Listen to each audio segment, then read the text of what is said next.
Yo, it's your boy Ryan, Northwest Sports Fanatics, back at you with a new video. Today is Thursday, December 8th, 2022, with your boy Ryan and the Northwest Sports Fanatics. Make sure you guys subscribe to the channel. Smash that like button either now or on your way out. Donate to your boy if you can. Cash App, $, ORION, or the YouTube Super Chat right here. We got the Las Vegas Raiders versus the Los Angeles Rams. Live play-by-play reactions with your boy Ryan and the Northwest Sports Fanatics. We're going to have kickoff here in about 15 minutes. Obviously, the Raiders have everything on the line. The Rams are looking forward to next year and not necessarily the draft because they had to give up a lot of draft picks. It's a tale of two different teams going in two different directions. The Rams coming off the Super Bowl win, and now with Cooper Kupp hurt, Matthew Stafford hurt, Aaron Donald hurt, they don't really have a whole lot of room to grow to get more wins. So it's pretty much just let's finish the season and move on to 2023. And as far as the Raiders, you're sitting right now at 5-7. I believe. Are you at 5? Yes, 5-7, 2-5 on the road. Which is just a couple games under 500, but you're still kind of in the hunt. So if you can end up getting kind of hot here at the very end, there is a chance where you might be able to be borderline fringe wild card team if you get hot from here to the end of the season. That is asking a lot from the Raiders, but you never know. Hope everyone is having a fantastic Thursday. TNF in the building. What to do? Michael in the building. Sarah in the building. Let's go. Antonio in the building. What to do? All right, let's get to 100 in donos, and let's go over some of the photos that I got prepped for tonight's stream. Took me about an hour to get everything kind of situated, hour and a half. Let's go through these here real quick. And I got a good amount for each team as well. So let's first start it off with my boy, Johnny Thumbnails with the Raiders, with the Josh Jacobs. I got him in fantasy. That's my flex. I'm riding him all the way to the championship, baby. And then on the flip side, we got Cam Akers, no more Daryl Henderson. So now it's Cam Akers' team, even though he didn't really want to be there a few weeks ago. Johnny, you're the man. You do great work, and I'm going to continue to use you for the career of me being on YouTube. That's big facts. Now let's go over to the Raiders. All right, we got Derek Carr. They are going to be wearing the whites with the silver numbers, the throwbacks. I'm really excited to see what we end up getting today. If we do get Carr versus Baker or Carr versus Wolford, we'll find out here in just a couple minutes. Then I got a few more Derek Carrs laid up here because we want to make sure we have different angles and different photos of each of our guys. Then I got my guy, my favorite player on the Raiders this year, not named Davante Adams, Josh Jacobs, baby. I knew I had a good draft. I got Nick Chubb, I got Saquon Barkley, and I have Josh Jacobs at the flex. None of the guys have gotten hurt, long-term this season, and that is a big part why I'm 12-1 in fantasy this year, trying to go 13-1, and I'm going to be needing big points from my boy Josh Jacobs. I'm kind of shooting for 20, but if he ends up getting 10 to 15, I think I'm good with that.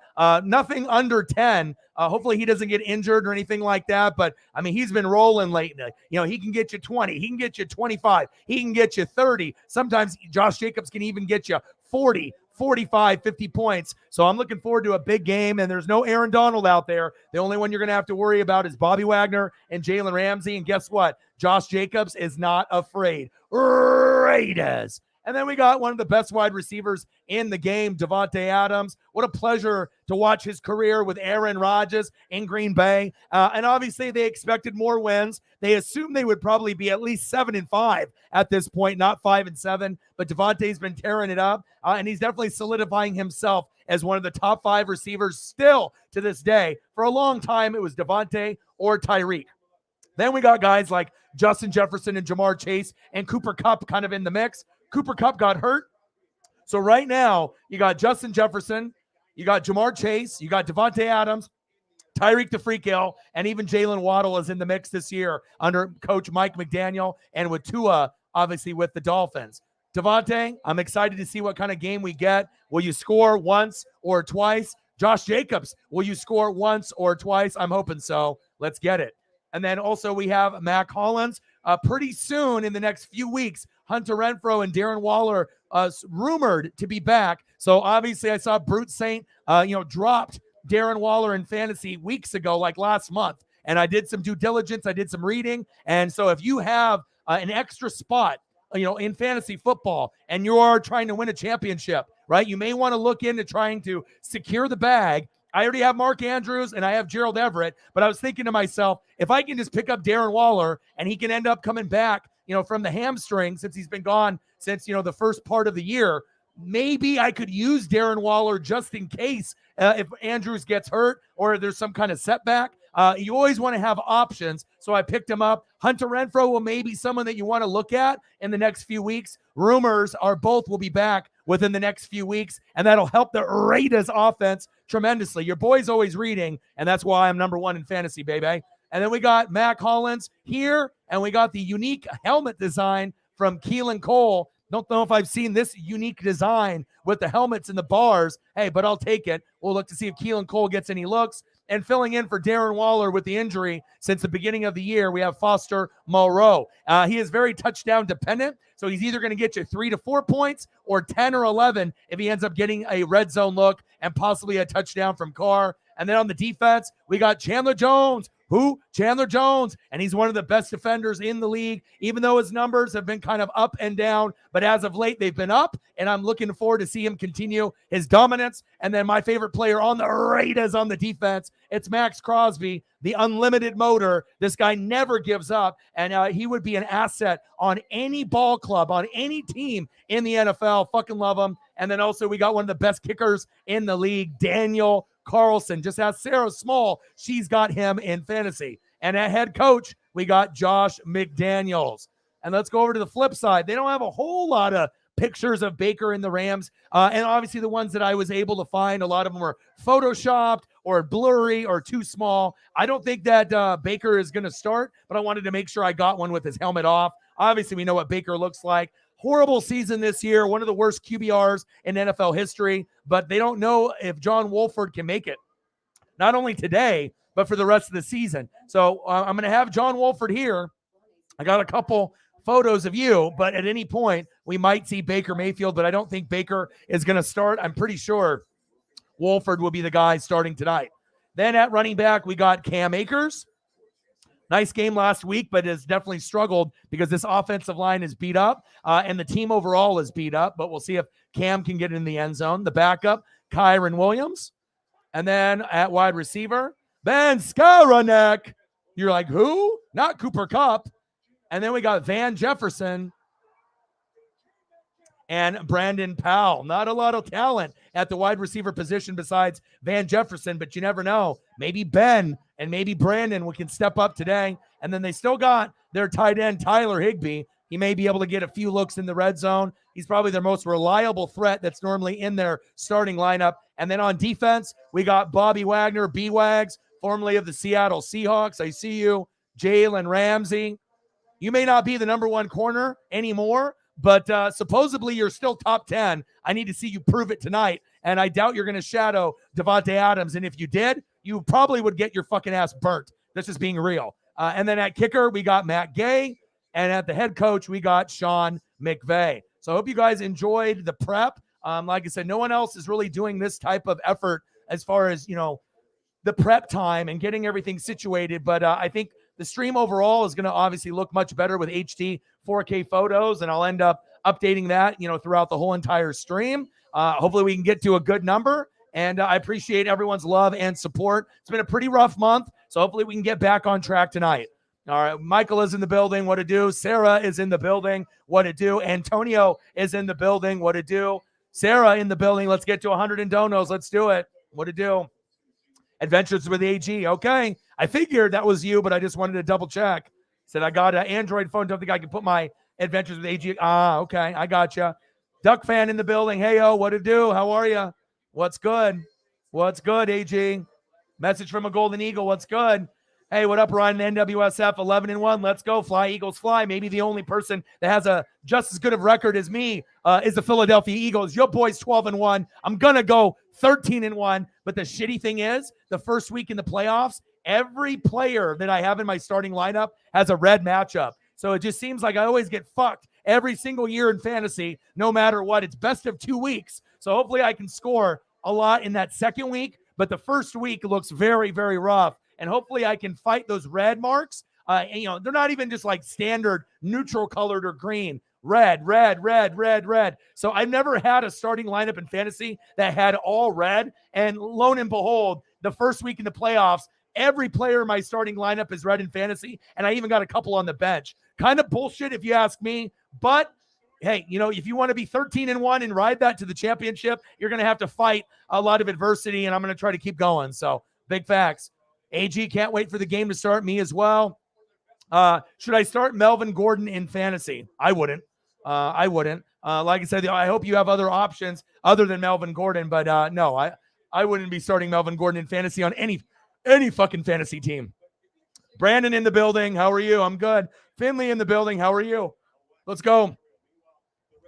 I saw that. A lot of the, not only a Heisman finalists, but the award winners for the college football, they're all fucked up. They're all picking the wrong player. Like almost every award that I was looking at has the wrong player. There's definitely some favoritism, but also there's some like head scratchers. Like, okay, finally you try to give it to the guy that maybe borderline deserves it, but maybe this isn't the year to do that. But I saw a lot of the awards, and congratulations to all the guys that ended up winning the awards, like Davey O'Brien Award, best quarterback, and all these other ones. But you can't really take a lot of the awards to heart. And a lot of times the Heisman isn't correct. The award winners aren't correct. Shit, fuck. They don't even have the right teams in the playoff correct. So, I mean, it is what it is. You're going to reward certain teams based off top 25 wins, but there is a lot of bullshit. But again, with guys like Blake Corum, he got injured at the end. You have to stay healthy. So it's still one of those things, like, he dominated the whole year, but what the voters want to see is someone that's going to be healthy throughout the whole year. And if you end up missing the last 2 or 3 games, you're fucked. It doesn't matter if you're the best player in the country. There's a chance that you might not get the proper respect if you don't play in those last 2 or 3 games, especially if it ends up being like, Big Ten championship, Pac-12 championship. You need to be able to showcase your skills at the highest level. And when you end up getting injured, not his fault, Blake Corum, but he ended up getting a little bit screwed there. And a lot of other guys did as well. That's a big fact. So, well, it's more than your O-line. And AG, what happened to you and all the other cocky Rams fans at the beginning of the year? You told me you guys were going to go back-to-back. You told me that I was an idiot. You told me that you guys are going to win the Super Bowl back-to-back. And what did I tell you? I told you, fuck no. You're not going to win the Super Bowl. You're not going to be that good. You're going to have guys like, you don't have Von Miller anymore. You don't have OBJ. You guys kept telling me it doesn't matter. You don't have Whitworth. It doesn't matter. Well, I'm looking at the record right now, and you guys are 3-9, and you guys are nowhere near even making the fucking playoffs. So anytime you guys want to ever doubt me ever again, look in the mirror. Teams don't repeat. The Chiefs didn't repeat. The Buccaneers didn't repeat. Why in the hell did you think you guys were going to repeat? Like, you guys were so much better than the Chiefs and the Buccaneers. At least with our teams, we ended up being good the next year. You guys are dog shit right now. And injuries are a big thing. Not having Whitworth, not having OBJ, not having Von Miller, not having Matthew Stafford, not cutting Darrell Henderson, not having Cooper Kupp, not having Aaron Donald. And the number one thing is injuries.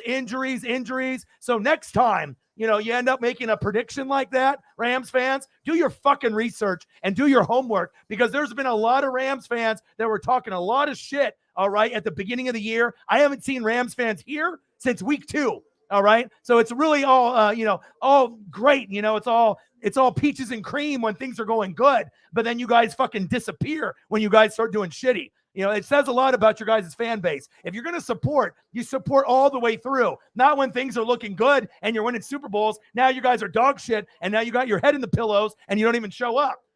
Come on now. You got to keep it consistent. All right. You got to keep it consistent. And like I told you, teams don't fucking repeat. The last time we had a repeat champion, 03-04, and yeah, you can have the roster, but that doesn't matter. A lot of times it's just unexpected injuries like this year, but not having Whitworth, Von Miller, OBJ, that was reason enough to tell me they're not going back, and you're not even in the fucking playoffs. All right. So remember that next time you want to be a little braggy and talk shit, in social media, on Facebook and Twitter and Instagram. Because when you guys get mouthy like that as a fan base, right? When you guys get mouthy like that as a fan base, it makes you guys look like a fucking idiot. All right. You guys haven't been good this year. And You guys don't have a lot of draft picks going into next year. You had your one championship, and chances are you're probably not going to be back for a long time. Now, the Buccaneers are trash too. Don't get me wrong, but I already knew we were going to be trash. I knew that we weren't going to repeat, and the Chiefs probably knew it as well.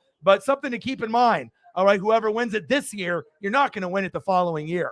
That is big facts. And we'll see what happens today, but the Raiders need this win a lot more than the Rams, and that is big facts. Hybrid in the building. What to do? Jameson in the building. What to do? I saw that. It's going to be interesting to see all the guys in the transfer portal and who goes to the draft and who doesn't.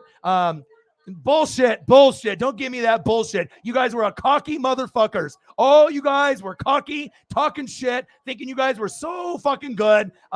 Yeah, and that's fine, but I got to call you guys out because you guys were acting like a bunch of bitches, all right? You guys couldn't take any criticism, and you guys always have to point blame. I almost kind of think you guys are the new Saints, to be honest, because the Saints fans would always talk shit. They never could take accountability, never could take the blame. You know, they always had to make excuses, okay? You guys aren't good, okay? And you guys didn't have the core. You had to have Whitworth. You had to have OBJ. And you got to understand, if you didn't have OBJ or Von Miller last year, you wouldn't even got to the fucking Super Bowl, all right? That's big fact. So I got to make sure that I'm calling you guys out. But this dumbass shit right here, get out of here with that. It's not lost our focus, lost concentration, too comfortable. That's what happens with the fan base when they get too cocky like that, all right? But you know what I mean? That's just what happens. You know what I mean? You guys want to talk all this shit, come on my channel, come back, when you guys aren't able to be able to keep your word. But everyone puts their head in the pillow and disappears, and I'll probably see you guys next year, okay? We're not talking about me. We're talking about you and your fucked fan base, all right? That's what we're talking about. We're talking about all the chirpy, shit-talking Rams fans that kept saying that you guys were going to go back-to-back. I'm looking at the record, 3-9. Yeah, I really think you guys are going back to back. So keep that in mind, okay? And it's not just you, all right? It's the fan base and all the people on the channel that represent the Rams. You know what I mean? It's bullshit. You guys don't want to listen like I'm some fucking idiot, okay? All right, Jacobs with the short gain. You know what I mean? Like, you got to be humble and knowing that you got to be grateful the reason why you got to the Super Bowl and won it. Anyone that ends up talking like they're going to end up winning 2-3 in a row, you look like a fucking idiot. And obviously now with a 3-9 record, it's not losing focus, losing concentration. It's Andrew Whitworth, OBJ, Von Miller, and then now Matthew Stafford, Cooper Kupp, Aaron Donald. And a little bit of that has to be karma as well. You want to talk a bunch of shit? Boom, injuries, good night. 2nd down and 6. Raiders. Davante Adams, handoff. Jacobs, come on, baby.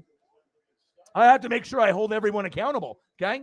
You can't be coming up here as a fan base with all the Rams, all right? You know what I'm saying? You got to understand, you know what I mean? You got to keep it real. You got to keep it real, okay? And when you don't keep it real or you don't show up because shit starts hitting the fan, that says a lot about the fan base. It's not like I need people to come in here and apologize to me or say, hey, Orion, you were right. But it's kind of funny. Actions speak louder than words, and none of the Rams fans have showed up since week 2. What week are we in right now? Remind me. Exactly. 3rd down and 5. The difference between me and you guys is if I was ending up being a shitty, obviously fan of a shitty team, and we just ended up having a one-headed grab, 1st down, Raiders, Davante Adams. You bet your ass I would still be showing up. I wouldn't be making excuses and disappearing, knowing that I have to tuck my tail between my legs and I can't handle the fact that maybe O-Dog was right. Flag on the play, pass interference, Davante Adams, one-handed catch, 1st down, Raiders. Move the chains. Yeah, and we're not talking about Brady. Of course, I already knew that was going to be bad. But I would rather have my Buccaneer squad than this piece of crap that I'm looking on the TV with the Rams. Get out of here with that. Trash. Straight trash. There's a big reason why people aren't even watching this game, and guess what? It's not the Raiders. It's the Rams being so shitty. You think anyone's like, oh, my God, I can't wait to watch the Rams today. Oh, my God, I got to fucking cancel the meeting. The Rams are on, said no one ever. It's funny how you can fall from grace in a matter of 6 months, 8 months, from winning the championship, winning the Lombardi, and now being irrelevant. And I'm going to be irrelevant, obviously, after, Brady leaves. So I don't really care. I got my 2 Super Bowl wins while I've been alive. I'm probably never going to go again. Okay. You know what I mean? But it's all about acting like you know everything. Okay. And then Andrew Whitworth doesn't matter. OBJ doesn't matter. Von Miller doesn't matter. Oh, we got Bobby Wagner. Not the same. We already know Von Miller. All right. We know that he tore the ACL. But if Von Miller was able to stay healthy, that increases Buffalo's chances of winning the Lombardi. Now, with no Von Miller, do you really think the Bills are going to win the Lombardi? A lot of people say no. A lot of people say no. So that's all, I just have to make sure I keep it real. If you're going to bring, that fucking energy, here to this channel, make sure when things don't go right and I'm right and you're wrong, you make sure you come back instead of just disappearing for 8, 9, 10 weeks. Okay. I'm not going to let shit like that slide. Okay. Not going to let shit like that slide at all. Okay. You bring that big energy towards me, you're going to get it right back. But it is kind of funny now sitting at 3-9. I'm still waiting right now. When are the Rams making the playoffs? Are they next week? Oh, next year. Oh, down the road. Oh, okay. But it's only because they lost focus and concentration and they got too comfortable. Not Whitworth or OBJ or Von Miller or the O-line is trash. Cooper Kupp, Aaron Donald, Matthew Stafford, getting rid of Darrell Henderson. Okay. Now I'm done. Let's go, baby. Let's go. All right, we got an injury on the field. Hopefully they can get that situated there. We don't want anybody else to get injured. And hopefully this ends up being a good game. 0-0, Raiders and Rams. Let's get it, baby.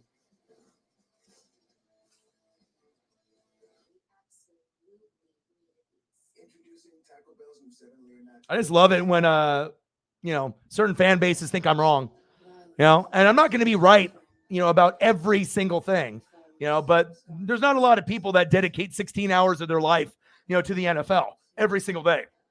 So, with the film and the reading and the breakdown of the team, you could already tell that the offensive line was already struggling last year, but they were able to keep it afloat with guys like Whitworth. And when you don't got guys like that, everything goes downhill. 1 injury turns into 2 injury turns into 3 injuries turn into 4. And that might be the only one they have in a while. That's facts.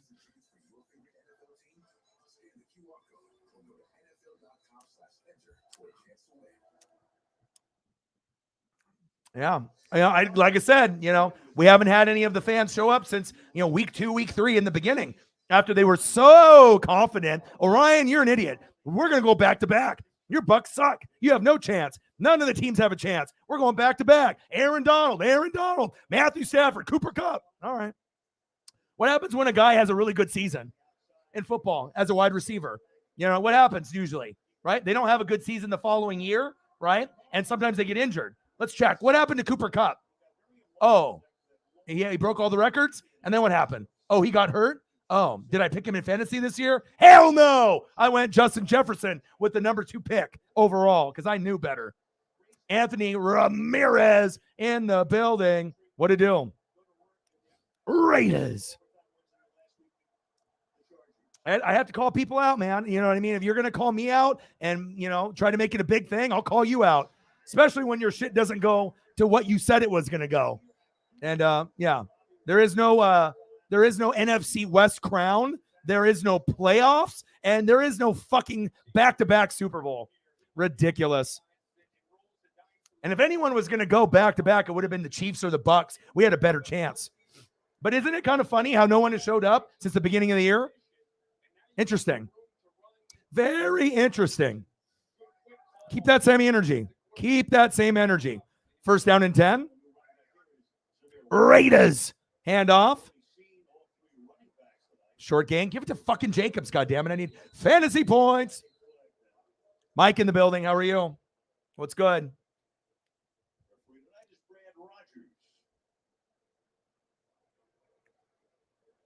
Let's see what the flag is. I need some big fucking points with Jacobs. Let's go, baby.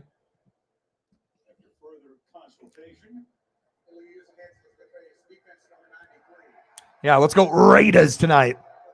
That's who I'm going for. I'll never root for the Rams. Ever. Ever. I mean, they were great last year. You know what I mean? But I really honestly feel if AB didn't go crazy, Antonio Brown, we would have been a lot closer than people think in that game. I mean, we were down 27-3 and only lost 30-27. And we just needed that extra receiver. So if AB didn't go crazy, there's a chance that maybe Tampa would have made it to NFC Championship game. Maybe would have went to the Super Bowl and maybe would have won or easily could have lost. But, you know, the Rams, they deserved it last year, you know, but the key reasons were OBJ and Von Miller. If they don't have those two, you know, those two duos, that duo of those two, there is no Super Bowl. And Whitworth was a very big key contributor on and off the field and in the locker room. 2nd down and 8. Come on, Carr. Shotgun set. All right. Bootleg over to the right-hand side. Running for the first down, gain of about 5. 3rd down and 5. Carr scrambles for about 3 yards there.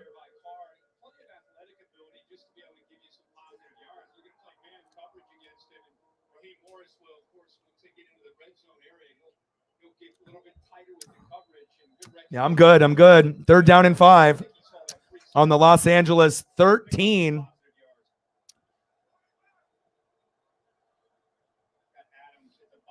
All right, let's see where they go here. Toss. Go. Go, Jacobs. Go. Go. Let's go. Give it back to him. Your boy needs fantasy points, baby. Let's go. 1st and goal. These are some of the best jerseys in football. These, the white with the gray in the inside and the numbers, and obviously with the Saints with the gold in the inside. Those are the two swaggiest jerseys for Color Rush, in my opinion. It's a very clean look. I'm not a Raiders fan, but this jersey is fire. I love it. Let's go, baby. Number 1 running back. Let's go. Close.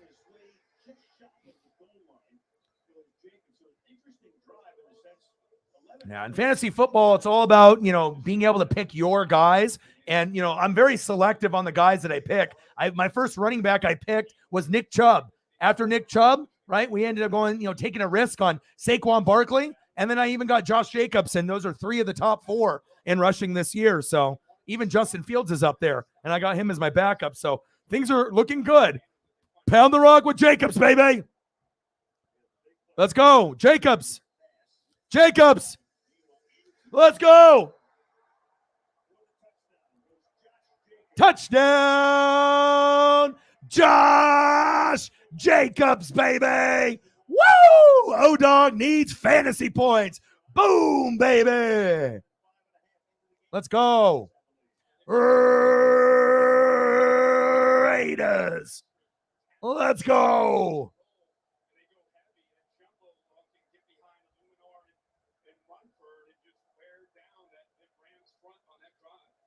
Let's go, baby. Sarah's kicker in fantasy. Daniel Carlson, money. Bad snap. Kick is up, and it's good.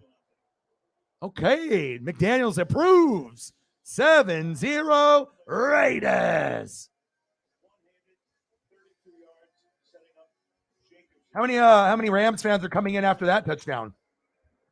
None. Okay, baby. That is what I am talking about, baby. Let's fucking go. Let's fucking go. Baby.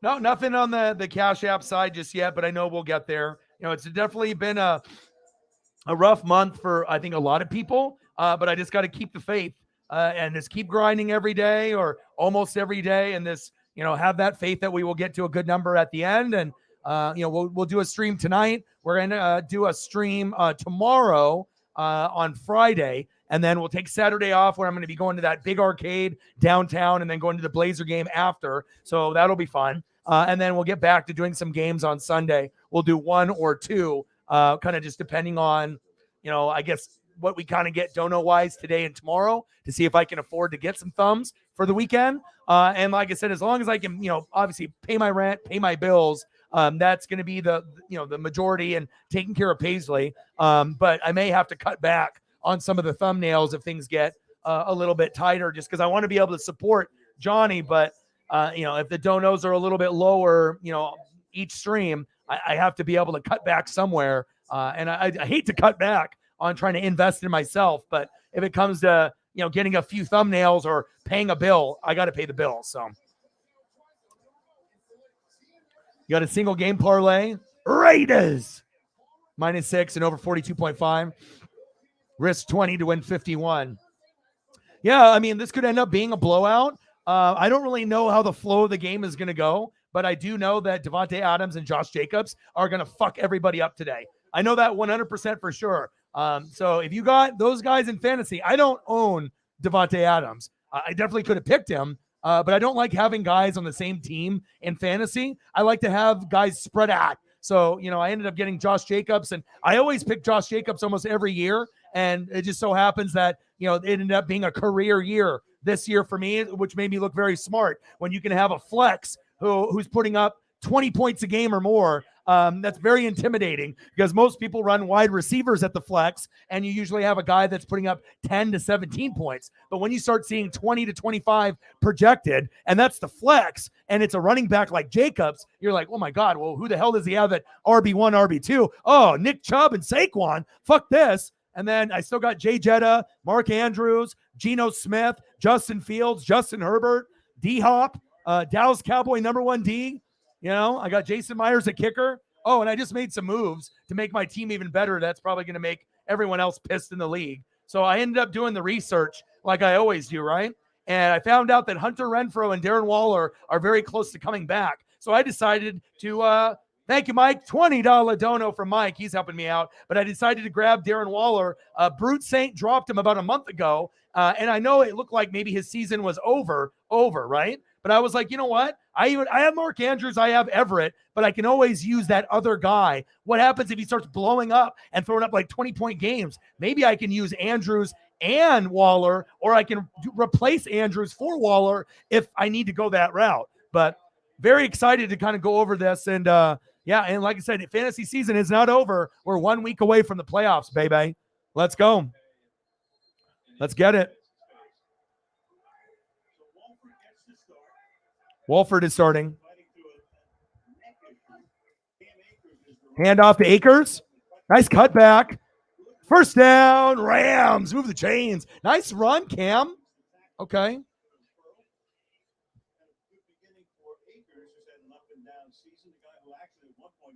Okay, Cam, I see you.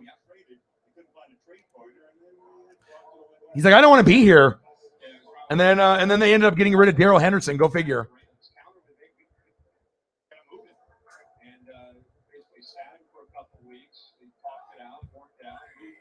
Thank you, Mike. I appreciate you tremendously. Handoff. Short gain. Yeah, but that's definitely been a challenging month, and this means everything right here. Usually at this point, we're a third of the way through the month, as far as revenues and seeing where you're at. I'm usually about $700 or $800 more than I'm at right now. So right now we are, this is the worst month that we've had, since I've gone full time in January. We still have plenty of time for it to pick up as we're going into the holiday season. I know people have Christmas gifts and other things that are going on, but I still think that we'll be able to find a way. 3rd and 1. Jet sweep. Nice tackle by the Raiders. Guess who? Max fucking Crosby. Let's go. Nice stop, baby. $20 holla.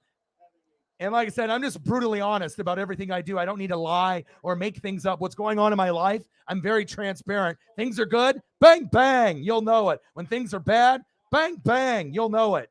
Bang, bang. But I appreciate you very, very much. Thank you so much for your support. Mike with the $20 dono. Let me know what you want to see, and I'll get you some commercials, pictures during the commercial break. Appreciate you. Means a lot.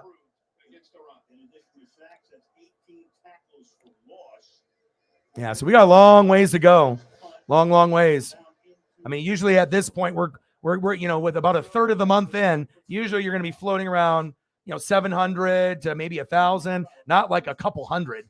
So definitely alarming, but I know that I can keep grinding, keep positive, and as long as, like I said, as long as rent and bills can be paid, that's all that matters. And then, like I said, if anything, then I guess maybe a few less thumbnails. But here's the lineup that I got. So let's go over this. This is going to be interesting as we're going in fantasy this week. I'm 12-1.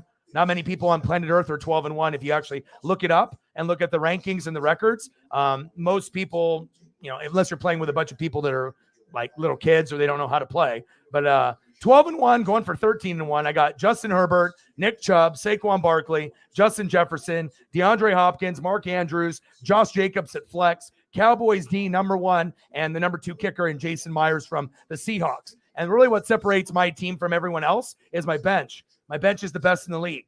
Chris Godwin, everyone could be a starter. Bills defense, Geno Smith, Justin Fields, Latavius Murray, Gerald Everett, Treylon Burks, and Darren Waller. Let's go. All right, some Davey Allison. Okay.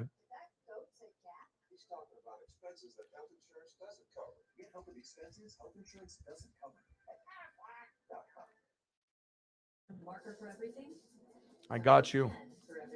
Yeah, and usually I don't go off on a fan base, but like I said, if you're gonna bring that big dick energy and you're gonna come after me and you're gonna be all in my face and tweeting me and fucking messaging me and then being all aggressive on the channel, if things don't go your way, you're not gonna it's not gonna slide. I'm gonna let you know, and I get a lot of pleasure of letting people know, especially when they come at me that way. So.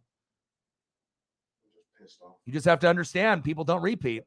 This doesn't happen. Some fan bases will never learn. They get a taste of that glory, right? They get a taste of that Lombardi. Then they fucking think they're winning every year. Doesn't work like that. For that to be the result of all that effort, pisses me off. We mentioned it before. He was talking to us the other day about the fact that was 9 years of pent-up frustration basically coming out. Here's a guy who's been there 9 years, but he's played in only one playoff game. They made the playoffs twice with him, but he was hurt the first time, and then last year he finally got the postseason, and they were 1 and done. Appreciate you. Thank you, Mike. Try to get you some nice, unique ones there. Let's go. Is it NASCAR yet? Fuck. I miss that shit so much. I can't wait till baseball and NASCAR come back. Then I'll be a new man again. It's a big part of my life just missing. Carr on first down and 10. 7-0 Raiders. We got a flag, probably holding on the offensive line.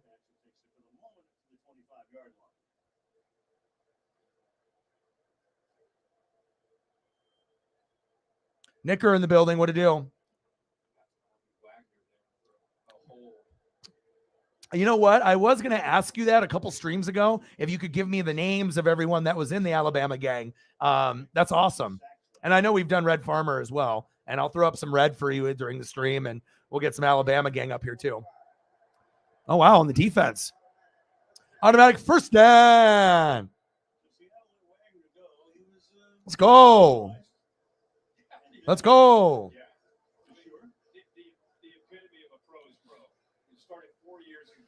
Yeah, and I'm always looking to make adjustments every week, even though it doesn't look like I need to make an adjustment. In fantasy, you're always wanting to improve and see what's out there and, do some extensive reading, because I guarantee 99% of the fantasy football players right now have no idea about Hunter Renfrow or Darren Waller. Like, they haven't been very good this year because they've been hurt, but that doesn't mean if they can be healthy for the rest of the way out, where that person could be maybe a guy that you could consider using or at least having on your bench for just like emergency depth. If something happens to Mark Andrews and I have Gerald Everett, and if he's got a bad matchup, kind of nice to know that maybe I'll have a semi-healthy Darren Waller that I could plug in and it could help me win.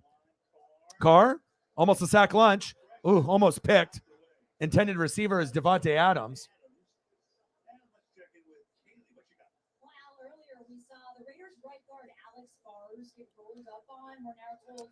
Sarah with a $5. Appreciate you. Bang, bang. Thank you. Appreciate you. The best mod on planet Earth. I can't do this job without her. Like I said, I've had these streams where she's not here and the flow of the stream is fucked up. It's just nice having the lead mod and especially one that always shows up, always does a great job, goes above and beyond. And like I said, the room is blessed to have you as well as myself. Little end around. Go, Mac. Go. First down, Raiders. Mac Hollins. Move the chains. First down, Raiders.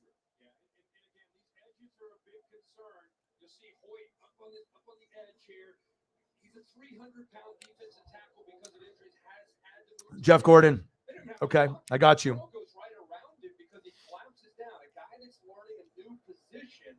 Loses the edge of the defense and the end round. There's nobody there, so easy for first down yardage. Hand off. Jacob, short gain. 45-yard line is 8 carries a game in Hardy making the tackle. I love that you talking about Mac Hollins because really he's been a special teams guy. Come on, baby. Career and had a good career in college in North Carolina, but this is his first real opportunity coming over from Miami to get a chance to show what he can do opposite of Devontae Adams. With the injuries to Waller and Renfro, like you said, he sure has taken advantage of it. Part of that Eagles team that won the Super Bowl over the Patriots back in Minneapolis after the 17 season. Carr, looking for a target. Pump fake. There you go. Keep your eyes downfield. Nice guy, Mac Hollins. First down, Raiders. Good job, Mac.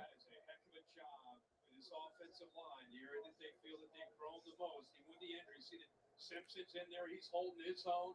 It's a great job by Derek Carr stepping up.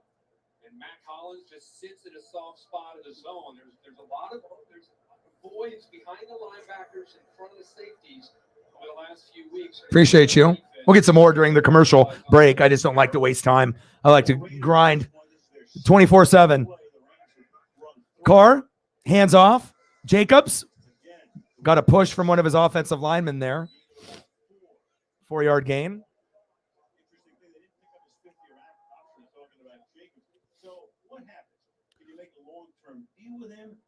Yeah, well, you were already planning on moving on from Josh Jacobs. You pretty much said that we don't like you. And then he said, well, you know what? The rest of the team sucks besides Devontae, and I'm going to be the best running back in the NFL this year. He bet on himself, kind of like an Aaron Judge, and you would be an idiot to let Josh Jacobs walk after this season. Yeah, we already know after he gets paid and this comes, he probably won't be as good as this year, but he's still going to be one of the top 10 running backs in the league. So you have to pay him unless you want to let him go and think that you're going to get someone like Saquon or a Dalvin Cook, or there's going to be a lot of guys that are available in free agency next year. There's about 12 to 14 really good quality running backs. So I guess they could say, fuck it. We'll let someone else pay Jacobs after this big season. But if the Raiders were smart, they would hang on to him just for that chemistry and continuity.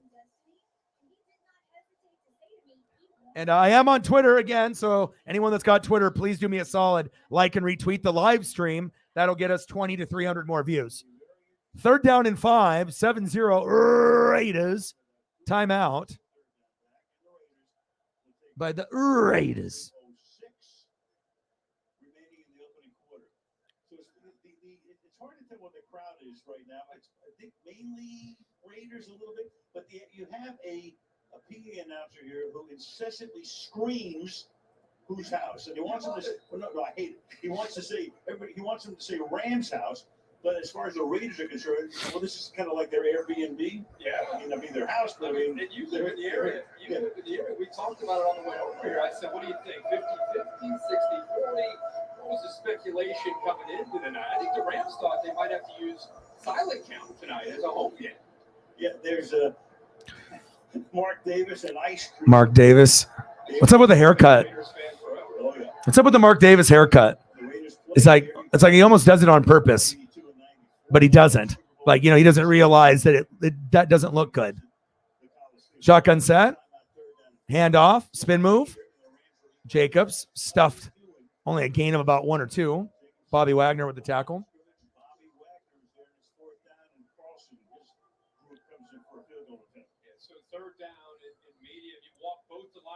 up, you show the threat of blitz, and that's all they're doing. Even if you throw, you got both these backers led by Bobby Wagner, eyes on the ball. They see the Bobby Allison, Donnie Allison, Bonnet, Davey Allison, Red Farmer. All the Allisons. Right away, takes that play out. 52. Daniel Carlson, 52-yarder. Kick is up, long enough, and it's good. He's good. 222. Fantasy points for Sarah. She loves that. And Las Vegas. 10-0 Raiders.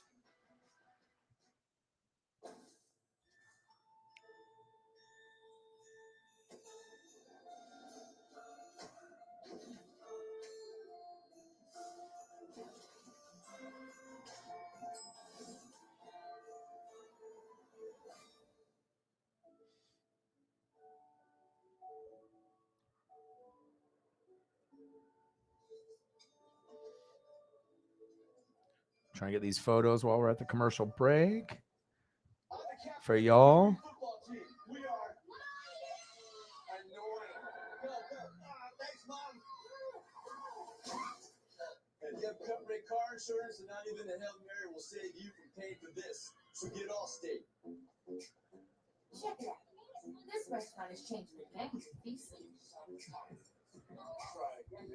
Not this one. I'm talking about that. Across the street, where everybody and their mama is lining up.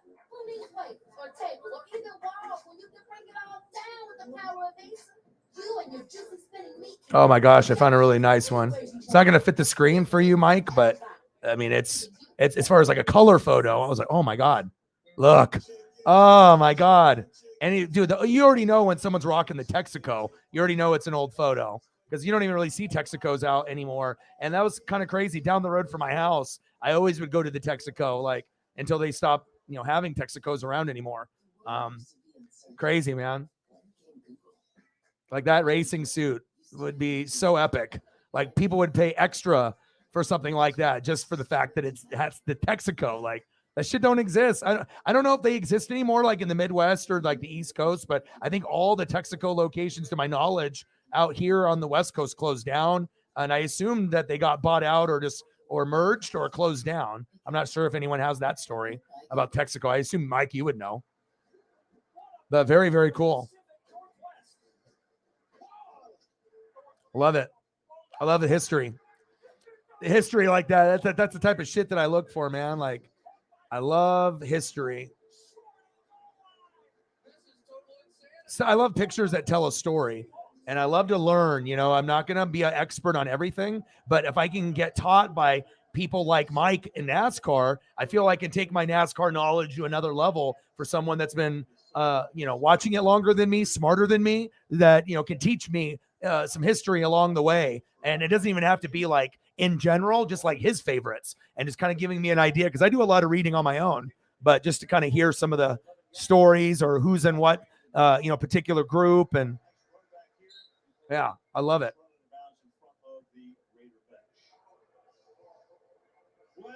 I try for you, bro. I try to make sure we have a good one. So, oh, John Ritchie. Oh man, I remember him. John Ritchie was an animal. There's Baker. Hello, Mr. Mayfield. We meet again. Goes to practice yesterday, and here he is. How is he calling the play when he's been here for a day and a half? He's not just saying a couple words there. His time with Kevin Stefanski in Cleveland helps as far as rolling over to Sean McVay at this offense. So Wolford on the 3-and-out. All right, Baker. Series. And Mayfield's first play. Play action fake. Will be a pass off. Mayfield. Nice catch. There we go. The fans are happy. First down. Rams, move the chains. And that's the reason why Sean McVay got him. Because if everyone else failed with a quarterback, who can revitalize a quarterback's career better than anyone? Kyle Shanahan and Sean McVay. If you're looking for two coaches that can get the most out of any player, no matter how bad they've been anywhere else, when you're going to those places that Baker was at, it's not like those were like great organizations from top to bottom. with the Panthers and the Browns. So now you actually go to a team that won a Super Bowl that has a winning mentality, even though they're bad this year.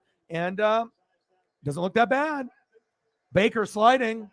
There we go. And that's what sometimes you need for everyone to give up on you. And then, hey, I was the first pick in the draft. I might have lost faith in myself a little bit, but this coach at least believes in me enough to give me one last shot to maybe be a starter or a backup. And I got to make the most out of this opportunity. And that's what Baker should be doing. Thinking like, this might not be my long-term, answer, but maybe this will help me stay in the league so I can make some more money for me and my girl or, and whatever situation he's got with his family and his boys, and his crew.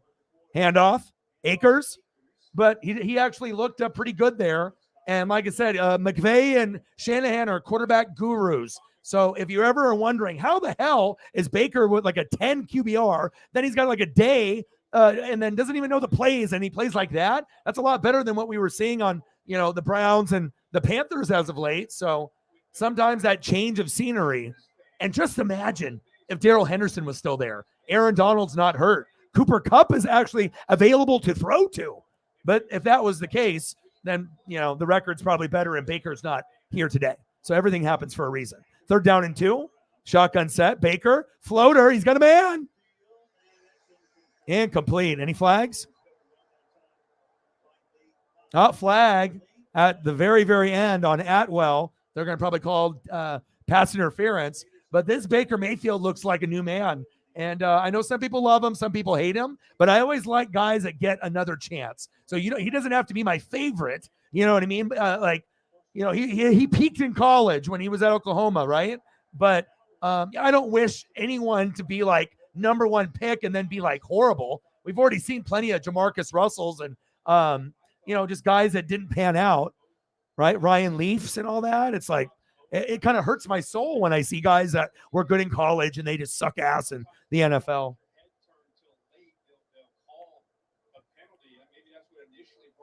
I did read about that this morning. Well, one guy is an arms dealer, and then obviously Brittany is the WNBA player, and she's been in there since February. They tried to get her home before Christmas. It worked. And then they also have another American ex-Marine that's still there, but he's still over there based off espionage. They think he's some kind of spy. So they weren't going to do a 2-for-1. That's what I read. So field goal kick is up for the Rams. It's long enough, and it's good.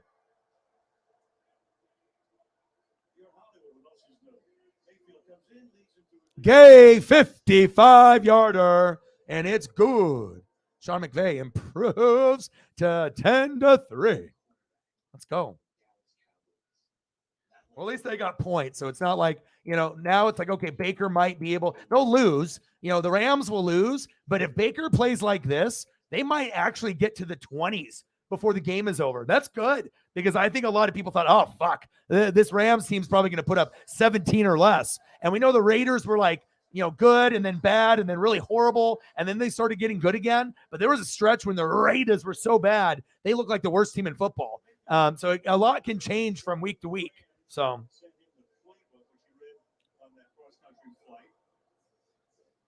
Enough of it to look fine on that drive for a while. 10-3 Raiders. Impressive. You know what I mean? I'm always going to keep it real, no matter what. If a guy is good, a guy is bad, whatever the media says, I know my evaluation of the player, and I'm not going to sugarcoat it. If it's good, I'm going to call it good. I'm not going to say, oh, this sucks when he actually has been playing good football, but haters will. I'm impressed. That was much better than most people thought. End of the first quarter, 10-3 Raiders.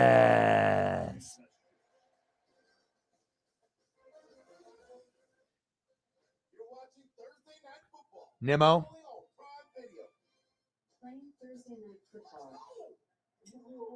Damn, I wouldn't have done that.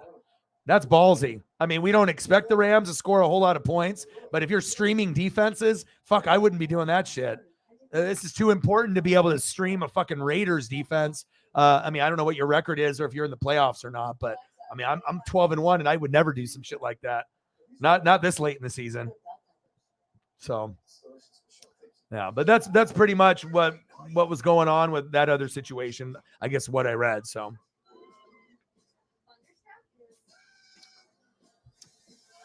yeah, but other than that, I haven't heard anything else new, based off that information.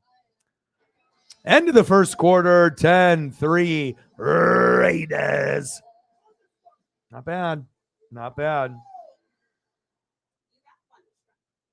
All right, let me see if I can grab a couple more photos here during the break. Maybe I can find a couple other unique ones.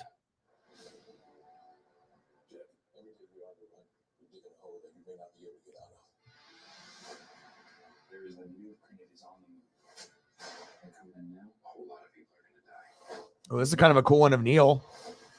Mike. Let's see. It's not going to fit the screen, but it's still cool. All right, where are you, Neil? There you are. Look at this one. This one's kind of neat, man. Oh, man. I don't even know what year that's from. Look at the Budweiser logo. Oh, it has the date there.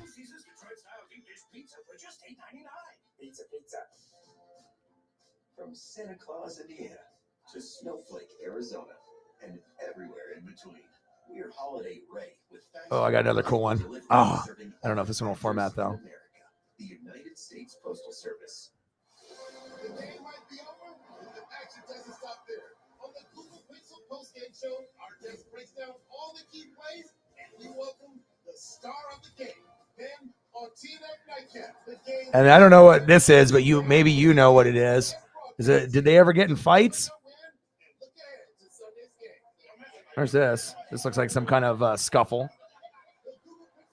Look at this. What's going on here? What's going on with the Alabama game? What's going on here? We got a fight or what? Coliseum's 100 years old. The Rams played there. The Raiders played there for 13 seasons. They hosted 2 Olympics and will host part of a third as the Olympics come to LA in 2028. Starting the second quarter, I'm Michael Kirk Street, Haley Parkson. First down for the Raiders.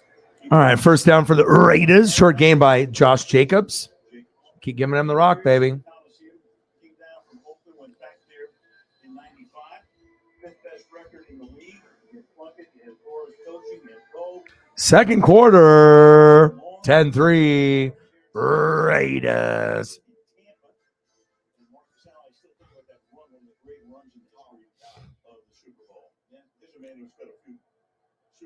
See, I knew someone knew.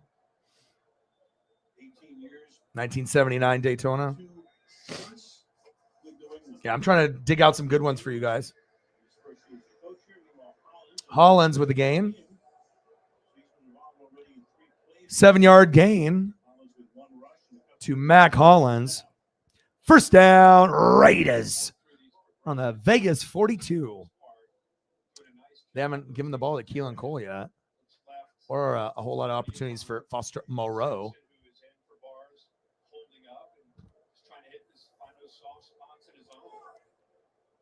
That's where they need to go.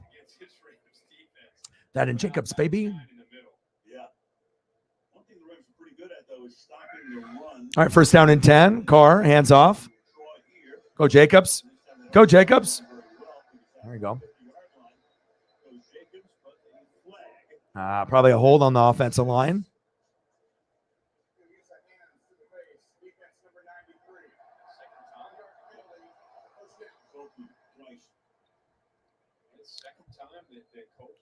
Wow, Copeland illegal hands in the face. How are you going to do that when it should have been a holding call? Wow, unbelievable. Oh, right in his neck. He tried to choke slam him.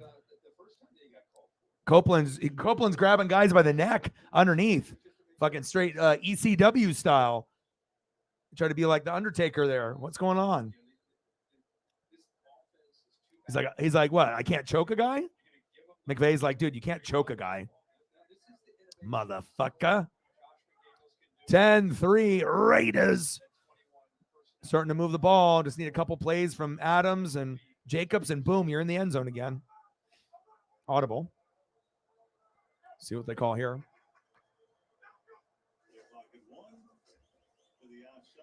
Looked like it was a pass and they audible to a run to Jacobs. If the Raiders win tonight, they're favored. They'd be 6-7. Last year, after 13 games, they were 6-7 and made the playoffs. Absolutely. And I think that you have a new head coach or enough players that experienced that last year. That there's some Where did he go? There's a real belief and confidence Mets? in this team if they get a win tonight. Yeah, that's kind of a lot of money, isn't it? They're confident they can do it again. Like some of the big boys went off the board and then everyone is like overcompensating and they're maybe paying 20, 30 million more than they need to. Oh, end around. Hollins. Go, Hollins. Go, Mac. Nice play.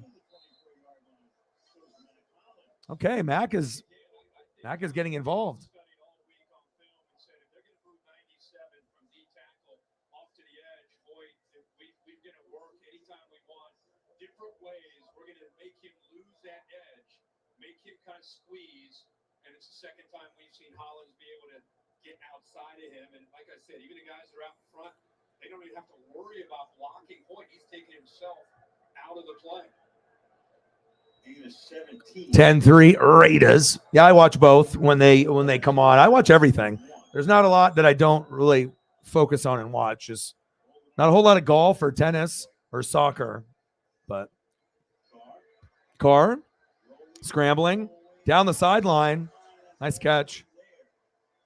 Keelan Cole finally gets an opportunity. Good job, Keelan. In defense of Raheem Morris, Terrell Lewis at that position has been injured most of his career and is not available tonight. They waived Justin Hollins. It's been everything that could go wrong on the outside opposite. Yeah, I mean, like I said, sometimes it's nice to have something if you love football. I mean, you'll give it a try. If you really, really love football.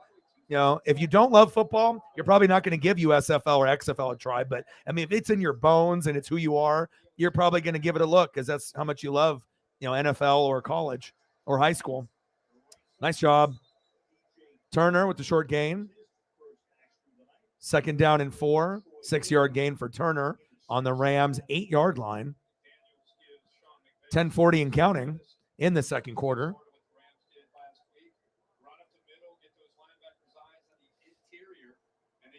It's kind of fun, wasn't it? Like championship game even was like, oh, I remember I watched that. Nice little comeback.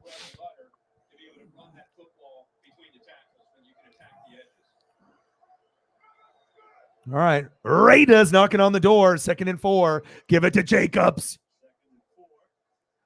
And they did. Flag on the play. Looks like it might have been a hold. Otherwise, either a loss on the play anyways. Yep, holding. That's a killer, too. When you do a hold, it's like you're close to scoring, and then it's like, fuck, 10 yards. You know what I mean? Like, that shit can be hella impactful and, like, ruin a drive.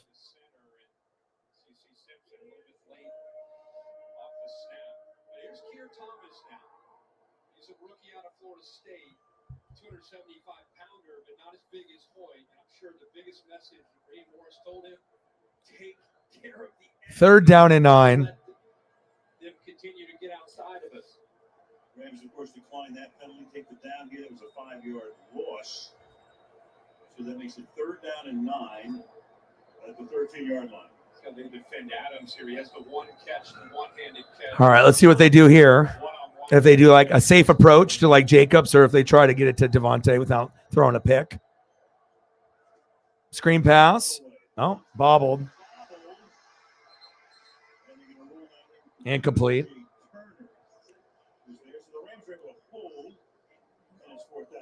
4th down and 9. Field goal team will come out with Daniel Carlson. Like you said, they're looking at that safety. Taylor Rapp is over there helping, so they go back the other way. No laces. You see that so often when these quick throws. Again, How's it going, Megan? How are you? possession of that football. Daniel Carlson, 1 for 1, a 52-yarder. Daniel Carlson looks like a villain that would be in like a Marvel movie or something. He's got or an old school Rocky movie or something. Like he just got that look. He's got the look of a villain, and he's awesome at kicker, man. Great leg. Has only scored under 10 points in fantasy, I think, twice all year. That is phenomenal. And doesn't surprise me that Sarah has Carlson on her fantasy team. Nice job. 13-3 Raiders.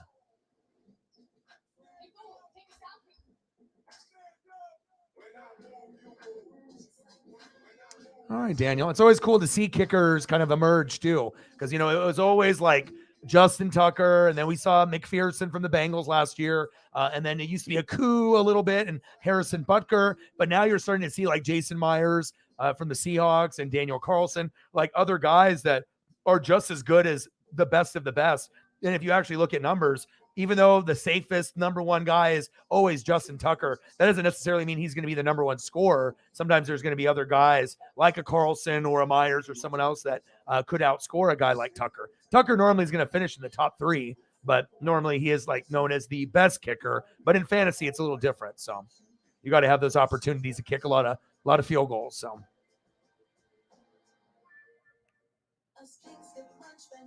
Oh, another Burger King commercial, my favorite. I can't wait for these Burger King commercials to stop, man. It's like every channel, 5 times an hour. Oh, brutal. Oh my God, this one too. This Old Navy commercial, this one too. The sorry, not sorry. Oh God.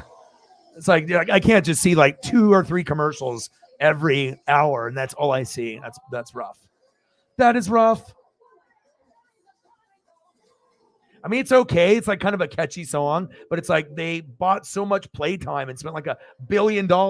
It's on like ESPN, Amazon Prime, USA, TNT, TBS, like, anywhere I go, National Geographic. It's like they fucking bought every spot on every place I like to go. So no matter, even if I'm trying to watch like some Alaska program or Nat Geo or History Channel, boom, BK, like, God damn it. Like, always on there.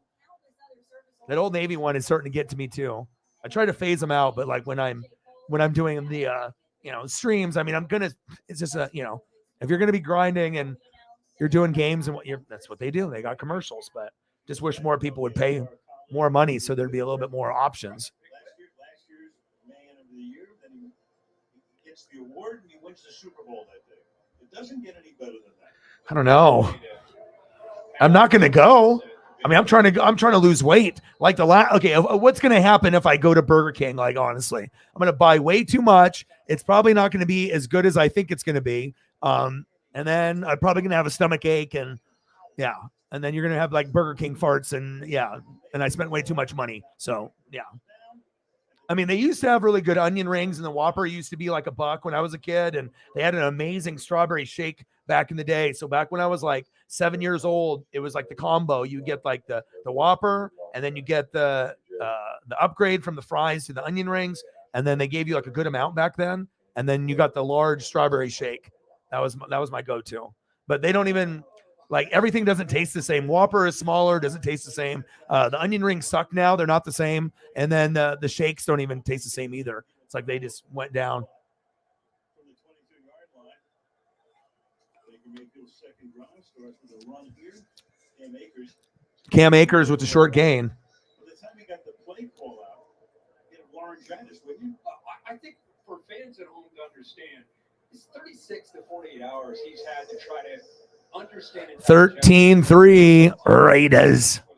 Good thing I got a good memory. And Liam Cohen, his offensive coordinator. Oh, really? Did they take him away? I think they did over here too. Like, they don't allow it anymore. And I remember how I used to love it. Like, I'm not really a big chocolate person, but like the vanilla one was like, or you like, if you could do Frosties at Wendy's, you can have those. But I don't know. I've always liked the strawberry shake, but it has to be like good quality. But I guess I won't have that again. Handoff. Almost to the first down marker on 2nd down and 4. Cool seeing Baker out there. I won't lie. I mean, obviously everyone can poke fun, make fun, and he played like shit. And, he definitely has a negative, like, kind of vibe that follows him. But sometimes if you have a negative vibe, you just got to be able to change your surroundings. And, like I said, if Sean McVay believes in you or Kyle Shanahan believes, they can probably get the best out of you. will it like change the rest of your career? Probably not long term, but as long as he's in charge of him, you're probably going to see the best version of Baker that we're going to see in a while, even with the lack of weapons at wide receiver and running back. He'll be able to make him believe in himself to like make some plays. But I'll tell you what, Baker going to Cooper Kupp would be kind of exciting just to see like Baker rip it, and Baker would be like, oh my God, I actually have like a top 3 wide receiver to throw to. Like, what is that like? But this is just kind of like a tryout and like try to stay afloat. And then here's John, right? John is like, you motherfucker. He's like, you better not do good. You better not steal my spot. Nice. There we go, Baker. Nice. First down.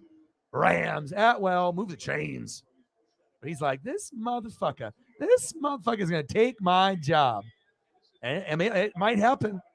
It might happen because they obviously brought him in because, even though they know you're a backup, they're still trying to win games, even though they're trying to tank at the same time. So it's kind of like Sean McVay kind of like subtly like flexing, saying, look, I'm going to grab the guy that nobody wants. And even though we suck and everyone's injured, I'm going to make him shine a little bit.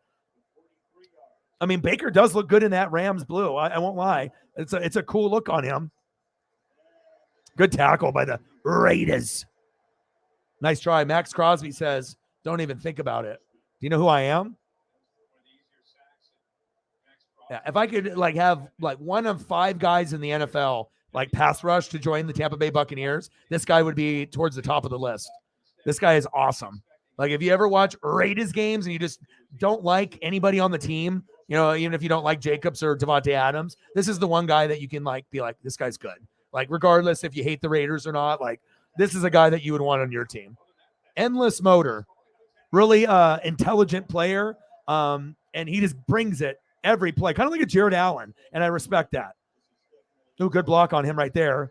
Nice tackle. Short gain from Cam Akers.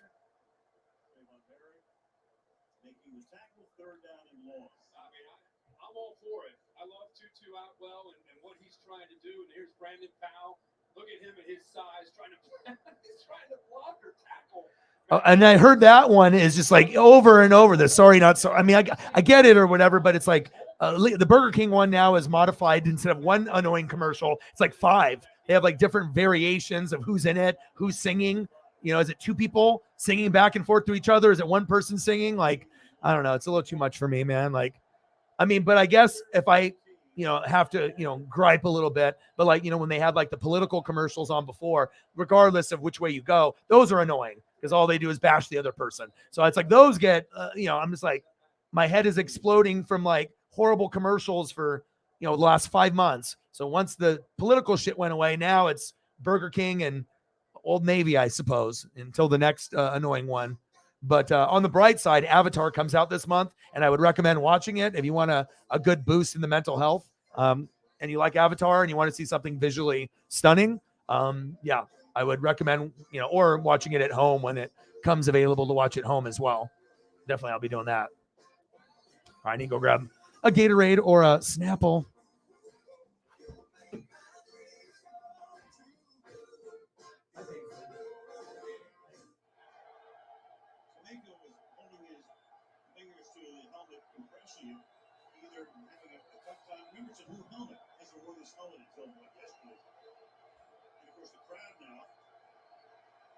Very vociferous. Tons of Raider fans, lots of noise. After the timeout, 3rd down and 13. All right, I'm back. Baker, nice throw. First down, Rams. He's like, look at me. I actually can play football. 3rd down and 13. Baker Mayfield, the Ben Skowronek. First down, Los Angeles. That don't look like the Baker Mayfield on the Browns. That don't look like the Baker Mayfield I watched this year. But if you're, in a shitty environment and no one believes in you, and both, franchises aren't really like top tier franchises, like this one is in shambles right now. But you are coming off a Super Bowl, so fumble. Oh, Akers lost it. Raiders recover. Cam Akers. Why? I got some kiwi strawberry. Demonstrably saying they've got it, except for one of the zebras to tell us.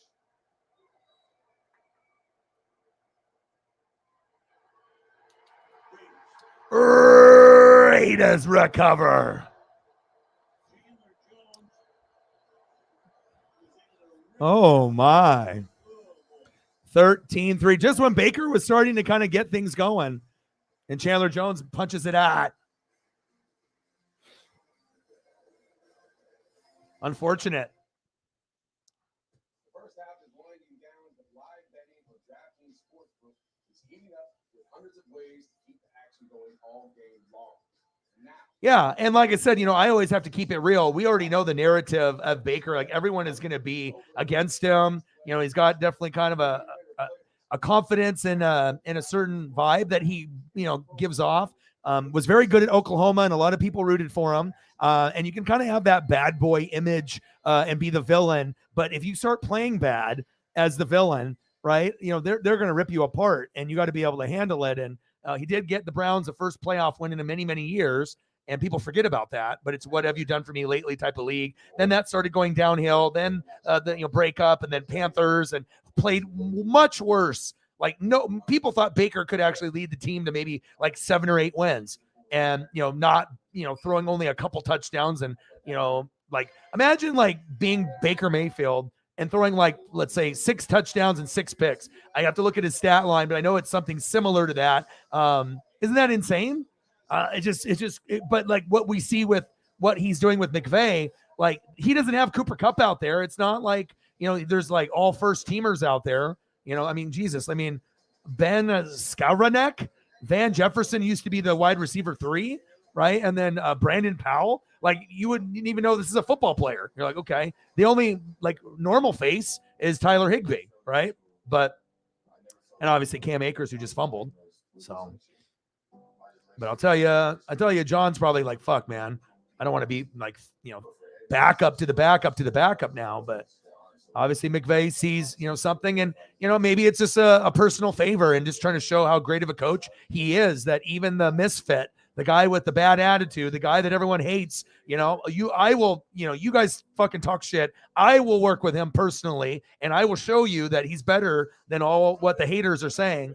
And that's why I think you need to take really like close attention to anybody the Rams get at QB if McVay's there, or Kyle Shanahan, because I think that those guys are definitely quarterback whisperers. And like I said, you could have a guy like Brock Purdy. I don't know how good that situation is going to be, or Josh Johnson, or whatever the Niners are going to do, but I imagine some of the quarterback play will be a little surprising, where you might see like stuff that you didn't think was possible. But no guarantee you can sustain excellence without Garoppolo, even though supposedly he doesn't need surgery now. Jacobs, run over the ass. Let's go. 13-3. Raiders.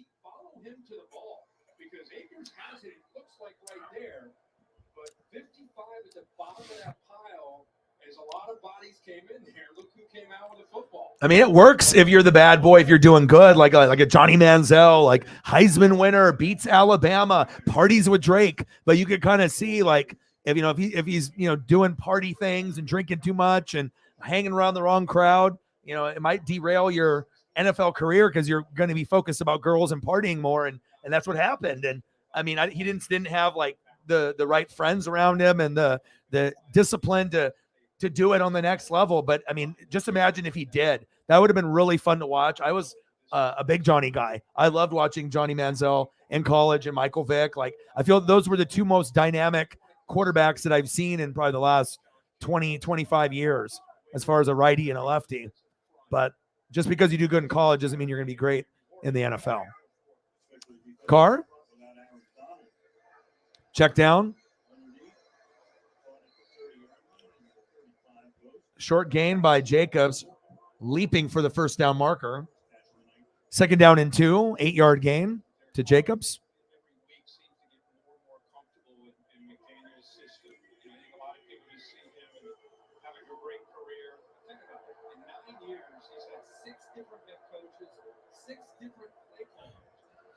Come on, baby.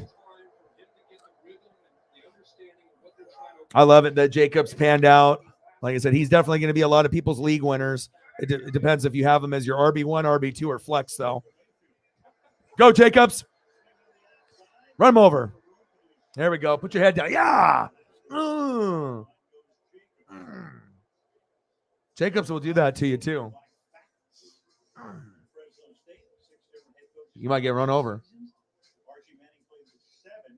Steve Grogan had 6 in New England during his career.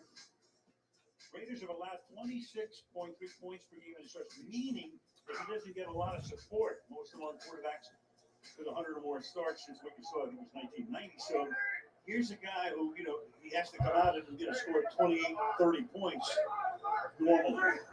Taking down a 2-minute warning. All right, come on, Carr.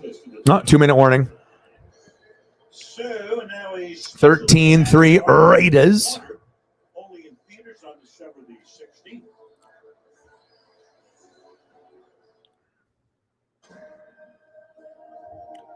Oh, speaking of Avatar.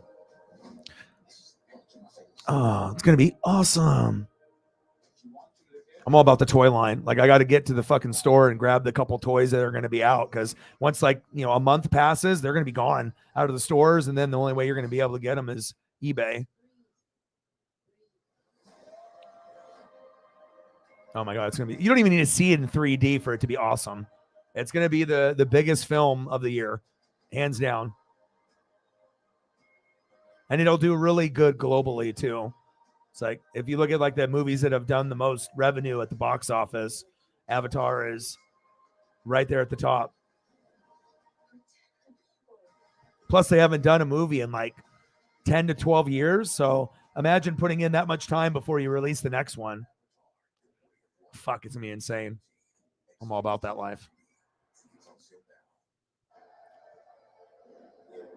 AWS is helping the NFL transform play out and safety. AI analyzes millions of data points, powering unlimited simulations to continuously improve the training. Damn. Kiwi strawberry from the freezer. Unbelievable. So good. Because when it comes to playing safety, nothing matters more.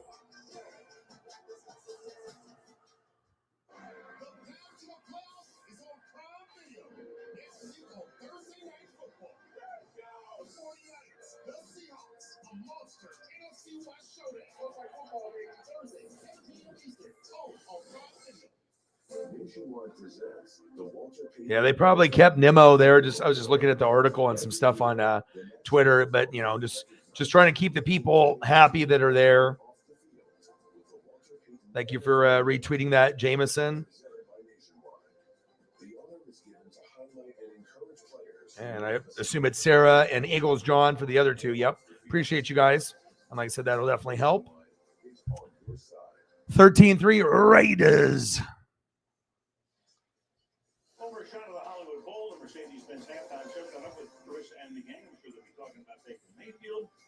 That great catch, Devontae Adams. Yeah, but so far, I mean, for what we've seen from Baker's look great. They just need not turn the football over. If Cam didn't fumble there, Akers, that could have led to maybe a passing touchdown for Baker. All right, an end around to Mac Hollins.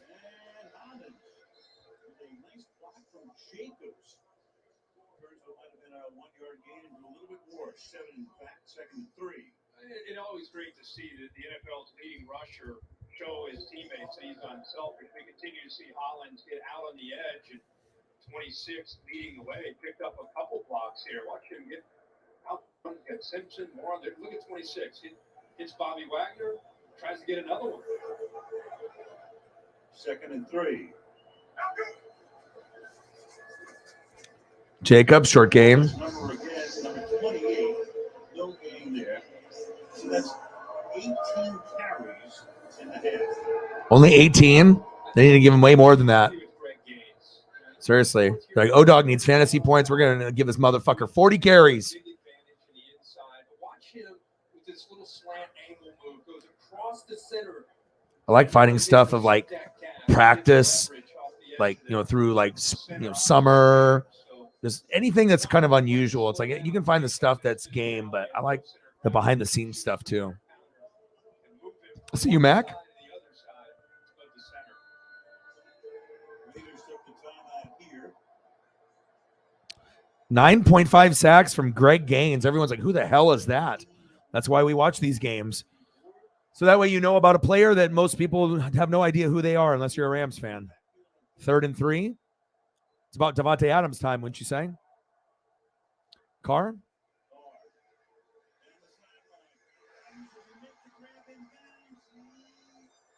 Oh, Davante Adams. Davante Adams. ESP. First down, Raiders. They're like, this guy's an alien. First down, Raiders. Hey, when you know, you know. Beautiful. How does he do it?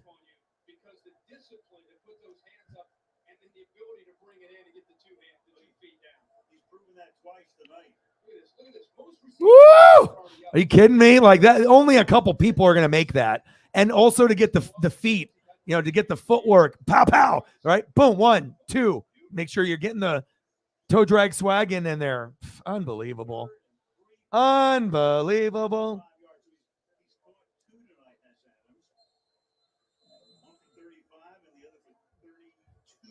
Nice play.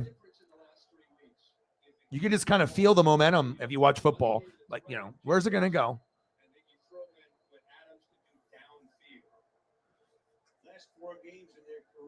Yeah, Davante could put up 2 or 3 touchdowns every game if you really force fed him. There's nobody in the league that can guard him. Just like with Justin Jefferson and Jamar Chase, I don't think there's really anybody that can guard the top 4 or 5 guys. Tyreek, unguardable. Davante, unguardable. Justin Jefferson, unguardable. Jamar Chase, unguardable. Fucking even Waddle this year has been almost unguardable. But shit, even Kelsey's almost fucking unguardable. He's gotten to that point. It's like there's guys that can try to like keep up a little, but there's not really one corner I can think of that I would like Jair Alexander every time. I don't know. You know, like Xavier Howard, Jair, you're going down the list of all AJ Terrell, you're going down. I mean, obviously Sauce Gardner and Tariq Woolen have been good this year, but I'm not sure if they would be able to do it against the top receivers every game. Maybe not this early in their career, even though they've been very good. Like Tariq Woolen's stats are better than Sauce's, but I imagine they'll give Sauce Gardner the award because his name is Sauce. That's just how it goes. It's unfortunate. Popularity contest is kind of a bitch. 13-3, but if you end up being the better player, that's what it's about. Popularity aside, you can be a name, but it's all about production.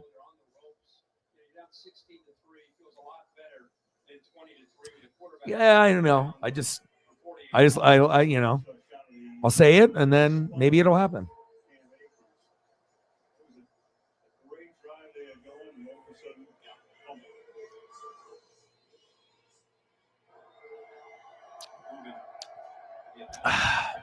Third down and 5. 13-3 Raiders knocking on the door. Shotgun set, man in motion. Carr. Floater. Intercepted. Nice play. That was a stupid throw by Carr by just floating it up, thinking that not one Rams defender would be athletic enough to grab that. Would have been better for him just to take the sack lunch there. Great athleticism.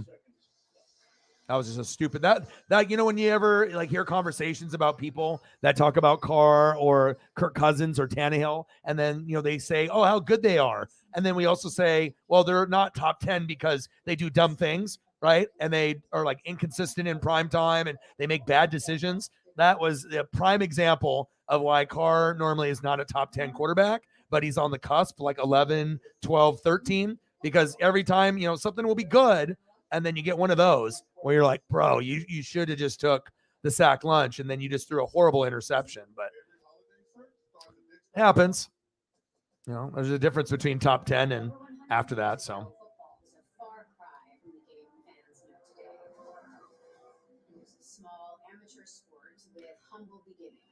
yeah, he's good.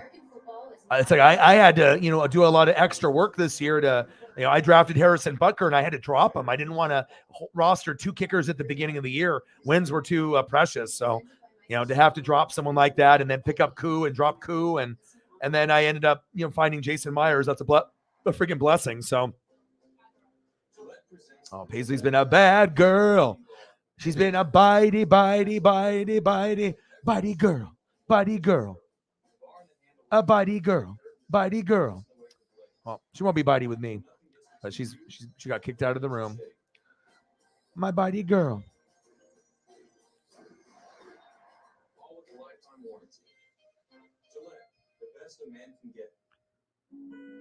It's okay, baby. She's walking away in defeat. Go get some food or lay down. I'll give you some hugs and kisses.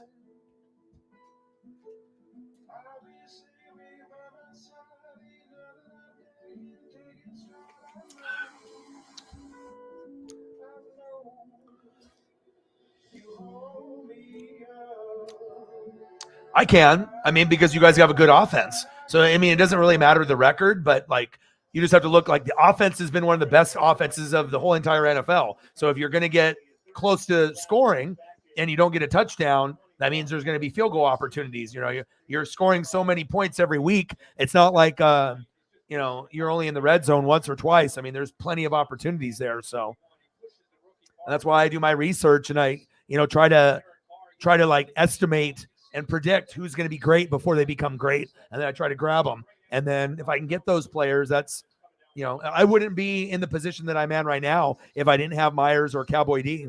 I'll tell you that. 13-3 Raiders. 21, 22, and 23 yards. I'm just impressed that he knows where to go with the ball, let alone the timing and accuracy with these receivers. Even that last ball, there's a chance to.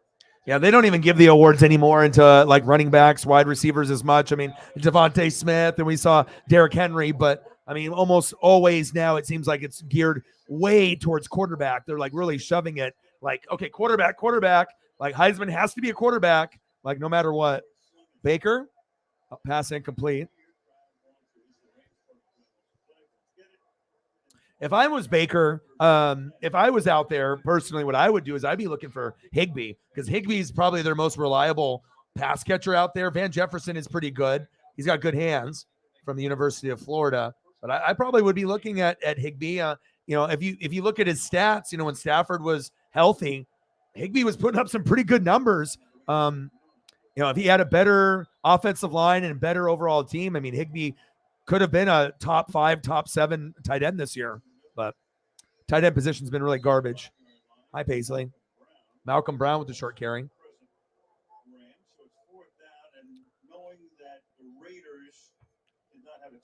Paisley Pup is hanging out with Daddy. 4th down and 5. And now we're going into the half.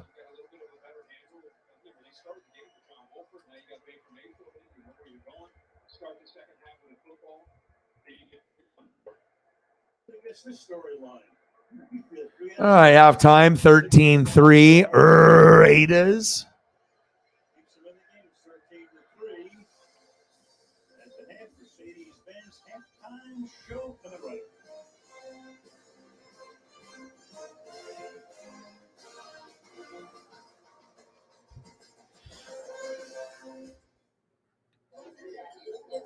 I got 13.6 so far. Not bad. I mean, I don't know if he's going to get to 26 or 30, but.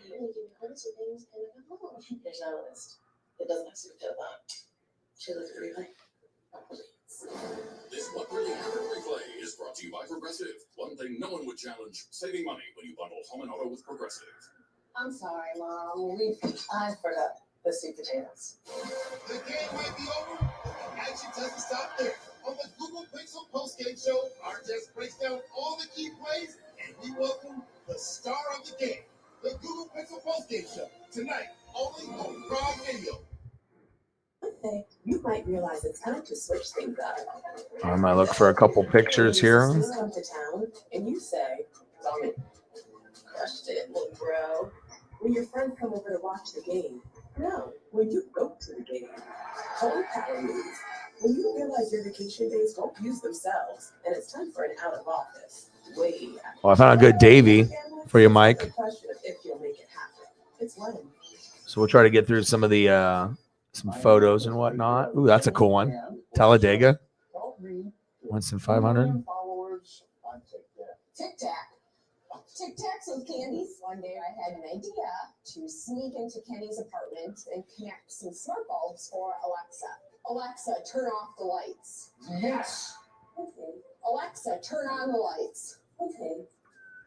Alexa, thank you so much. You're so very welcome. Personalize all of your settings with a Breathe down, single touch. The all-new, all-electric EQS SUV from Mercedes-Benz. You claim Baker Mayfield. Yes. What's kind of the I love you. behind that? He's a guy that I've been a fan of. Ends up, kind of. Did you poop? Where he gets his release from Did you poop? Carolina. I like the way that he carries himself. I like the. All right, I got to go check to see if we have a poop party. There could be a possible poop party going on. All right, give me a sec. That I think are in alignment with his skill set. So I'm excited about that. But it really was the result of our circumstances in the quarterback room and then him becoming available.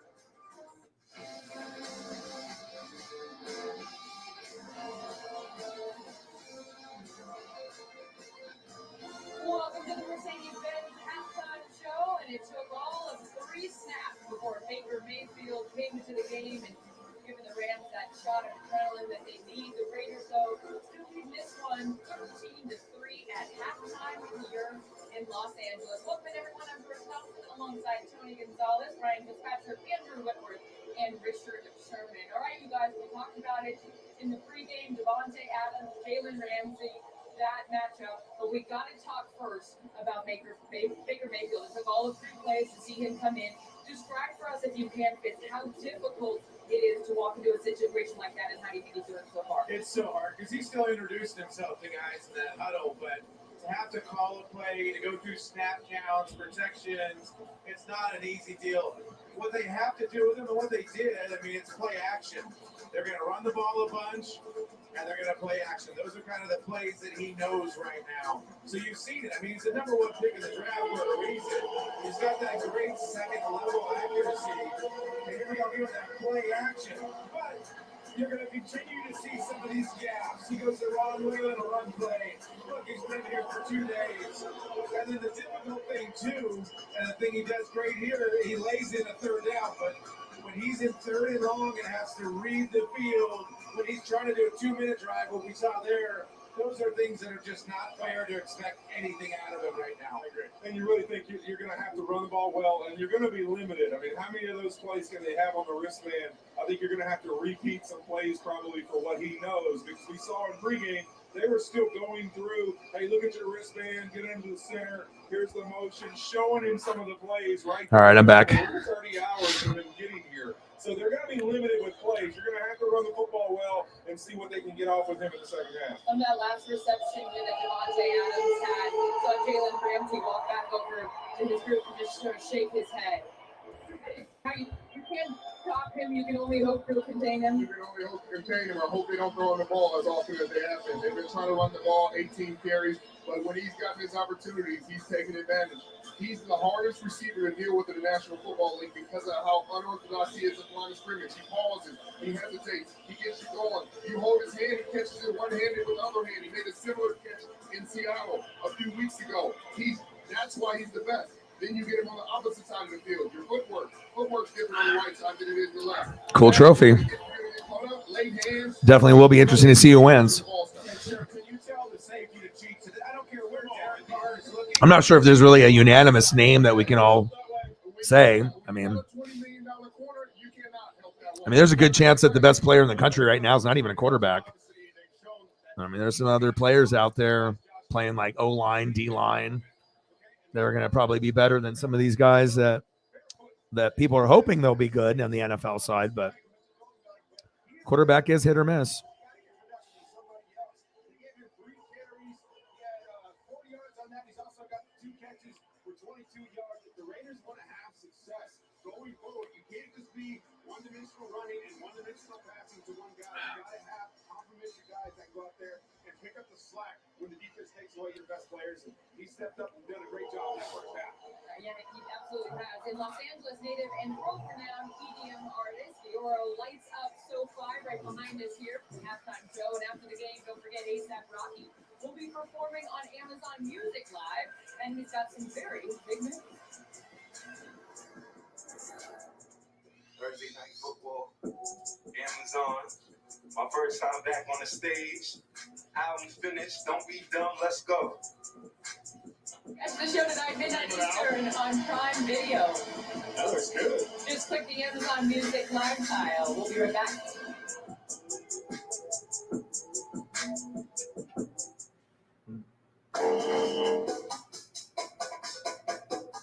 Weird, right?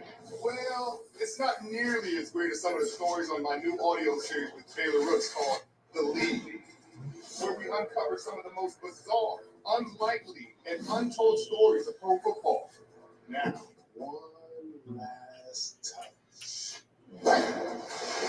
Call an Audible with The League, hosted by me and Taylor Rooks. Listen on Audible.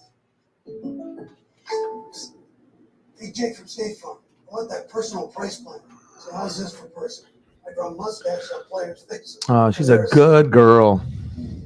Coach Reed, you don't need to get that personal gift. So easy for me to spend time. I can just sit there and just snug watch TV. It's the best. It happened again. It is the best. I'm going to get to the bottom of this. Call it quick to get a quote today. Like a good neighbor, State Farm is there.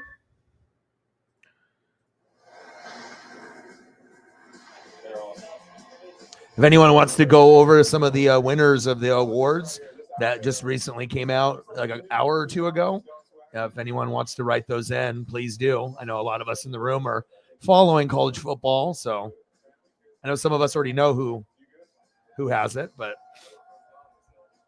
if someone wants to do that. I told Muhammad to me when he had his first kid, we were saying, look, you'll never be more tired in your life, and you'll never be more gratified, like just like in all. Baby, how are you, man? You know, I'm good. Yeah, you got 3 snaps left. No, I ain't got 3 snaps. I got no snaps. No snaps. I can't take any snaps. I ain't been doing anything but drinking coffee. The mayor. I'll tell you what, it was fun to get around, see everybody. I was a little nervous with the injury rate. I was going to have to introduce myself to a couple guys. I'm Andrew Whitworth. I used to play here. All right, you guys, time now for our electric moments presented by Mercedes-Benz. So the matchup we were looking forward to, looking for the high Quante Adams, Jalen Ramsey. Start the game. Adams gets behind him on the go route, brings in that one-handed catch. Less than a yard separation between them. I want to bring up the one that I thought that was kind of questionable. This is my questionable right here. This is the best team this season, but I'm not sure if this is the guy that should have got invited. I could probably think of about 3 or 4 other guys that were maybe more deserving. I think he's great, for college football, but I think there was others that were, if you look at the stats, Hendon Hooker, obviously you could just say that name alone, and his stats were better, even though he got hurt. But it shows you sometimes when you get hurt, it kind of ruins your chances, even if you've been super dominant the whole year. But if you miss the last like 3 or 4 games, sometimes that's a killer to getting invited. So, and we know he ain't fucking winning the award. Then came Google. Our body's rhythm used to be invisible. Then came Fitbit. What if the two forces joined together? What if you were more in tune with your body and with the world around you? What if Fitbit transformed Yeah. the way we live? Like he might be the best player in the country. Like I saw some stuff on him, and if you're looking at like someone that like is guaranteed to be a solid NFL player, like that guy to me looks like he could be the best in the entire draft. There's definitely potential there. It's like, if you have expectations of being the best, not only going into the NFL, but possibly being the best in the draft class, that's saying a lot. But yeah. He's one of the most exciting overall for me. This is the hotel breakfast. When free hot breakfast is a must, Yeah, we're not staying here. it matters where you stay. Go get it. Hampton by Hilton. I got a couple swaggy ones for Where you. to stay.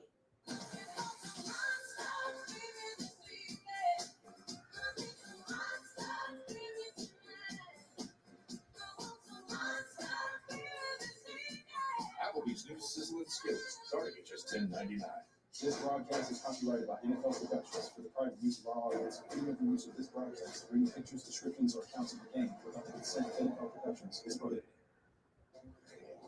Week 14 of the NFL season continues Sunday on. Yeah, but at least bowl season's like close, so that'll be a lot of fun. I know, regular season stuff can be kind of long-winded, sometimes boring at times, but once we go to the bowl games and that, starts to kind of, the juices start, you get start getting a little bit more excited about things, and definitely want to cap off the year on a good note, or at least try to.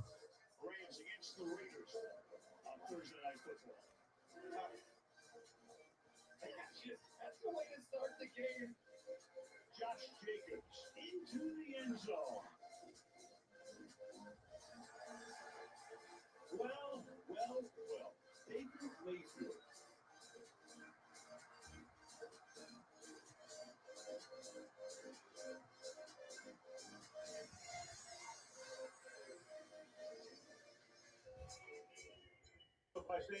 All right, third quarter. 3 is our halftime scores. The Raiders try to make it 4 once in a row. Rams try to snap a losing streak at 6. Josh Jacobs, 18 carries tonight.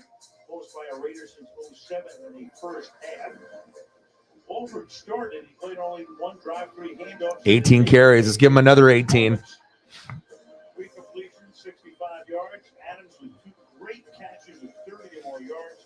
Over the season, the most in the NFL. The team comparison, of course, is completely in favor of the Raiders on every level. All right, baby, let's go. 13-3 Raiders.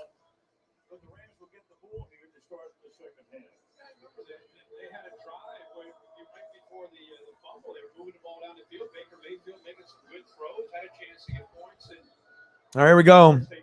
Raiders with the kickoff. See if the Rams can make this a little bit closer of a game.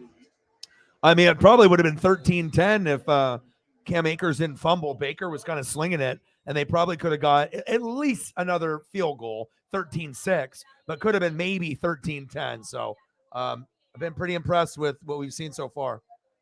Yeah, McVay's going to be like, damn, he's actually listening, and, they feel better than him than Wolford. So that's the whole point of why you picked him up. Who's just going to be able to push the ball, and who do you feel more confident in, Wolford or, taking a chance on the kind of the disgruntled player, but that was a former number 1 pick that's, got talent, but just hasn't been able to show it. And some of it's mental. That pass was low. Come on, Mayfield. Got to be better. Come on, baby. what you'd expect to see with a quarterback who's only been in town for a few days and learning a new offense. It's not just the fact that he's memorized some of these plays and he has familiarity with where to go with the ball. It's the actual rhythm and timing with the receivers that I think if you watch the first half, you have to. I mean, honestly, usually if the offensive lineman is the best in the country or it's like a defensive player, usually that's going to be better than any quarterback that's coming out. It's just that's going to be maybe a Hall of Fame player. Quarterbacks are very suspect. Nice play by Baker. Nice job. I like this energy that I'm seeing out of Baker Mayfield. He's a new man. Probably got a lot of soul searching to do, and being a really brash and rubbing people the wrong way as the villain. And it worked for you at Oklahoma. People had your back. But then once you went to the Browns, people went against you, and the bad luck of being just on the Browns and going to the Panthers, and it just didn't work out. The overall team wasn't very good, and it's tough. But I mean, at least it's a blessing now. He gets a second chance opportunity. It's not even next year; it's this year. So 3rd down and 4.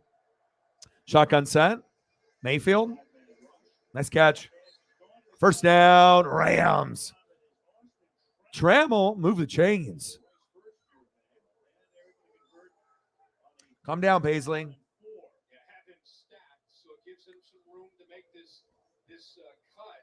Because at this point, you know, Baker might be able to be on the roster, or it'll help him get a job somewhere else. But again, if the other team that picks him up doesn't have Sean McVay or Kyle Shanahan, it probably won't be very good of a good experience. You're gonna need like the best play callers and the best like quarterback whisperers to help people that maybe has lost the confidence a little bit, but maybe still has a little bit more game than Carson Wentz. Maybe. Oh, it's 12 noon. You know what time it is? Time for a sack lunch. Yum, yum, yum, yum, yum, yum, yum. Sack lunch.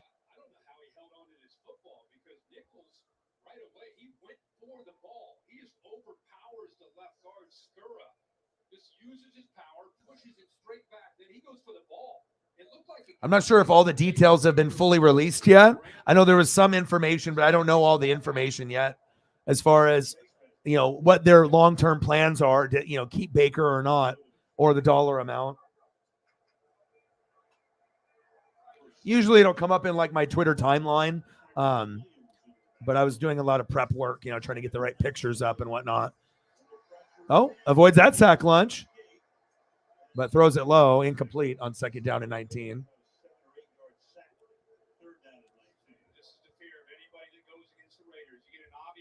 Situation, and Jones and Crosby have a chance to just tee off and get into the backfield. Oh.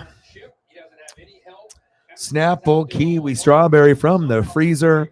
13-3 Raiders. They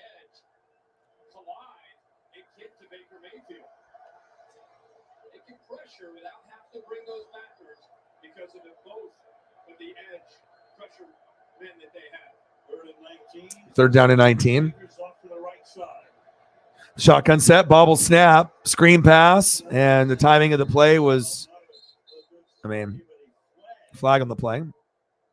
But like I said, no matter if Baker plays good or Baker plays bad, the guys had like a day. Normally, they're not going to start a quarterback that just came over like a day before. No time to learn the playbook. They just kind of threw him out there. Like they already knew they were going to lose, and Wolford was injured. So they were just like, well, fuck it. Might as well just go out there to see what you can do.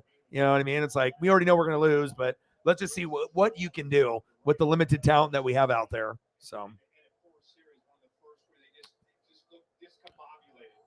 4th and 19.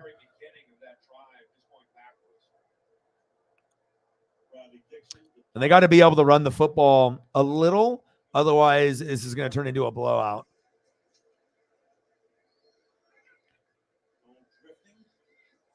Oh, that was good.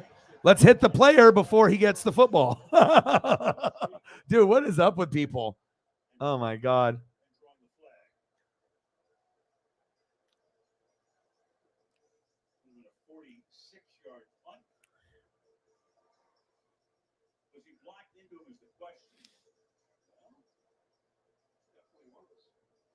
He's like, let me push him into you.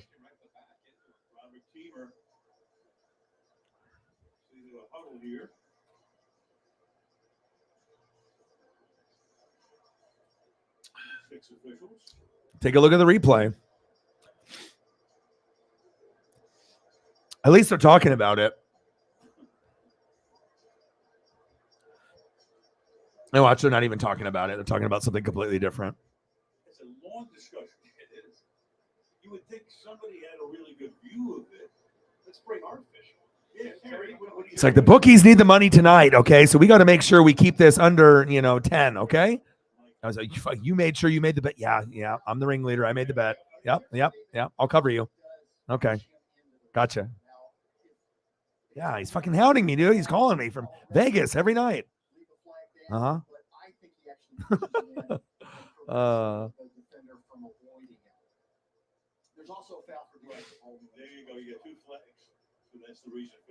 right, come on, baby.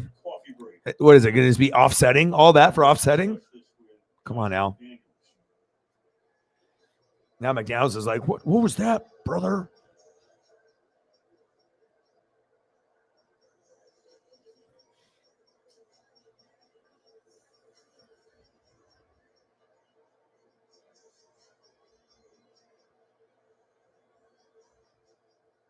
Mayfield looking at the tablet. All right, take it easy. 13-3 Raiders.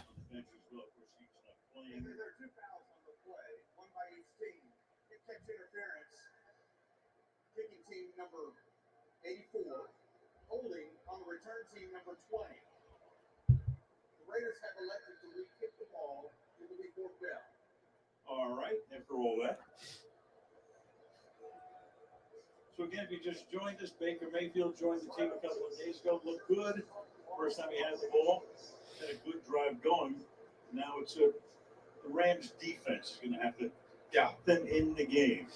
And I think we're so caught up on Baker Mayfield. Alan, we talked in the open. The Rams offense last week with John Wolford, they were running the football, they were running jet sweep, and they're running play action. So as much as we want to see Baker Mayfield, now that they've dug themselves in a hole and they're trailing, I think you got to get back to that identity that had the really good rhythm last week. And we could see Wolford. I mean, the question with Wolford was what about the neck? It's been bothering me. Can't throw deep downfield. All right, come on, baby. Let's go. We'll see who's in on the next series.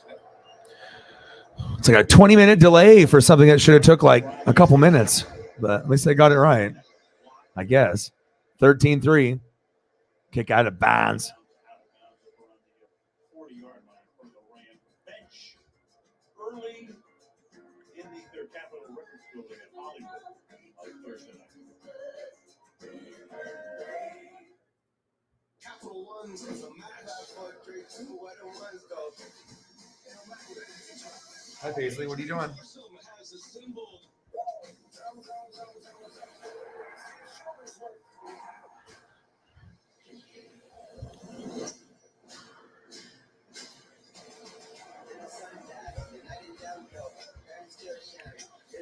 Paisley's hanging out with Daddy.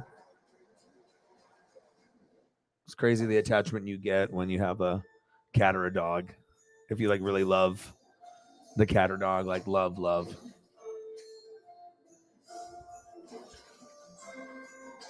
Very fulfilling. But it has been challenging, kind of still doing the exercise thing and getting that hour walk in, especially if the weather is kind of shitty. But I'm still never going to wear pants. I'm always going to wear just shorts, as long as I got like a duck hoodie or whatever. And I'll just, put the earbuds in and just go and listen to some E40 or whatever, and then get that walk in. I know she needs that to be outside too. She's an outside dog for sure. She loves to explore and be outside.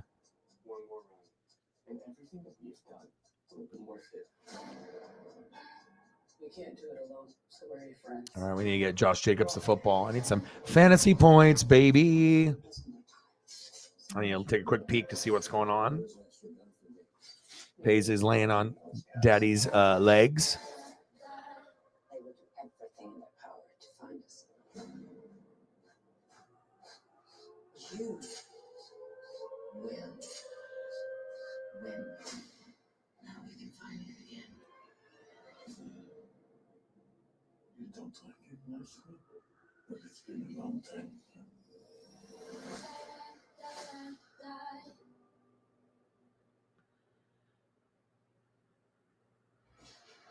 Let's take a look at our next gen stats powered by AWS. It is the combination of Derek Carr and Devontae Adams. A couple big plays. This is early in the game. Adams first catch. No, always somebody at the house. I mean, you got a lot of kids, grandkids. You got all kinds of, that's got to be, it's going to, keep you upbeat when you got all the different personalities and the people there. All right, 13-3 Raiders. We need a healthy dose of Josh Jacobs and Devontae Adams. First down and 10. Carr. Hands off to Jacobs.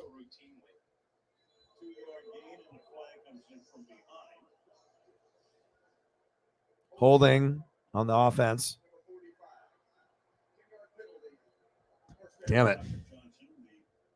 So everybody was shocked when Adams came over in the deal with Green Bay, but then the two of these guys were together. As those of you who follow football close to North Fresno State, 24 touchdown passes with the Bulldogs and 12 touchdowns touchdown passes, one behind Burrow and Chase for the second most in a single season in NFL history. Devontae's fun. College teammates. He's great. Oh, that's a cool shirt. They talked about it from time to time through the years. Doesn't even matter if it's like a bootleg shirt. It's fucking dope. Carr. And it's cool too because you can tell like him and Devontae are like actually boys. They're actually really, really good friends. It's family. It's like for life. With Rodgers and Devontae, the dynamic not the same.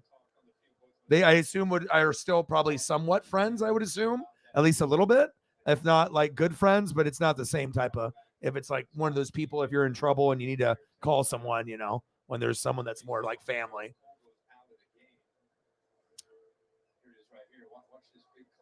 Oh, man. Ooh, Keelan Cole hit hard there. Hopefully he's okay. Come on, buddy. Get in there.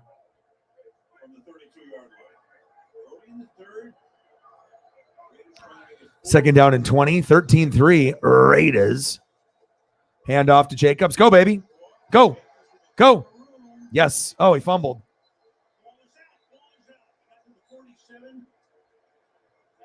Oh, did he get injured?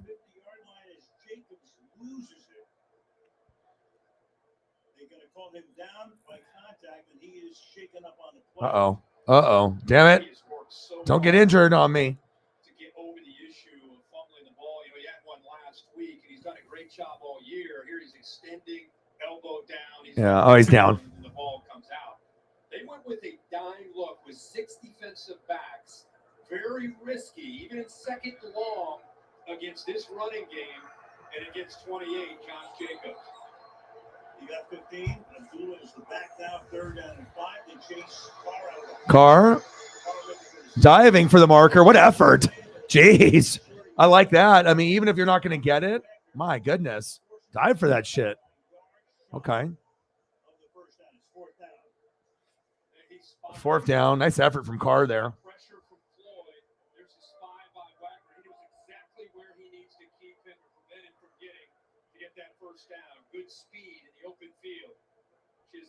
No, nothing in there, but there might be some later. We hope. Nice run by Carr.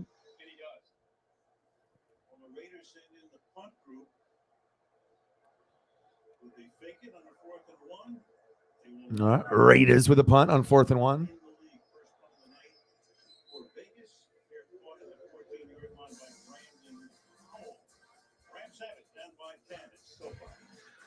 Drizzling, huh? Still got to be pretty beautiful out there. What island do you live on?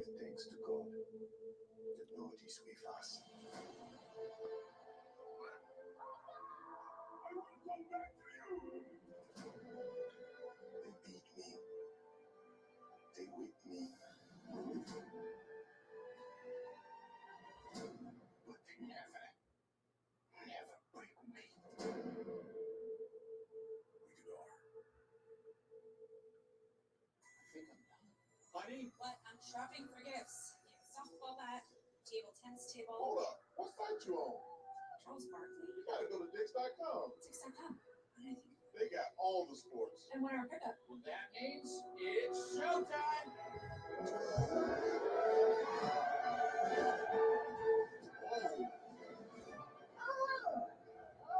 Charles Barkley think y'all are crazy.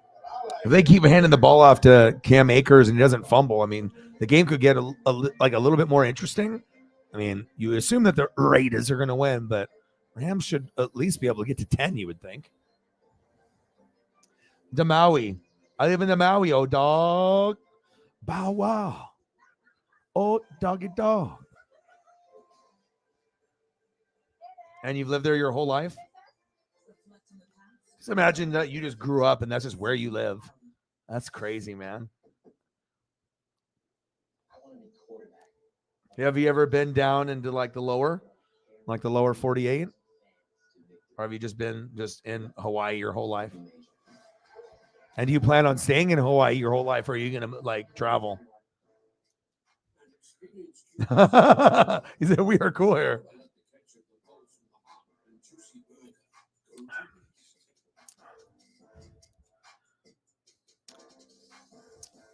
I love it here in Oregon. I don't know if I'd ever be able to leave, man. I just special here. Especially when I can go like almost in any direction, and I can go and like if I want to go camp or go to a lake or go to a mountain or go to the beach or downtown, it's like everything is within 2 to 3 hours or less, which is pretty amazing.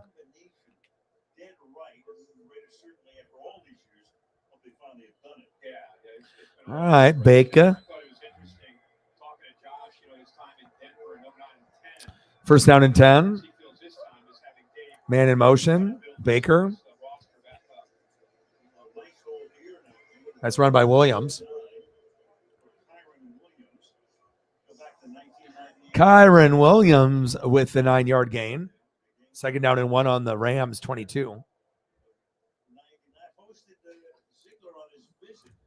Shit, you never know.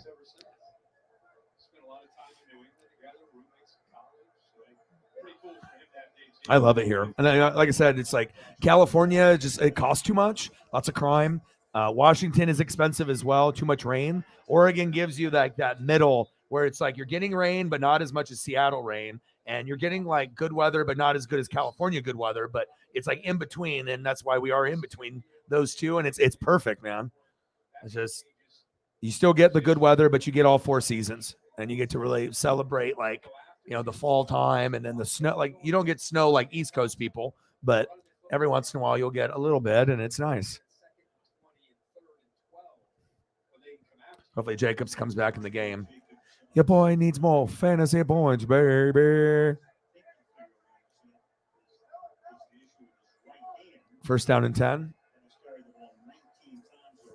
Play action to Akers. Aired throw there to Van Jefferson. Passing complete. McDaniels, when he was at Denver, it started out great. He was 6-0. So with the Belichick tree, here we go. And then forget about it. Flamed out, got fired before the end of the next season. I bet. And the food. You kidding me? The whole vibe. I guess it just depends if you like that type of that vibe. And I like to see how other like people live, all their cultures live. And I like to try to embrace that and like envision like how would it be like to like live like every day in Hawaii or like in the South or in the middle of the country. I'm a big food guy too. I mean, I'm trying to lose weight and everything, but I don't really I don't really have like, oh, I hate this. I'm willing to try almost anything. All his weight came right down on that right hand. Kaylee, what do you know? Yeah, so Al, when they took Jacob's glove off, they taped his right pinky finger. Then they put his glove back on and actually buddy taped his ring finger to that pinky finger on the outside of the glove. He is not shy about showing that he's in pain, but he's trying to work through it. Yeah, big close-up shot. He said, I'm the fucking man, and O-Dog is needing points for me. Oh, good defense. Crosby, baby. I love this guy. I mean, if he comes to your team is going to be instantly a billion times better. I'd love to have this guy on Tampa. Endless motor, very, just a very good, intimidating football player. And he like whatever, he says, he backs it up. And the number one thing I like is the endless motor. When you got the endless motor, that's what I really respect. Keep chasing. There you go. Just like that. Just like that. Never gave up. Slowed down and was thinking about it. But then, ended up and put in that motor. Boom. And then that last little effort. Jacobs is going in the locker room. So I'm probably not going to get Jacobs for the rest of the game. But at least he got me some fantasy points before he left. Oh, my God. You would love, I mean, the elk and the deer and just the whole Oregon vibe, the Northwest, the Pacific Northwest. It's beautiful out here, man. Like if you're looking at mountains and lakes at anywhere in the country, it'd be hard to find a place that would be, I mean, there's going to be places that are, better or very close to, but It's up there. Yeah, they slammed into the punter, and he went fucking flying sideways.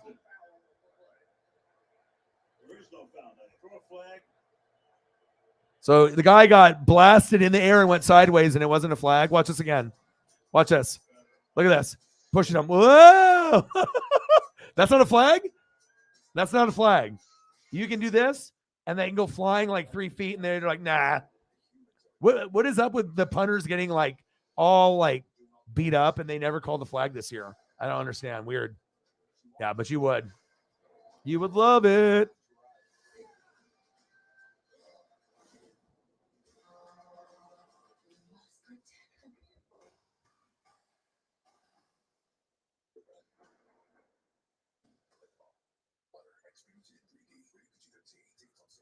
When Wingstop made a chicken sandwich, you know they wouldn't make just one. Now you can have 12 new saucy toss favorites like lemon pepper, mango habanero, and OG hot. So try the new chicken sandwich for only $5.49 at Wingstop, where flavor gets its wings. Some things leave you guessing. MailChimp takes the guesswork out of email marketing. It's beautiful here, man. Millions of emails to offer suggestions for how to improve engagement and revenue. Guess less and sell more with Intuit MailChimp. Oregon is a beautiful place. People always talk about like the shit in Portland and the craziness down there. But I mean, when people think about Oregon, this is what it's about. You know, it's not about the crazies downtown Portland. Every state is going to have a crazy city, you know, where they have a lot more crazy people doing crazy things out there. So you ain't going to find crazies out here, though.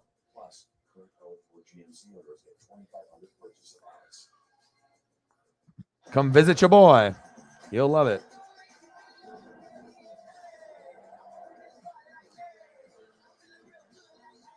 Show you a beautiful one at Crater Lake.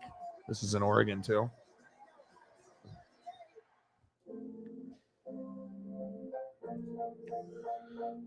That's Oregon, baby.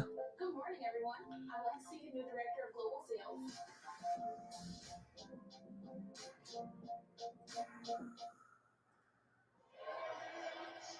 Talking about Jacobs being taken back through the tunnel and into the X-ray room.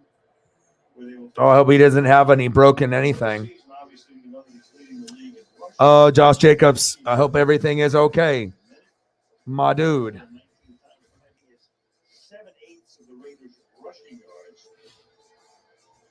What's up? Yeah, $50 already. Yeah, what are you getting? What are you buying?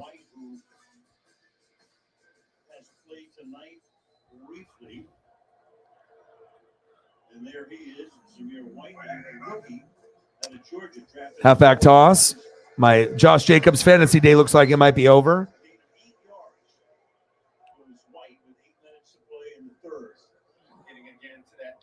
13-3 Raiders. Good job in the first play for Zamir White to come in, lead blocker with Johnson. They're just trying to make sure that they're able to secure the edge and get positive yards on 1st and 10. 2nd. Second down and 2. Carr, hands off. Okay, let's run into our own man. And that's why you're not starting.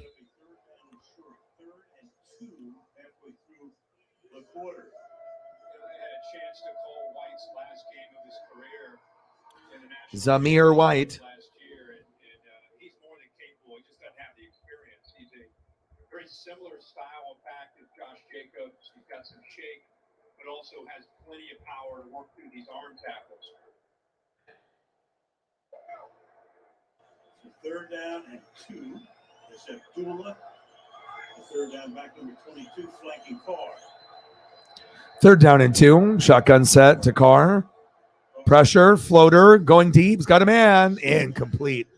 Intended receiver, Devontae Adams.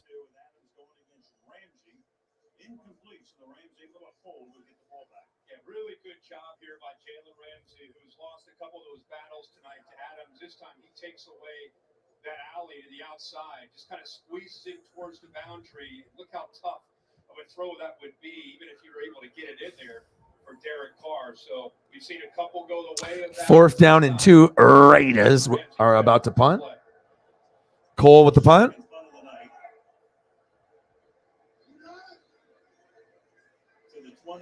Oh, that was risky. Flag on the play.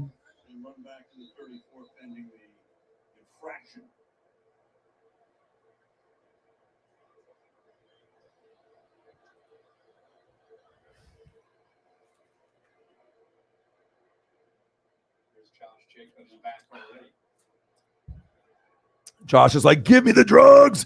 Give me the shot. Let me get back out there. Oh, dog needs me. Return team, number 31. 10-yard penalty from the end of the kick. Will be first down. Timeout. Robert Rochelle. Chinese Theater in Hollywood. Thursday Night Football.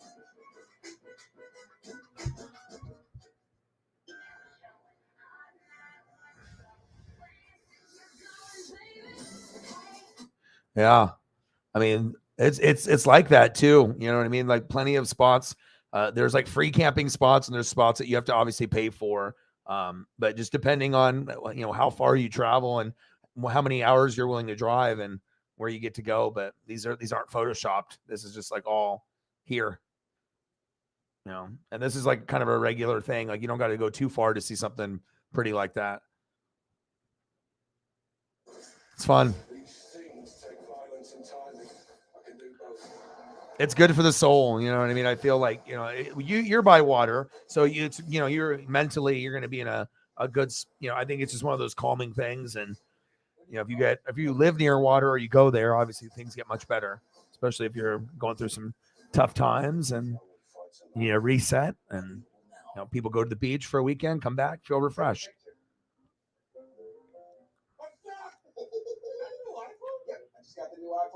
Baker has actually done pretty good. 4 for 12, 70 yards. I mean, he doesn't have a touchdown yet or anything, but last few throws, he was under pressure, and it's obviously making the completion percentage go down. But, you know, if Cam Akers didn't fumble on that first drive or second drive after they got the 3 points, could have been 13-10 now. And it's not like they have a whole lot of weapons to go to. Like, their probably best pass catcher is this guy. He doesn't even have a target today. Not even one, I believe. Let me see. Does he have one target? He's got one target. He didn't catch it. That's rough. Imagine if you started Tyler Higbee in fantasy. He's got 0. You're just like, oh, fuck. Hopefully he gets the ball. He is sometimes a good red zone threat, though. So, yeah, it's pretty here. Tell you about some sad sequels, especially for movie buffs. The Godfather, 1 and 2 were really great. 3 was whatever. Show Us the Revenge. Right. Staying Alive. Another. Yeah. Oh, that was Caddyshack 2. Right. That was grew like that. Yeah. Right. And then the Rams were 3-9 now, 6-game losing streak, 8 of 9, longest by a defending NFL champion, and at the moment down by. Yeah, most of my people that I meet or whatever, either through here or, you know, if I get anybody that usually visits or they're from another state, they usually don't move back. Like I've had quite a few that have, you know, come from different parts of the East Coast, and, you know, they'll temporarily just come for maybe a week visit or less, or 2 week, and then usually they end up coming back or they move here. So, what's up? What are you ordering? Okay, sounds good. How's the workout? Good? Yeah. You got the sweat in? See, you haven't done it in a while, and so it's good to.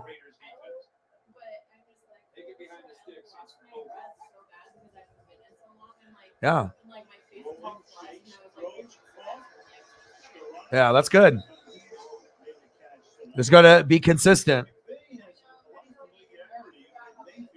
It's the idea of thinking of having to go there, but once you actually get there, it's like you're fine. It's just about getting dressed and then, oh, I have to go. But then once you actually get there, you're like, oh shit, like I'm gonna, you know, it feels good to sweat a little bit, and otherwise we're gonna be like 500 pounds. Yeah. Good. There we go. I like that. That's tough, you know, like keeping up with a diet or exercise. I mean, it's very, very difficult. Baker going deep. He's got a man. Oh, PI. Hello? Yes, there we go. There we go. 25. Let's get to a hundo. Let's do it.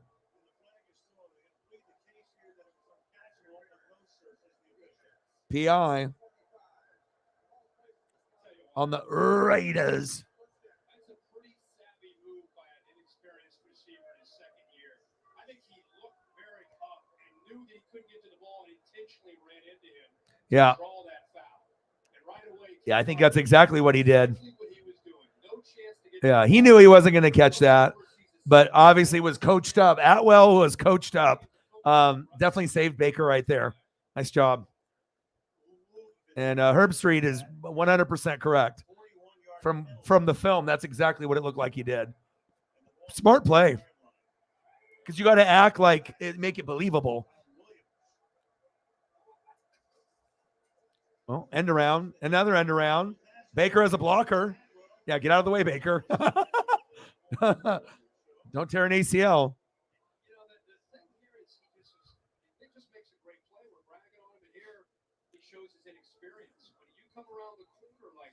What do you mean, dude? I mean, you guys throw snowballs at Santa at the Eagles game. What's not to like? Right?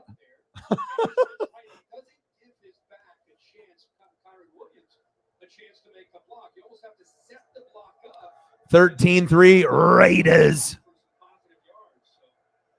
They got Kyron Williams in the backfield. Let's see if they go to him. Nope. Play action fake. Baker.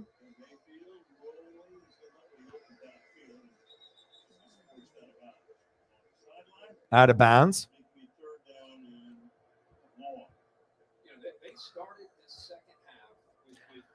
Yeah, exactly. I mean, especially if you're a country boy, you like to be able to see the lakes and the fishing and the hunting, and you want to see the beautiful places every state has to offer. Who gives a shit about people?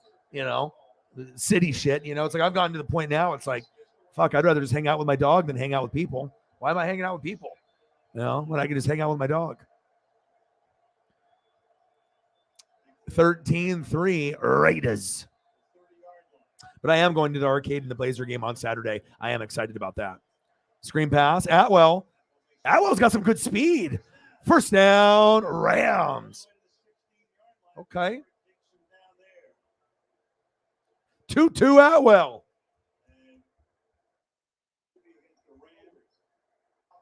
Oh, brutal. 2-2 was moving. So I can find a practice one of 2-2.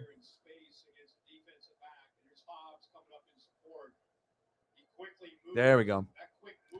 2-2 got some nice speed.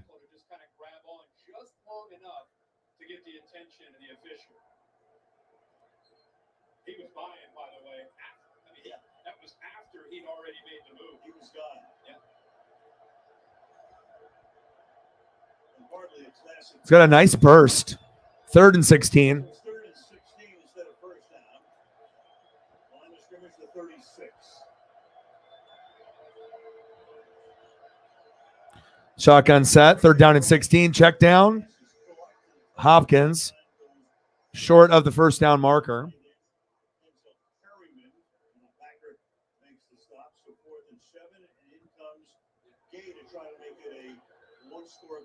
All right, let's see if Matt can do it.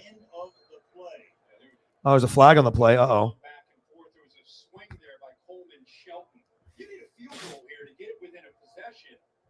Someone threw a punch? Whoa, what the heck? Go back to that. Let me see. Let me see the punch thrown. There must have been some jaw jacking. What happened here? They probably connected a couple times. Oh, God, what happened here? After the play, personal foul. Offense. Okay, that's a 15-yard. Let me see. Right, Shelton. All right, they're both in each other's faces. Anytime you get your hands up into the face of another player on the other side and you move your kind of swinging at them, that's I don't know about that. I mean, just because you push a guy in the chest a couple times, we saw a guy try to end another guy's life with a choke slam earlier, and then you're gonna. I don't know. That's a little unnecessary to me. Like, you know what I mean? Like you're gonna make these certain little protect the quarterback calls. Sometimes you got to let stuff go. That was like unnecessary to me. Matt Gay with the kick.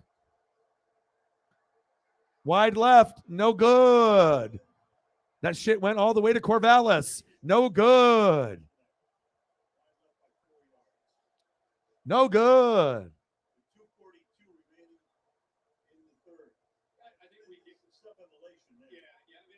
This is what Sean McVay's been working so hard on is going through this storm. This entire year has been a storm. A lot of adversity. You're sitting there looking at a 3-9 off of a. Have you lived there your whole life? That's why I like doing the channel and getting to know people from everywhere, because everyone lives so differently. Like, you could be black, white, Asian, Mexican, not necessarily like the race part, but just based on where you live, how you live, and just what the daily routine consists of, depending on where you live in the country. We got a lot of really interesting people that have really interesting jobs or jobs that they used to have, and maybe they're retired. And Jacobs is back in. What the fuck? Oh shit! Oh shit! Let's go. Okay. He's like, I need. O-Dog's counting on me. He's like, my wrist is broken. Tape it up. Fuck it. Let's get some more fantasy points. Thank you, man. Appreciate you, Josh. Josh is willing to sacrifice everything.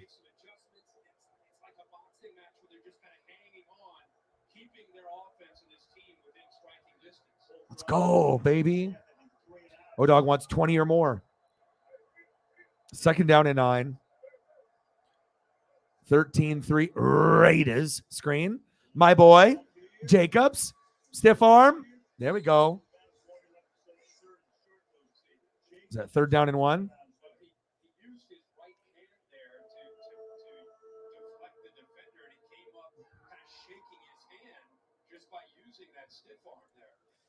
Yes, I did.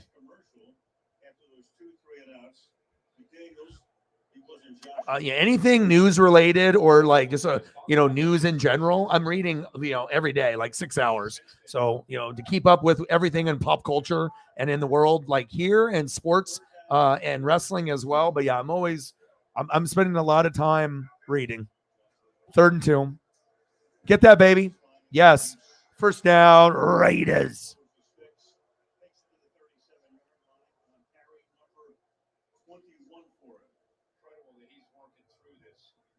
Injured dog.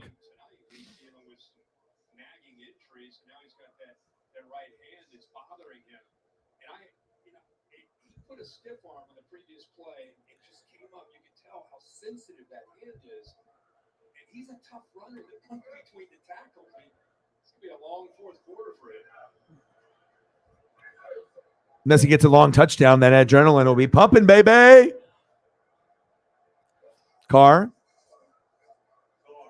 Turn around. Help him out. Throw it away. Good man. There you go. Throw that shit away.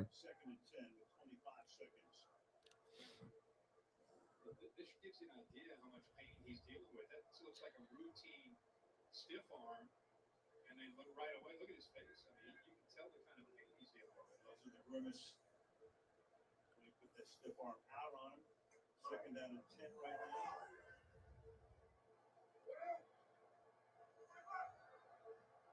From the 37-yard line.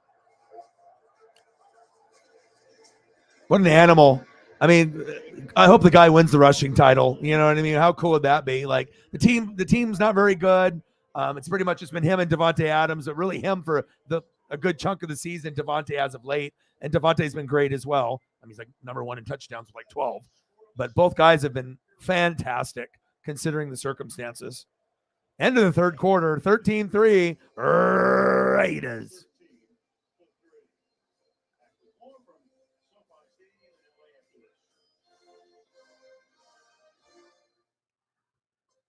You're watching Thursday Night Football, only on Prime Wi-Fi for Jenny, who gets it all done. Wi-Fi for Lily, who builds her own fun. Wi-Fi for William, to help save the day. For roommates Joey and Kim, and the games that they play. Wi-Fi that works way out here, just for Lou. For Tia and Leah, and all their guests too. Made for homes both big and small, Eero means fast, reliable Wi-Fi for all. Find your Wi-Fi system at Eero.com. My A1C stayed here. It needed to be here. Ray's A1C is down with Rebelsis. I'm down with Rebelsis. Guy's a fucking animal playing hurt like a motherfucker.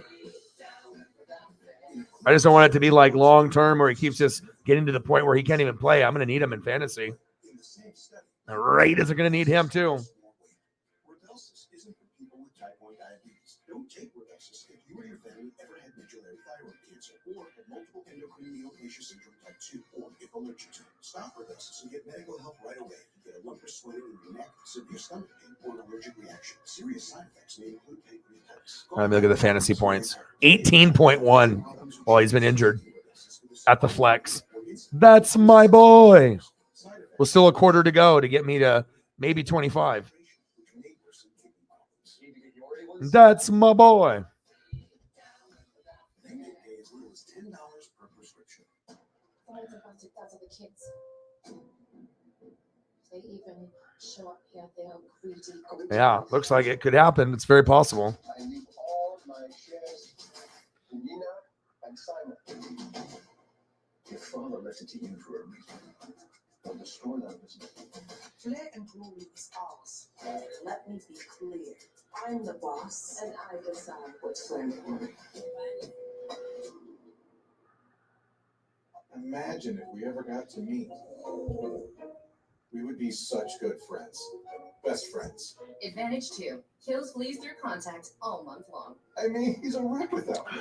Advantage 2. Like the misery of biting fleas. Little Caesars Detroit style meat dish pizza has caramelized crispy cheese edges and a soft, chewy center. Do you End of the third quarter. 13-3 Raiders.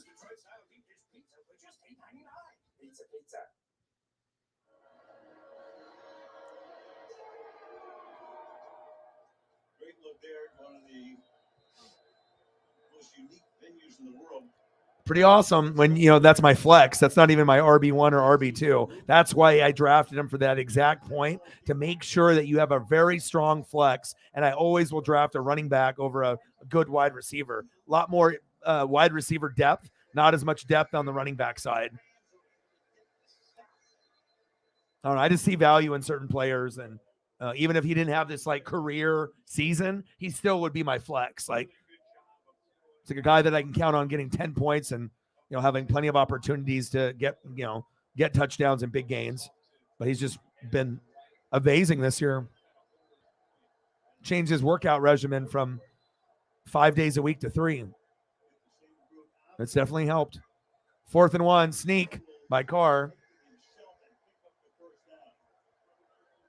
First down, Raiders.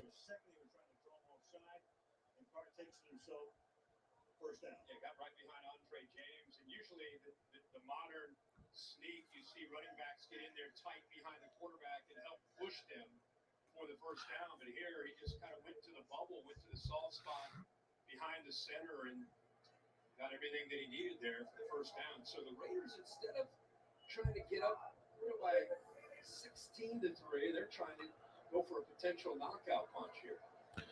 First down and 10. Carr, hands off. Come on, Jacobs.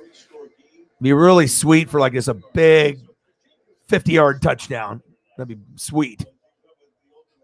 Workhorse in the worksheet, 24 carries for 90 yards, along with 15, shaking that hand again. He's showing the durability.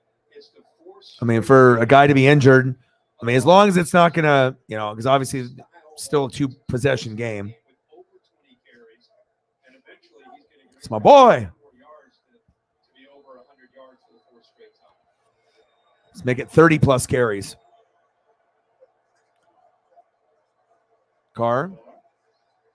Pass incomplete. Intended receiver, Devontae Adams.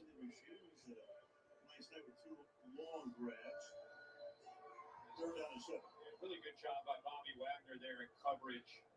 I think he knew pre-snap that he was trying to find that glance route. What's good? To his favorite target, Adam. What's good, bro? Gets into that throwing lane. Watch How are you? It's been tough, to be very honest. It's been very, very tough this month, last month as well, but just grinding, just doing this game, and then we'll do a stream tomorrow, and then I'm going to arcade and a Blazer game on Saturday night, so we'll take Saturday off. I'm not trying to take too many days off, but for my sanity, it's just nice. I got to be able to have a me day, and so that way, I think the only game was on is like Army Navy, and there's some basketball games on, but I'm really down to play some like NFL Blitz or Hang Time. I like doing race car games like Cruising World, Cruising USA, shooters, like where we both can like do Jurassic Park or something together and go through the levels and stuff. Like I like being able to do games where we can try to beat the game too, like X-Men and Teenage Mutant Ninja Turtles, the arcade. Like we've beaten the Simpsons already. Me and my buddy did. It took us like hour and a half, but we ended up beating the Simpsons at a different arcade, and then we ended up beating Teenage Mutant Ninja Turtles, the arcade game, and that took us over an hour. But it's fun. I mean, like I said, instead of just going from this game and just dying right away, and then you're wasting your quarters or whatever. Yeah, we try to that's like our goal every time we go, try to end up beating the game. It's fun. Good memories with that. I think we're at 25.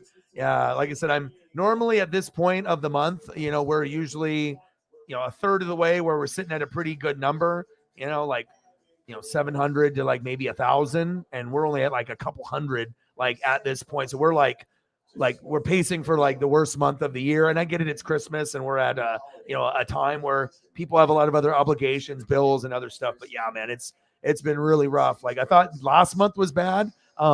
This month's even been worse than that, but I still have faith. I mean, we still have, we still got 20 plus days to hopefully with bowl games and other things that we can get people to come through. And I know you always do an above and beyond job to help us out when you can. So I appreciate you, regardless if you can donate or not. So yeah, but it's definitely been kind of rough.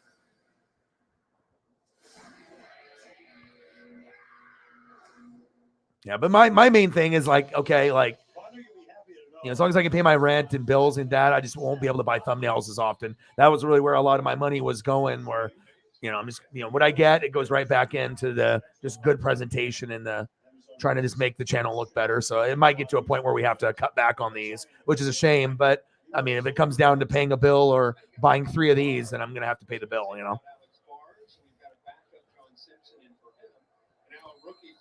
But they work better anyways when I do baseball and like NASCAR. So 3rd down and 7. I can't wait for those to come back. I'm so excited for NASCAR and MLB to be back, so I can go back to Seattle, watch Julio play. Carr, little dump down. Short gain by Abdullah.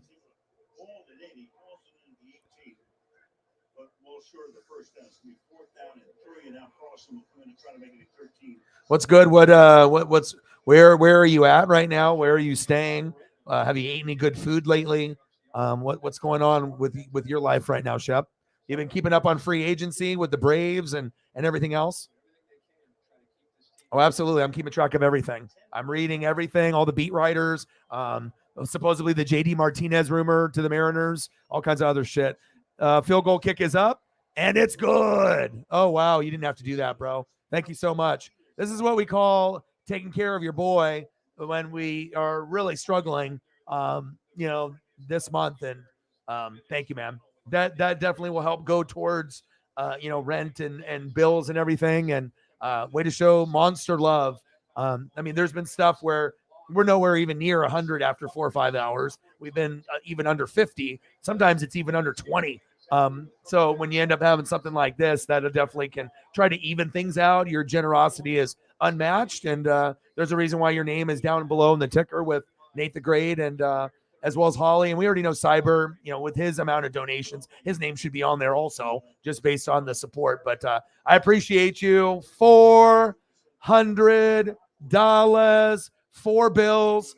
You're not going to see that type of support, let alone with less than 20 people in the room. And that's really what makes it special when you have people that love you, care about you. They know things can get tough. But even with that being said, you can get some people that really will go out of their way if you have a good connection with them. And bang, bang, boom, boom, bang, bang, bang, bang. Thank you. And I know how hard you work. So like, this is something that you could easily do yourself, where you could buy yourself, some brand new shoes, brand new jersey, brand new video games, and, make a gift to somebody else. And you decided to, support. And it means a lot, man, because I need people like you to make sure when we have these slower months, if, it's possible when we're in a very bad position, that we can kind of get in a better position. So thank you so much, man.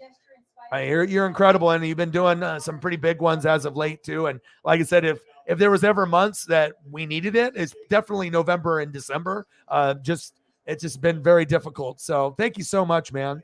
I don't even want to take that down. That might just stay up the rest of the show. Be like, all right, we're just gonna have to look at O-Dog, and we're gonna look at Shep down here doing Shep-like things. Play action fake.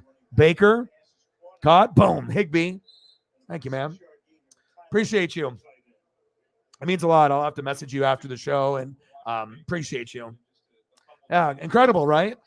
There's not very many people that, have the extra funds, or if they do have the extra funds, they're never going to do that, unless it's a special thing, and it really is. So thank you so much, man. I know other people probably don't understand, but that's what makes it special. Second down and 5.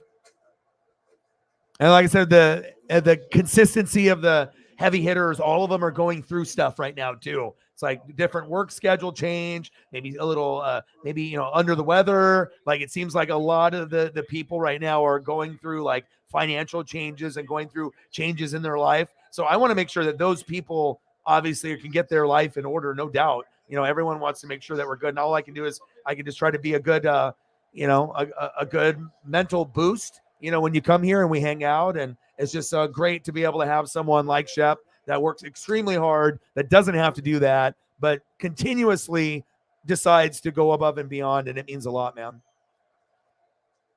Baker going deep. Bro, I've got some new shows for you to watch too, dude. Bro. So there was one on Discovery where it's got Jeremy Wade, and it's going over like underwater like mysteries. And I was like watching that, and it's really cool, dude. And then another one was on the Travel Channel where it was like paranormal stuff. And they were like investigating these caves, these like mining caves of like gold and like minerals that are like haunted. And it was a kind of an interesting program. And I watched that one. It's not as good as like Ancient Aliens, because that you and me and obviously Chief will Chief, that could always be a show one day where we just, hang out and smoke and watch Ancient Aliens and just react to what we're seeing. But oh, no worries, man. Yeah. Until you get to a point, if you ever get a Cash App and you go that route, you can always go that route. If you ever decide to download the app and do that way. Sometimes it's convenient, not even necessarily just towards me, but like if you have to like send money instead of having to send money through the mail or having to go through like a banking app, you can just go that route too. And everything's linked to your bank that way. So, and usually the fee when you take money out of it, it's a smaller fee than some of the other ones. So no worries, man. You are always going above and beyond. And like, yeah, it's been crazy. It's been a tough ride, for like these last 2 months. It has not been easy, but that definitely gives me a lot of, belief and hope. You know what I mean? Even if the views aren't as high as other channels that we stole, it's the, not the quantity, but the quality. So appreciate you, man, very much. No worries. I'll be here tomorrow. You're a goat. You're a godsend, man.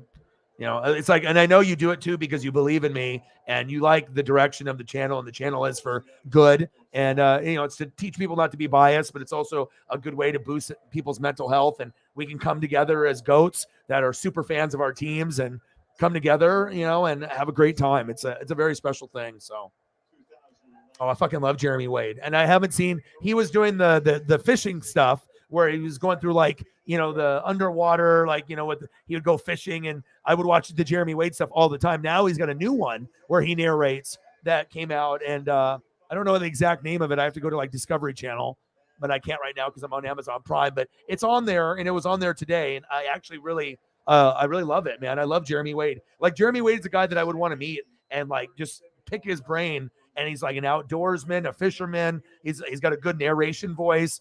He's just a cool guy. And then I also noticed that they're going to be bringing back Dirty Jobs, you know, on Sundays, so you can watch Dirty Jobs. I'm not sure if he's going to do new episodes, micro, or show old ones, but I think they did some newer episodes of the show from back in the day. But I don't know. I have to double check. Oh, hell yeah, dude. Yeah. Appreciate you, man. I know how hard you work. And you know how hard I work too. And I think there's like some people that recognize like, you know, what I'm doing, and then they kind of get it. And then the people that really understand like how much time and effort and what goes on off camera. And this is not just like a hobby. Like, I put my heart and soul into everything, and I try to push myself, you know, because like I said, with pictures, as far as the game is concerned, I don't have to do it on like every play. Originally, when I thought of the concept, I was just going to do it for touchdowns. So I was like, whoever scores a touchdown, I'll bring the photo up. And then I got to a point where I got like comfortable enough of, you know, navigating all the different buttons that I was feeling like maybe I can actually do it play by play. And we've gotten to that point. So. Oh man, anything when he does the fishing programs, I'm hooked. I don't even get on my phone when I'm watching those programs that have him in them, or like Alaska programs like Life Below Zero. The phone goes down and I'm focusing. I don't even have to be stoned to love that shit. It just puts me in a good mood. I like that outdoorsy shit. I really do. And that's why I love Wicked Tuna, and I'll watch like Deadliest Catch, but I like Swamp People a lot because of the vibe of how the Southern folk treat each other. You know, they can be rivals and you can talk shit, but if the rival had fucking damage to their building and they need help filling tags, even the rival is going to step up and be like, all right, you know, we're not like friends or whatever, but you know, I'm going to try to help you out. And that's just the Southern like hospitality that you hear about. And it's very cool. That like compassion, you know, I like seeing that like human element come out, not only on what they're doing, getting tuna or getting, you know, the gators, but I like to see like how they interact with each other too. It's very cool. 16-3 Raiders, passes low. Yeah, whistle hasn't blown. Skoranek. That ain't Cooper Kupp. Skoranek making some plays tonight. You know, we thought Atwell and Powell would be the guys with Cooper Kupp down. You get the grab here? Yeah, that's a good job. You saw McVay say, hurry it up, we don't want to challenge. And did they get the flag out? And they did. So we saw the replay. Then McDaniels shoots the flag out. That's why McVay wanted. Yeah, I appreciate that. Yeah, yeah. Like I said, because we were just way behind the 8 ball. Like normally, because I'm an analytic guy, so I'm always like, okay, looking to see where I'm at, and it's like, everything that's like that I'm getting after like bills and rent is going towards like Paisley, like food. But usually, I'm trying to like improve the channel with the thumbnails and everything. But if we're like way behind schedule and we're like a third of the less possibly than maybe we're used to, it's like we want to make sure that we can at least stay afloat and everything. So I appreciate it, man, very much. I appreciate that. You have no idea. It's been tough. But like I said, I always keep the faith just because I feel I have really good quality people. There's people that will have a lot more people, but like just because they have other people or a bunch of kids, it's all about who you have and the connections. So what do you want to see for photos, man? I was showing people photos of Oregon. You come visit, and we got places that look like this, man. Talk about if you're doing your airport shit and you just want to fucking get away, and just imagine seeing something like that. I mean, if you're living out in towards like, the South or Georgia, you know what I mean? Like you come and see something like this and hang out with the O-Dog, man, it's like life-changing.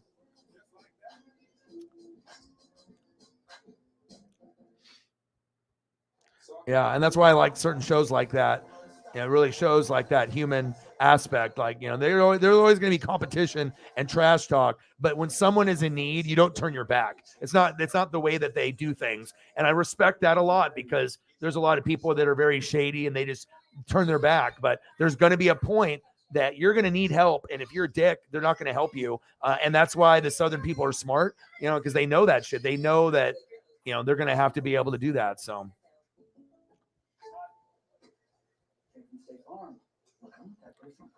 Yep, they do. That's true. Very, very true. And like I said, I mean, we also had a point where we were having like the heavy hitters, like the top 2 or 3 almost every day. And we're not having that anymore. And plus people are going through some hardships and whatnot. So yeah, but you're right. Okay. I got you.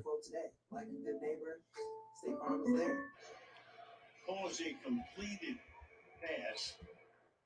All field is if you have control. We're talking to Terry McCauley during the break here.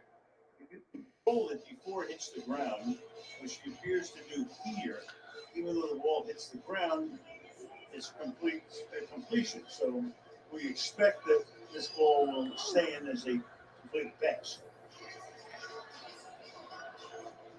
Correct, Mente, Terry? Yep, after repeatedly going on the field scans, Las Vegas has been charged a timeout. Hey, Terry, And an unsuccessful challenge. I think sometimes fans see the ball hit the ground, they just say, okay, that's an incompletion. But what Al just said, you had told us at the break, the control.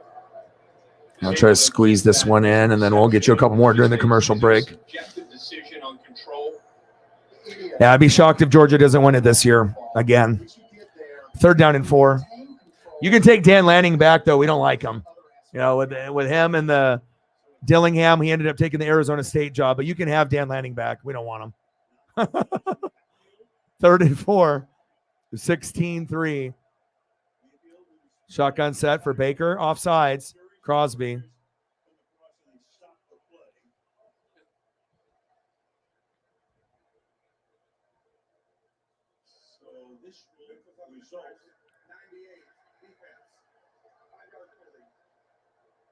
He's like, fuck, man, I was jumping. He's like, I was trying to get that sack lunch. He's like, I was trying to eat. Crosby is trying to get an indicator when he just kind of guesses. Once that head goes down, you've been Yeah, it looks like it. most often tonight, and this time he gives him a freeze.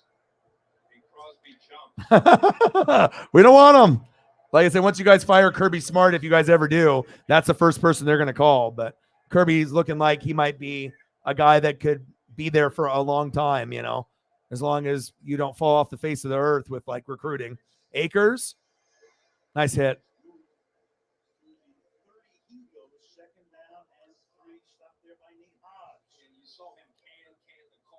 First down and 10 on the Las Vegas 37. 3rd down and 4 on the Vegas 42. 16-3 Raiders. 2nd down and 2 Rams. 7-yard gain. Mahomes. Baker. A little play action. There we go. Tyler Higbee. Hello. He's like, I'm kind of good. Give me the fucking ball. Give me the ball, baby. First down, Rams. Move the chains. Yeah, it looks like it. Yeah, but it doesn't matter who it ends up, being. Like, if it ends up being like Georgia, Michigan, like, are we actually going to get a team that can compete with Georgia for 4 quarters? Or, I mean, I know upsets can happen, but I mean, if Michigan plays like they did against Ohio State, they got a chance. But I don't. With that being said, that might only be for like 3 quarters. But you never know.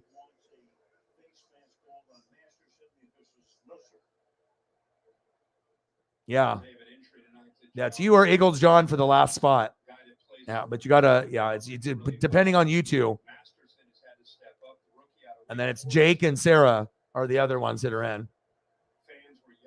I love me some MJF. It was nice to see Ricky Starks have a nice promo on Dynamite. Yeah, but MJF is great. So great for wrestling. 2nd down and 10. Shotgun set for Baker. Good pickup. Blitz there on Max Crosby, but threw it into the dirt. Skoranek, the intended receiver, pass incomplete. It's a position that Baker in this offense has been in, unfortunately, quite a bit, especially in the second. For Georgia? The ball's either going to have to come out fast or you're going to have to move the pocket, because here's Crosby and Jones are going to tee off on those offensive tackles. I don't know if there is a team. I mean, obviously Ohio State, Michigan, maybe Bama. I'm not sure if TCU.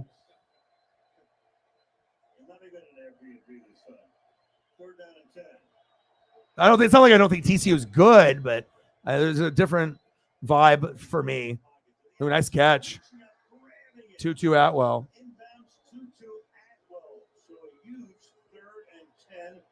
Completion will spot the ball at the 11-yard line. I think that right tackle, Havenstein, gets away with one. You knew it was coming. You better get the ball out fast. Watch how he... First down, Rams. Baker Mayfield, the 2-2, Atwell. Oh, Havenstein's holding the shit out of Crosby. These third and long situations does not get the call on a heck of a route and combination there with Baker Mayfield. Yeah, I mean, the last year's team is better, but I mean, like I said, there's like the pecking order, but anything can happen. It just depends on if the underdog has a good first half.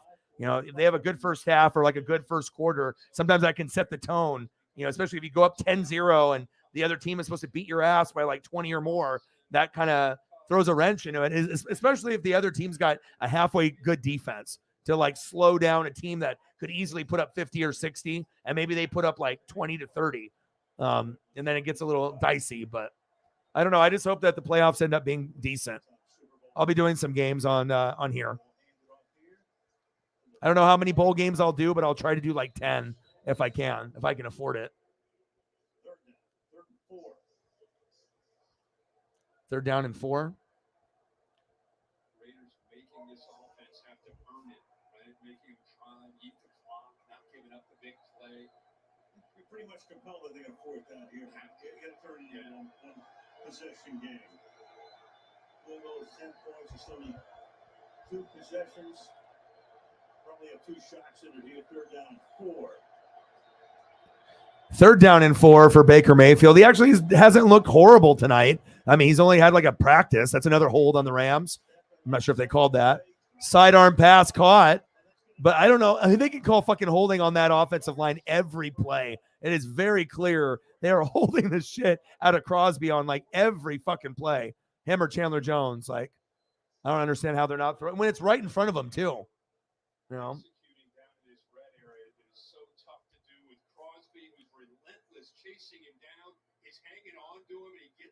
I don't know. Anytime Ohio State plays Bama or Georgia, they don't stand a chance. It's just the SE team. It just is better. Like one team's got 50 NFL players in the matter of 3 or 4 years, and the other team's got maybe 25. You know, it's just they're really good as well, but there's a gap from the teams that have the most NFL players to the next gap of like number 3, number 4, number 5 that have a lot, but they don't have like 50 that are going to be going in the next 2, 3, 4 years and incoming. Maybe they'll have like 30, but there's going to be like 10 or 20 more that's on that elite program or elite programs. Yeah, I'm definitely going to be doing the bowl game, and I assume we're going to lose. We're playing North Carolina, so I feel that, Dillingham had moved on to Arizona State, horrible play caller. We don't really like Dan Lanning, so I imagine with all the transfer portal stuff and people, I imagine we will lose. We don't do very good at bowl games unless we have someone solid like Chip Kelly coaching us. So I would be shocked if we win. I hope we win, but I would be shocked if we win. Play calling has been atrocious for us. 4th down and 1. Baker, little bootleg, throw it right there. Caught. Where is he out of bounds at? Did they give him the first down? Cam Akers, first down, Rams. He didn't really have the muscles to even reach for it. It's kind of a tiny guy, but I don't know if he got this. So let's look. Where is the ball? Yeah, that's a first down. That's a first down. Hand off to Akers.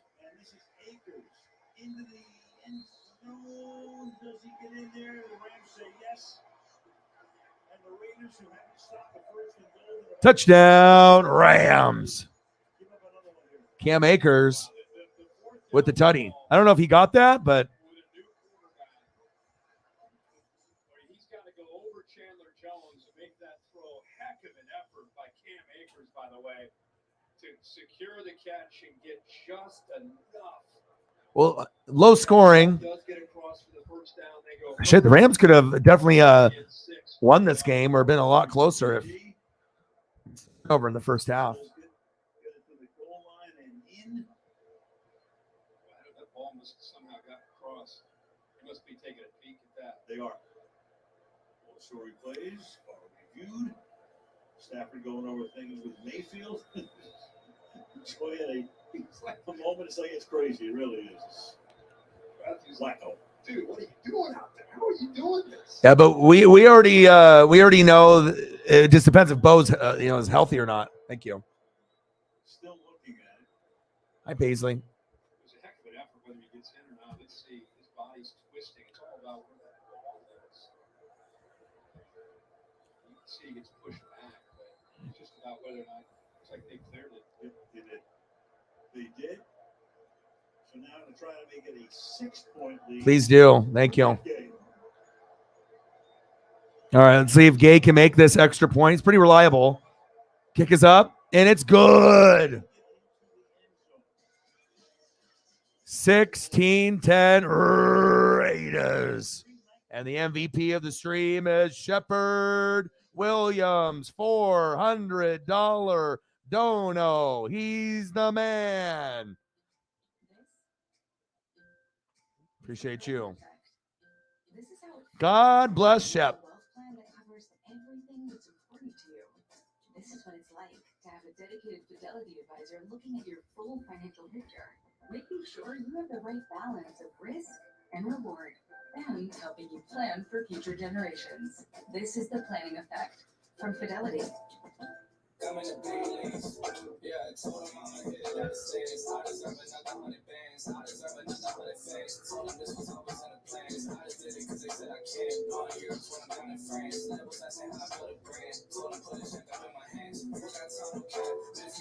All right, make sure I get you some Georgia photos. Try to get some iconic ones.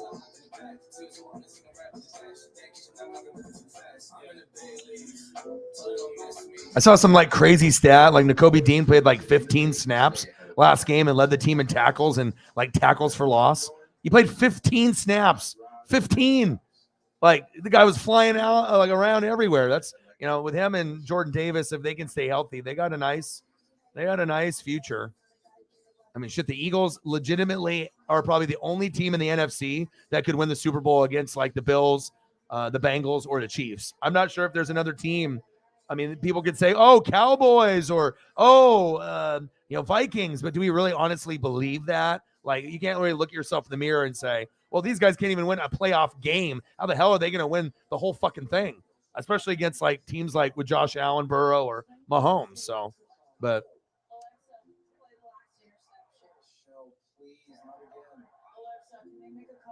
They don't have any fourth quarter comebacks this season.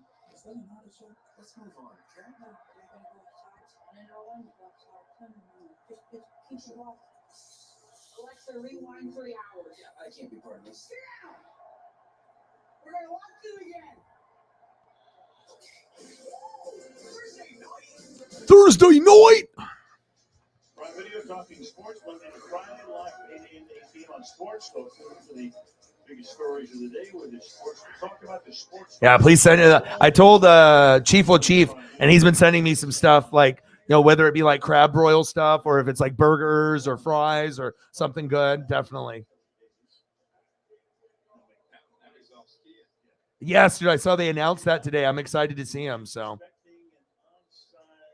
yeah, I know you will. But if you end up doing something like that, you got to do it on like Cash App, because if you do it on here, right, they're going to take like half of it. You know what I mean? I'm not going to even see it. They're just going to take it themselves through like Google and YouTube. But if you do it through Cash App, I'll get like 95% of it. So if not higher. So it's like a way smaller, like, you know, if you do 1,000 and then like, you know, Cash App takes 20 or like $30, that's nothing, you know, compared to someone does 1,000 and then they take 500 of it, you know, then it really can go to your boy. And then I can help Paisley out and even give gifts out. And, you know, I can do more when you go that particular route. So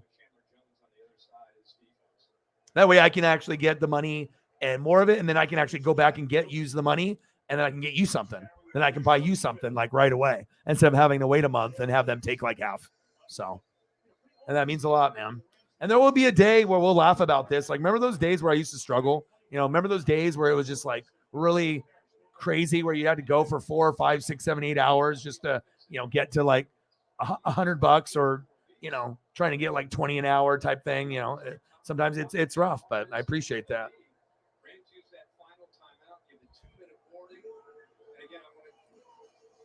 Give Raheem Morris and his defense a lot of credit after giving up some points early. They really buckled down, made some adjustments, and kept them in this game. Yeah, and I got Zelle too. So, no, nothing on the Cash App side. Last game played in the league was 3 nights ago, Monday Night Football. Where Tom Brady was down 16-3 with about 3 and change to go, and won the game with 3 seconds to go. Rams will see if they can duplicate that. First, they got to get the ball back, though. 2nd down and 9. Everybody up at that line of scrimmage. That's what I'm working with. I just got that. Carr, hands off to Jacobs. Let's go, baby. O-Dog needs fantasy points, baby.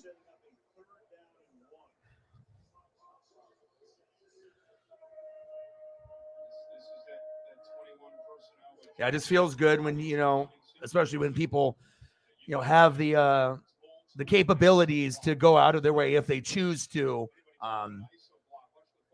That support, that type of stuff really hits home to me. You know what I mean? Because, you know, I understand how competitive it is out there. But again, it's all about the connection that you have with each individual. It means a lot. Big stop on 3rd down and 1.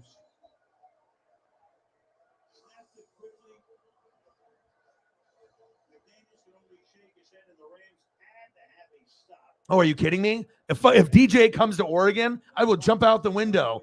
Like, I'll go hop in the fucking pool that's closed off, dude. I would go crazy. Are you kidding me? That would be the best case scenario for Oregon if we could actually lure him to come to Oregon. I would be like the happiest. Like, you know, it's like if you thought that Arch Manning was coming, it'd be like that kind of vibe. Like, oh yeah, like you don't know what it's going to be, but it's going to be better than whatever I thought it was going to be with someone else. So.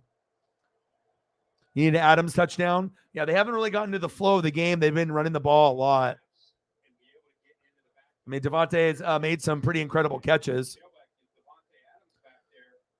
But when you're ahead, what do? You bleed the clock, right?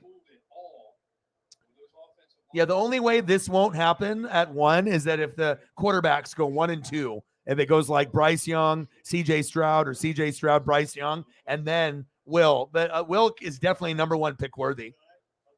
I mean, I've been watching a lot of highlights and I'm trying to soak in all the college, and I usually try to watch almost every bowl game. I don't watch them all, but I try to watch as many as I can to find those sleepers to gain more knowledge before certain guys go pro, to get my last like evaluation on them based off like real footage instead of someone's like Twitter breakdown.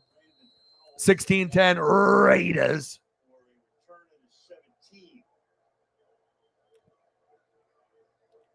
Yeah, I don't know if you're going to get Adams touchdown. I don't think they're going to get the ball back.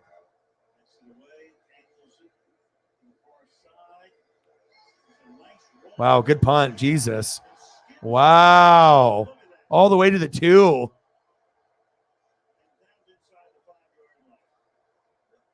Yeah, that'll be awesome.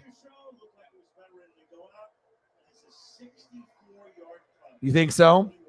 What's the future look like for you? I know you're more college football anyways, and so Saints, it's like it doesn't really matter as much to you. I know you care about it, but it's not as much as like Alabama, and that's how much that's like your ultimate. You love college number 1.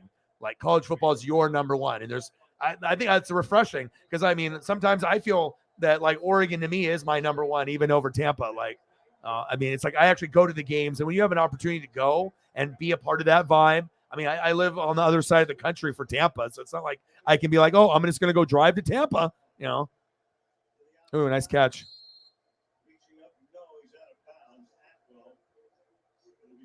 Yeah, I don't know if he's the best, Will Levis. I don't know.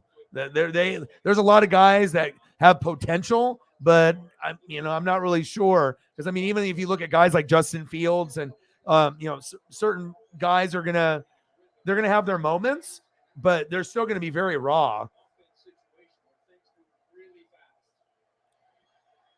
And plus, if you're going to a bad team, you really have to have a lot of really stay strong right here, with a bad team, unless you slide in the draft. Baker, ooh, nice catch.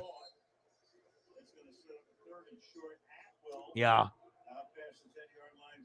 they have a lot of work to do. Offensive line, defensive line, linebackers, safeties, corners, just more depth in the secondary. And then obviously adding some more options at wide receiver. I mean, we got to see what the whole long-term Calvin Ridley thing shakes out as well. Baker, floater, picked. Put a flag on the play. I mean, and then like I said, you haven't really got a healthy, Pitts. Like, you just need to have guys. And I knew Ritter was going to get a shot. If you remember at the beginning of the year, I told you I thought, everyone's going to get a chance to play. But it looked like Ritter might be the one that was last in line. And now they're like eliminated. And so they're like, okay, here we go. Here is your, what, are we going to keep Mariota long term, or is this Desmond Ritter's team? And even if you guys lose, they just want to see effort and progression. So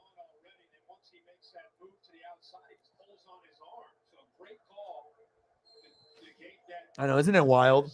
There's so much just like unfairness on like different punishments in the NFL. Like, nothing is ever the same. Like Deshaun Watson, he did what he did, and then you get like, a certain amount of games, like let's say 8, and then Calvin Ridley makes a bet, and then it's like a year. Oh shit, he got blasted. It's 12 noon. You know what time it is? Time for Raider sack lunch. Yum, yum, yum, yum, yum, yum. He got fucking lit up. Boom! Shakalaka! Boom, boom, boom, boom. He said, hey, how's it going? Nice to know ya. Boom! He got fucking popped. Even McDaniels was like, shit.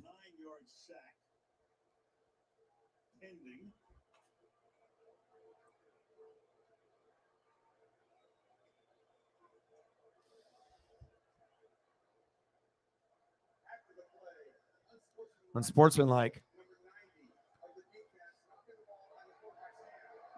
Unsportsmanlike, really? Automatic first down. Wow. Tillery from the former Charger that they cut. Oh no. Look at this fucking pop. Yeah, Havenstein has no chance. And then right up, but boom! They got to see it from the other angle though. Tillery just knocks the ball out. Tillery, what an idiot. That's why you got cut from the Chargers.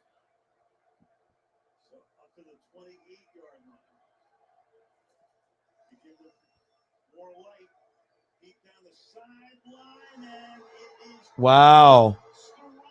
Skoranek. Bubonic Chronic. Skoranek. Bubonic Chronic. Skoranek. First down. Rams. The Cooper Kupp clone with the big catch. Baker with the game on the line. Will he help the Rams win? Momentum has shifted. Kyron Williams. That'd be wild. They went 17-16, kind of like the Tom Brady thing. This is Baker Mayfield's best Tom Brady impression. He's trying to win 17-16, just like Brady did. 2nd and 1. Baker. Nice catch. First down. Move the chains. He said, spiky, spiky, spiky. I got a spiky, spiky, spiky.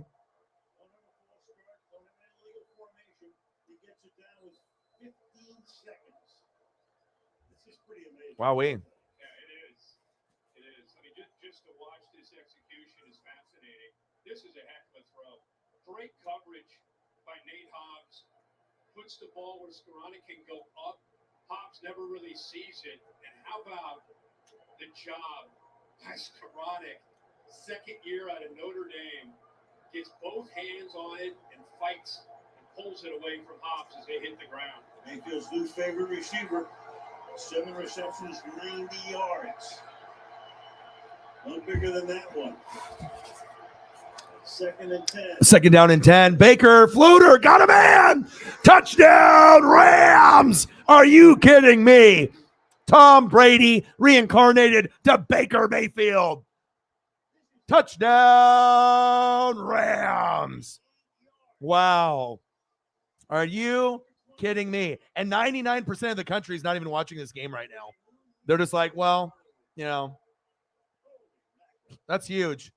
That's when a coach believes in you, right? And no one believes in you, but the coach does. And now you're getting Baker Mayfield looking like fucking Tom Brady. Unbelievable. O-Dog says 17-16. O-Dog gets 17-16. Wow. My goodness. Creepy, huh? The O-Dog in this ESP shit.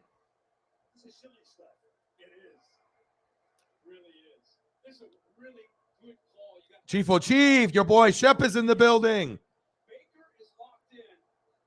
It's the crew. The Ancient Alien crew is in the building. This is Shepard. Bang! $400.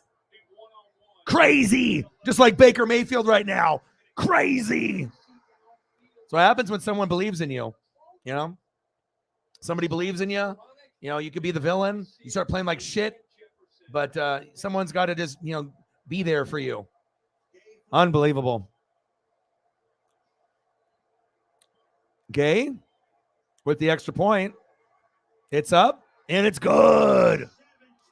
Just like the Tom Brady score. Coincidence? I think not.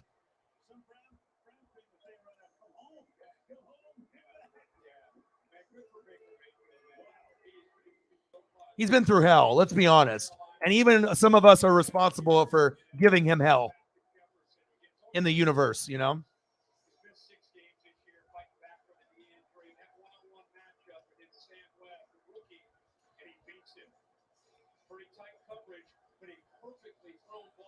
Yeah, we missed you, bro.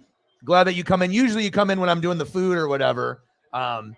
But yeah, awesome that Shep is here. And then you, because I always try to get you the pairings like Eagles, John, and Mike. You guys got a vibe. Shep and Chief O'Chief have a lot in common. So we missed you, Chief O'Chief.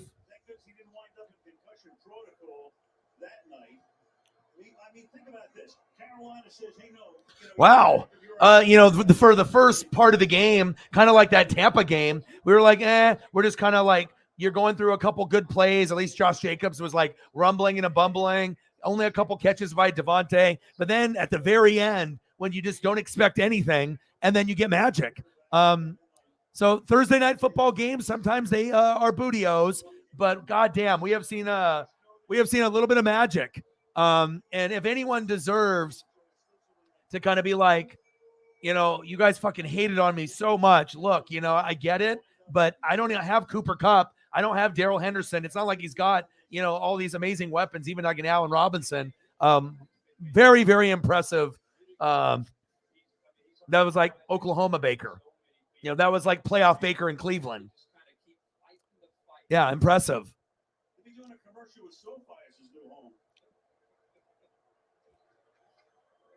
You think so? That's your guy? Raiders with the last chance. Carr picked, and the game is over. Taylor Rapp from UW.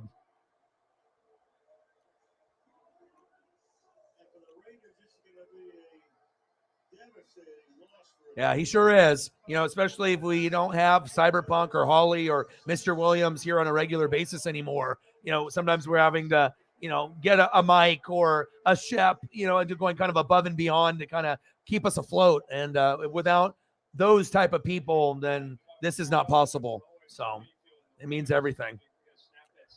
Yeah, dude. So I've got some new programs for you and Shep to watch. So I got this like, it's like on Travel Channel where they do like the like ghost hunting type stuff in the caves where it's like haunted shit, like where the old miners used to be in Alaska. So they have a couple things on there. I can't remember the show, but that one was pretty good. And then they have one with Jeremy Wade where they're doing like mysteries of like underwater. And like the first episode I watched, like a bag of hands of like 54 hands washed up, like somewhere like in Poland or something. And the guy saw a hunter saw like a hand, and then it was like they opened it up and it was like this like investigative thing and going through like, okay, where is this from? Why are there 54 hands like cut off at the wrist, like in the bag, like pretty cool. Like, so yeah, if you guys are looking for something, I don't know the name of that particular show, but Jeremy Wade narrates it and it's on Discovery. It might even, I'm not sure if they're doing a marathon of it, but it was awesome. Final score, Rams 17, Raiders 16. Crushing loss for the Raiders. But I think that even if you hate Baker, you can't help be a little bit like happy for him. I mean, I know haters won't be happy for him, but I mean, goddamn, I mean, the guy's gone through fucking hell. And a lot of it is him doing it to himself. You know what I mean? But to be able to at least like, someone believed in me. Only one team put in a claim for a waiver. Sean McVay. He was the only one. So imagine if no one claimed him, then you start getting a little bit more depressed. And look at this. Now you're able to like either stay with the Rams or maybe you'll get a starting job or a backup job somewhere else. And now people believe in you now instead of being like, nope, he's done. He's Carson Wentz. He's far from Carson Wentz. He might not be great. He might not be good, but I would rather have Baker than Carson Wentz personally. Especially if I got Sean McVay coaching him. Beautiful. Wow. Final score, 17-16. Rams win. Rams win. Rams win. All right, what do we want to do for pictures here? We can go for another, 39 minutes, an hour and 39 minutes. I'll let you guys decide where you want to go, but I'm going to go off the show. Maybe Discovery still has it on, but I've been really trying to get in on some other programming. I'm still watching True Blood. I'm almost done with that. I watched it from the very beginning, and that's like probably the best theme song of all time.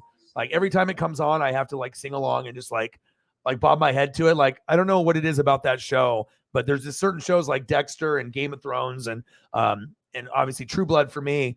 And I'm not necessarily into like vampire shows in general, but that one with just the way that they would eliminate each other in that show and just who was in it. I really enjoyed it. And I still enjoy it. And it's really, I can watch a couple hours typically, but all right, let me see. What do we got here? Oh, we got Blazers are on against the Nuggets. Maybe I should watch that. I probably should watch that I got other stuff I can watch later. All right, what do I got here? Mountain Men. Mountain Men is a good one to watch too. You want to watch good programming, Chief and Chef. Mountain Men, right? And Life Below Zero. That shit will put you in a better mood. I'm telling you, like you had a hard day at work. If you want to get stoned or whatever, fucking put that shit on. And I'm telling you, I mean, I'll watch Simpsons and King of the Hill usually first, and then I'll transition into like those type of programs, or I'll get something funny like Goldberg's or The Neighborhood with Schmidt and Cedric. What we got? Law and Order SVU, Organized Crime is on tonight. I love those as well. So I like a wide variety. I like to kind of, make sure I'm keeping myself like, in the mix of just a number of different things. I got to flip to Discovery here before we go to the Blazers, and I'll watch the rest of this Blazer game. And you guys let me know what you want to see. If we want to go towards food, we did cars yesterday with Holly. So like 73 Novas, and we went that route, which was kind of cool. But I'm cool whatever way we want to go. Dogs, cats, whatever it is. Our Discovery's got Mysteries of the Abandoned Hidden America. Then they got A Brink of Disaster. So I think they've shifted from the other show that I was watching that had Jeremy Wade. And then they got Alaska, The Last Frontier, which I like that show as well. Alaska Bush People. I mean, anything Alaska, I'm about that life. I love like watching those programs because the people are such characters and a lot of them are such grinders. They might be a little quirky and weird, but if you're able to like, be self-sufficient and like get your own firewood, get your own animals and your food and fish and build your own shelter and fix fucking problems. Like there's this one lady, Sue, that's on Life Below Zero. She lives way out in the middle of Alaska, like on like a little area by herself.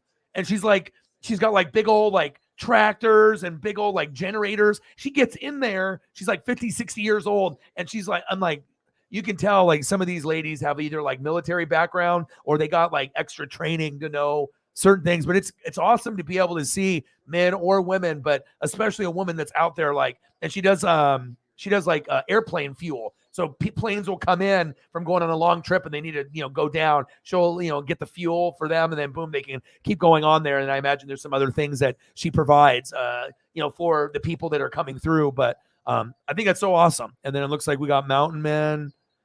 That's on right now, and I'll watch that after this Blazer game. So good stuff, though. I mean, like I said, if you're just looking for something new or something that you used to watch to catch up on. All right, it's we're going against the Nuggets, and we're at home. I know some friends are at this game. It's 66-65. There we go. And Dame is back. So Dame is back, and I'm going to go on Saturday. So as long as Dame doesn't re-aggravate, I might pick up a jersey. I might do like an Anthony Simons maybe. I already have a Dame jersey. I don't really have extra money to get one, but I don't know. I'll see what they got, and if there's some kind of like maybe beanie or hat, I might cop an item inside the Blazer store inside Moda. I usually try to get some of that.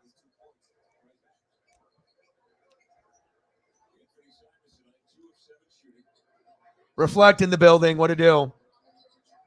Yeah, it's awesome, man. It's awesome. Yeah, but it's like for me, for my mental health, like I said, just looking at the water and the snow and, just seeing how they live. I don't know what it is. It's just really fucking interesting to me. But I live on Discovery, History, and Nat Geo. Like, I'm saying, I'm getting my cartoons in for my mental health and stuff. Like, Simpsons has been the most constant thing in my life for like 33 years. So it's like a comfort thing for me. Or the old ones like Turtles, G.I. Joe, and like Transformers. I can do that for a little bit. Cyberpunk is in the building. Reflect is in the building. The Goats are in the building. Pizzle is in the building. We've been having a rough month.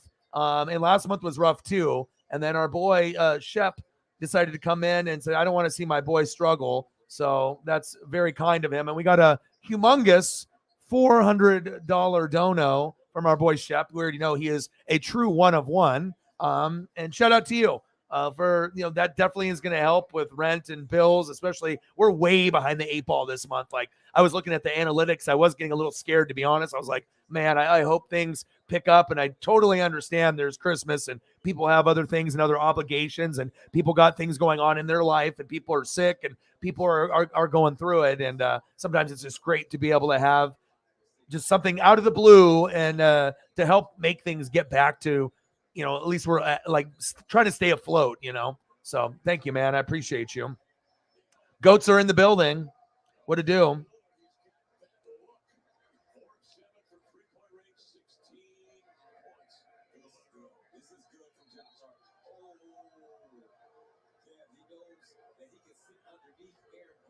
Yes, amazing. Yeah. Appreciate you.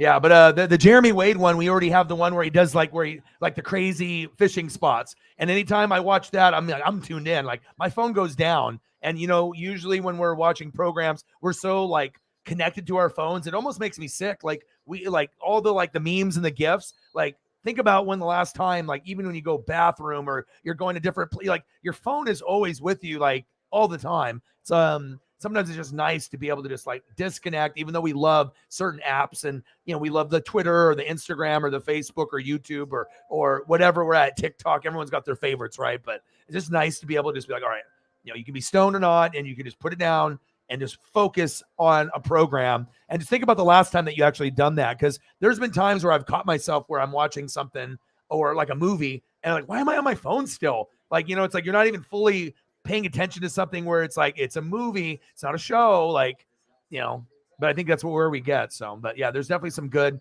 programs. But the Jeremy Wade one is very cool. And that one with the severed hands, 54 hands that they found, and then they had this other one where they had these Russian submarine that had like circles, right? And then they had like mechanical arms, and it went down like 10 times further than the normal depth of an American sub. And the Russians, they had a fire with some of their batteries. 14 of their elite, like submariners, like scientists, submariners all fucking died. And they were going to go down there, it looks like. And they were talking about snipping the cables down, like at the very down depths. Because if you snip the cables, that's where like the transactions go for like money, secrets, just like all the different telecommunications and different information, because a lot of those cables are in the bottom of the ocean all over the world. And so there's usually not a lot of like technology that can go deep enough. But this particular submarine that they were showing had fucking like mechanical arms, like to go down in the front of it to like try to clip. And I'm like, whoa, but they never got to where they were going because there was like an internal fire. And I guess they're going to try to fix it or whatever, but just very unique, like weird things that I've never heard. Like, of course, you have to watch a program like that to be kind of enlightened and learn, but that's the type of shit that I like to be able. I'm like, oh wow, cool. Like I've never heard of this. And then you always get these like mysteries, and Jeremy Wade is a fucking dope narrator. It's kind of like Mike Rowe in Dirty Jobs. There's just certain people that are on the internet. Some of you guys might like me, some of you guys might like others, but you end up finding your favorites, and you either like their voice or their vibe, and or they're just really good narrator or storyteller. And goddamn, Jeremy Wade is awesome. So I would recommend that if you guys like that fishing program where he tries to get the ultimate crazy fish. This one is him more narrating, but he's involved a little bit with the stories as well, which is cool. So, all right, man, take it easy. Yes, they did. Yes, they did. Yeah, you got to. And there was a couple really good Ancient Alien episodes. Like I said, I think there was maybe 2 this past season that were in the top like 5 or top 10 since the beginning of the show. I mean, there were some really, really good ones that, they tease your brain a little bit of just thinking of possibilities. So, yeah. Well, if you don't have defense, that's what happens. Or if you make dumb mistakes, lack of discipline, Tillery knocking the ball out, that lost the game. If he doesn't do that, does Baker still make the big plays? It's definitely very possible, right? But a lot of times the Cowboys and the Raiders, they lack discipline. There's games where you should win, and then they just don't. So, yeah, Rams came back. Baker Mayfield had a drive like Tom Brady. The score was 16-10. I was like, oh, Baker Mayfield's going to do a Tom Brady, and they're going to win 17-16. And then, boom, like literally like a minute later it happened. It was incredible. Yeah, they had to win every game the rest of the way. Yeah. And I know Holly came in here and she said she wanted to stay off social media. So also with like Chief fans, I know some people are overreacting, losing to the Bengals. And I was talking to her about it yesterday. You're only losing games by 3 when you should be losing games by like 13 or more. So you haven't really played that well, but also you have to take in consideration Joe Burrow is the truth, right? They have a physical style. And if you can't, stop Joe Mixon or Samaje Perine, you're going to lose. And so you got to be able to, go against that and get better run stuffers and find those guys in free agency and in the draft. Because the teams that are going to run against you, they have the Devin Singletaries or the Samaje Perines or the Joe Mixons. Like if you actually watch the Chiefs' losses, they haven't played Chief football. They've been playing from behind. They've been playing catch up. It's not the flow of the game where they're ahead. When the Chiefs are ahead, it's great football, but the Chiefs aren't very good at playing from behind when you get a team that's physical that goes at them. So if you get a team like the Bengals, the Bills have a hard time beating the Chiefs. The Chiefs have their number. The Bengals have the Chiefs' number. So it's like, who's really the best team in the AFC? The Eagles are the best in the NFC. Below them are like, Cowboys, Vikings, and whoever the hell you want to put in there. But let's be all honest. There's only one Super Bowl team in the NFC this year. That's the Eagles that actually could get there and win. Okay. And then you got the Bills, you got the Chiefs, you got the Bengals, but Von Miller's out. So that's going to be more pressure on Allen. He can't throw as many picks. Injuries are starting to stack up. So even though it looked like Bills, 100%, now we don't know. It's very even between all 3 teams because all 3 teams have issues. The Bills have Von Miller injuries. The Chiefs O-line, D-line, and secondary have been booty at times. Running game, play calling, not so good. And then the Bengals, they're just getting hot at the right time. And they went last year. So statistically speaking, it means that they're not going to go this year based off history. But if there's a third team that could push, the Bills or Chiefs out of the playoffs, who is it?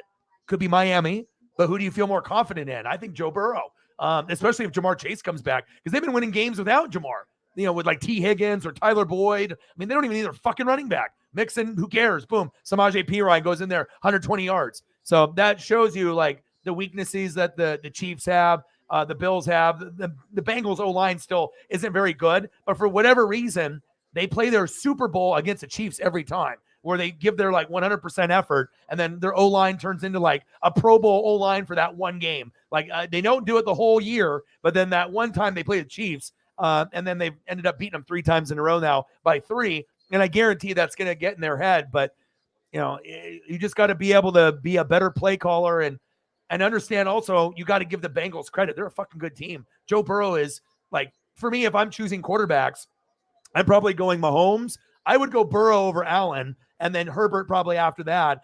We got to see Herbert go to a team with a better coach and a team that doesn't have injuries, and maybe Herbert can go up higher. But I know a lot of people have Josh Allen at 1 or 2, but I prefer Joe Burrow because he doesn't make mistakes. You know what I mean? He's very methodical, and I like the way that he plays. He reminds me of Montana.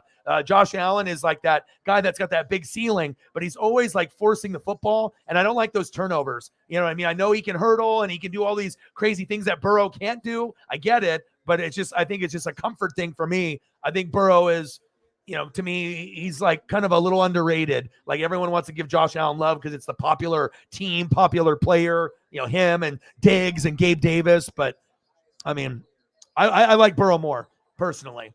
Some people might argue that, and that's fine. But, those are like the quarterbacks that are going to be, pushing our NFL for the next 10 years. Mahomes, Allen, Burrow, and obviously Herbert.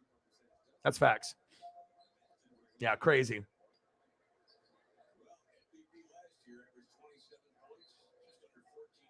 Good to see you in the room, bro. Oh, yeah, Mountain Men's great. I love it, and I love the characters I follow. Like, I kind of fall in love with certain characters and stuff, too, and it's just like a nice change of pace when you're watching, like, Law & Order, SVU, or you're watching Netflix, or, you got your own favorite type of programs, but then you can just kind of go to, like, Discovery or History and just watch something where you're going to learn something new or see cool visuals of them in the boat or hunting or whatever. I like that, man. Like, I love, and anytime those shows come on, I'm always recording them. I'm always watching them. Port protection, I like that one too. Like anything that has to do with Alaska or just being out there in the mountains, I love that shit. It's awesome. It's a cool show, and I've watched it from like the beginning. Oh, bro, you have to watch it. You'll love it, dude. It just shows people like, how hard it is, like how hard you have to work to be able to, you could like try to survive, but it's not about surviving. Their thing is thriving. So you have to be like so dedicated as like a worker. Like you see these guys, build these like mini cabins and, the fishing techniques and the hunting techniques. And it's crazy, man. And the visuals are the best part, especially if you have like a 4K or like a really good HD TV.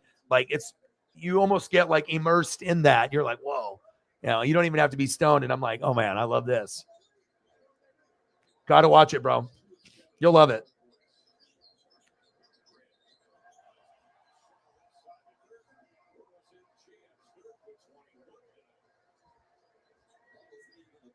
Yeah, well, I mean, you see all the visuals.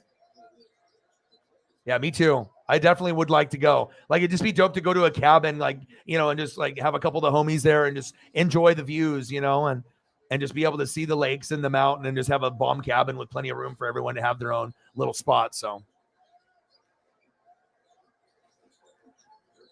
yes. Yes. My boy Pizzle in the building. What it do? Yes. The Wrench Gang in the building. Yeah, it's crazy too with free agency and baseball. All kinds of crazy stuff is happening. Yeah, cheers to everybody. It's very rare where we get a good chunk of the Wrench Gang together. We're only missing a couple people. Yeah. You know what I mean? And like, I just try to point out things that I'm doing because I know that you guys do them too. A lot of us are very like different from each other, but I feel a lot of us are kind of similar too. We all have our kind of hustle and grind, but it's like, it makes me sick sometimes where I'm just like, I am so engaged on the same fucking app pattern, going from, Facebook to Instagram to Twitter. And I'm going in I'm going like in my like little pattern of 8 apps in a row and it's refreshing. And then, I have to do that for this job and, fantasy football and all that other stuff on top of that. But yeah, sometimes it's just nice to step back and just, live in the moment, and that's why usually I'm not on my phone when I'm on my walk with Paisley. I just got the like E40 channel on and I let it go. Every once in a while, someone will send me some information like Sarah with like a free agent. Cool. Boom. And then I just focus on just, breathing the air and just, feeling the cold air and just, getting that exercise in with Paisley instead of, being on my phone and being preoccupied and not living in the now. So glad to have you in the room, bro. I don't know. I'll check.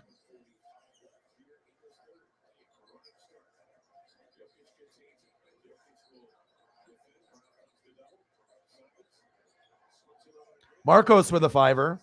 Appreciate you, Marcos. Yeah, he's awesome, man. I love his personality. There's just certain people that are just so genuine and real. And I mean, like I can, David Attenborough's got a great voice when he does like the Planet Earth specials. That's another one where you can be stoned or not, and you can just like immerse yourself in that fucking like Planet Earth. And I could just sit there for fucking like 3 hours and watch one after another because they're usually going from like, Antarctica or the Africa, and then they're bouncing. So I'm like, ooh, so I'm like cheetahs, and then all of a sudden I'm going to like penguins, and you get to kind of mix it up a little bit. Or they're going underwater. I like the underwater shit. I like the fish and like the dolphins and the whales and the sharks. I like the marine life stuff.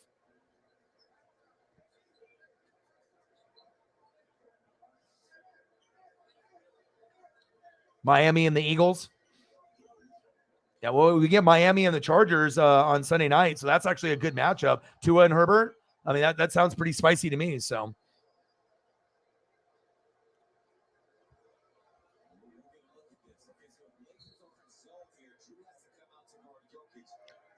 oh hell, I've never been. Yeah, I would love it, man.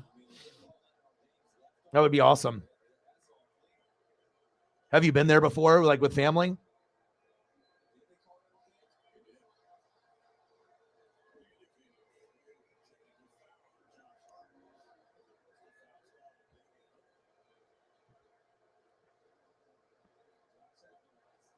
Imagine you get the best offensive lineman in the draft, with what you already have right now, and you build like a super offensive line, Abraham Lucas, Charles Cross.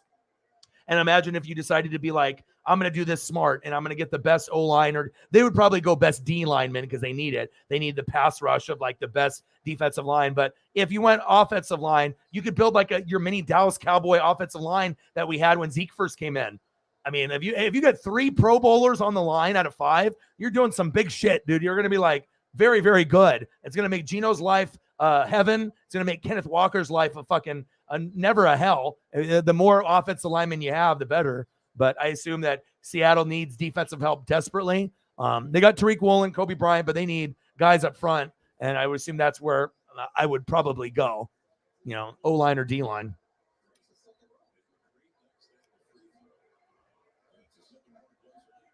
Thank you, Marcos Pineda, with the $5.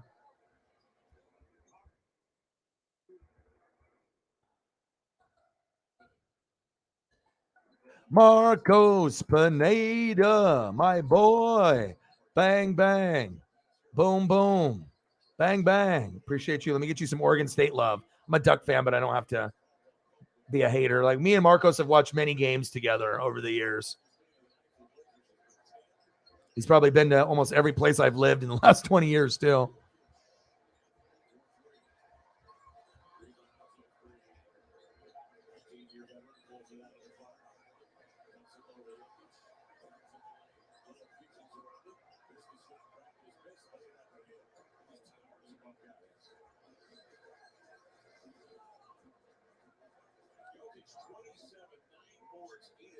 All right, I got to delete a couple. I got to delete some photos to make some room for some more photos. And Shep, I got some more Georgia photos and stuff for you. Let me delete some of this stuff. And then I got all kinds of other stuff. Let me know if there's anything else you want to see specifically. I don't know how long you got, but I owe you like 4 billion photos for a $400 dono. So I'll be here for the next 12 hours just doing photos for Shep. Maybe 14.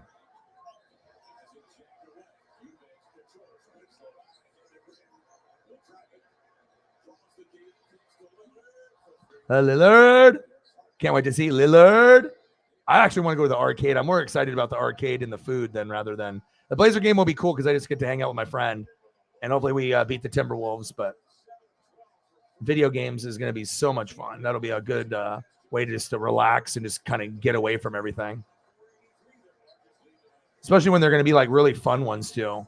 Like it's like the best selection of great games, because some arcades are lame where they like, oh my God, come to this arcade, and you go there and they like, there's not enough games. There's like 15 games total, and you got to wait in line to play certain ones. Like, I don't know. Like if you're going to do an arcade, you got to do it right, and you got to spend the money to bring people there. And this place is the best place in Oregon. So I'm super stoked.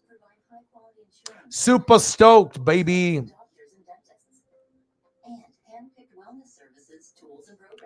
Appreciate you, Marcos. Reflect with a 20. Bang, bang, bang, bang, bang. Let me get the Martinez up here for the Oregon State, and then we'll get some Shepherd stuff, and then we'll get some of you guys as well.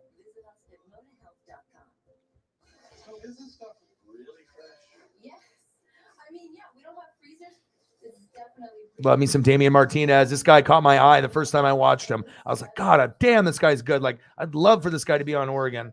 He had a great year. Great year. He's a freshman, too. That's what makes it awesome. Marcos Pineda. Again, you get some Beavers love. No problem there. And we got to make sure I got to do like a Steven Jackson or something, too.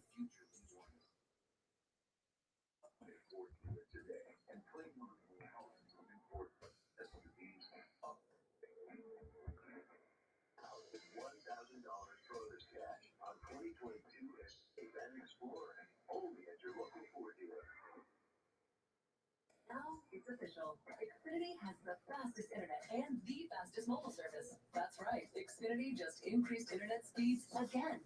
And Xfinity Mobile gives you can't catch. All right, here's another Oregon State love here. Let's go. Get a Rams photo. Oh, man. He was a beast. He was very good. Ran over a lot of people.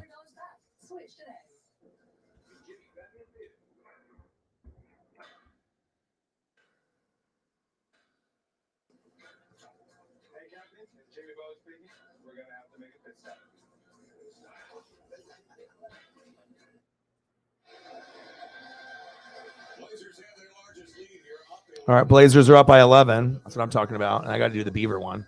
Woo! He was the man. I mean, there's not very many great players that come out of Oregon or Oregon State, but he was so much fun to watch. And he actually blossomed into a really fun player to watch in the NFL.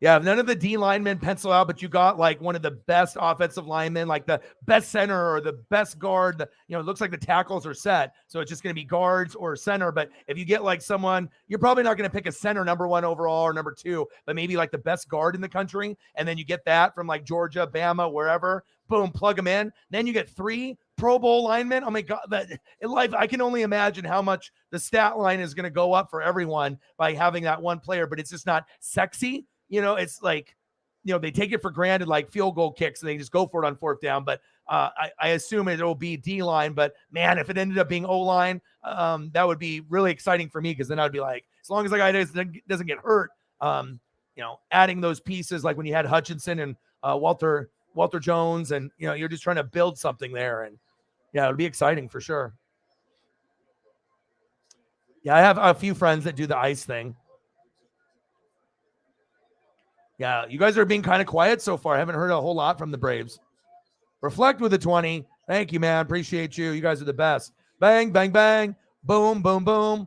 Bang, bang, bang. Let me know what you want to see, and I'll get you some photos as well. Appreciate you very, very much. Yes, thank you so much.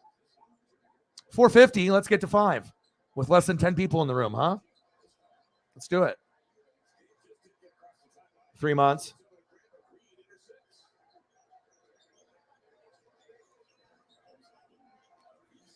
Yeah, if anyone thought that they were going to be in the Super Bowl or really far, I mean, they don't have an offensive line or defense. So I could easily, I knew they were going to finish their 3rd or 4th, just depending on injuries with the other players in the other division right there in the, AFC West. But you got to have O-line and defense. If you don't got O-line and defense, you're not going to be able to do anything. You'll have certain guys that stand out like Jacobs and Adams. But other than that, it's been pretty rough for them. Yes. Yeah, I mean, I'm a video game nerd, kind of like with like, I mean, I don't play as often, but I'm always, trying to look at that type of stuff for like movies, and I'm keeping up on that. It looks kind of interesting. I'm looking more forward to Avatar personally. That's the one I'm really looking forward to. So,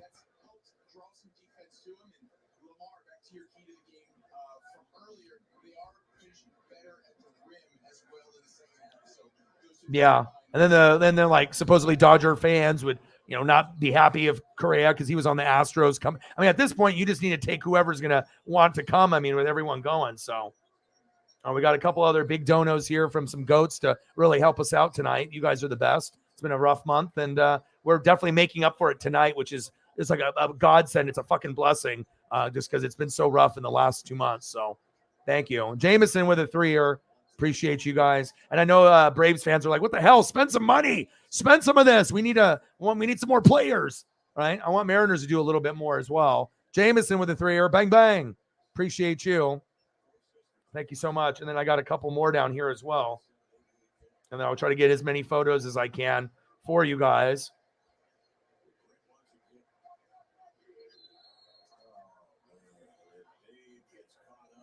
And then we got Mike, and then we got Cyberpunk.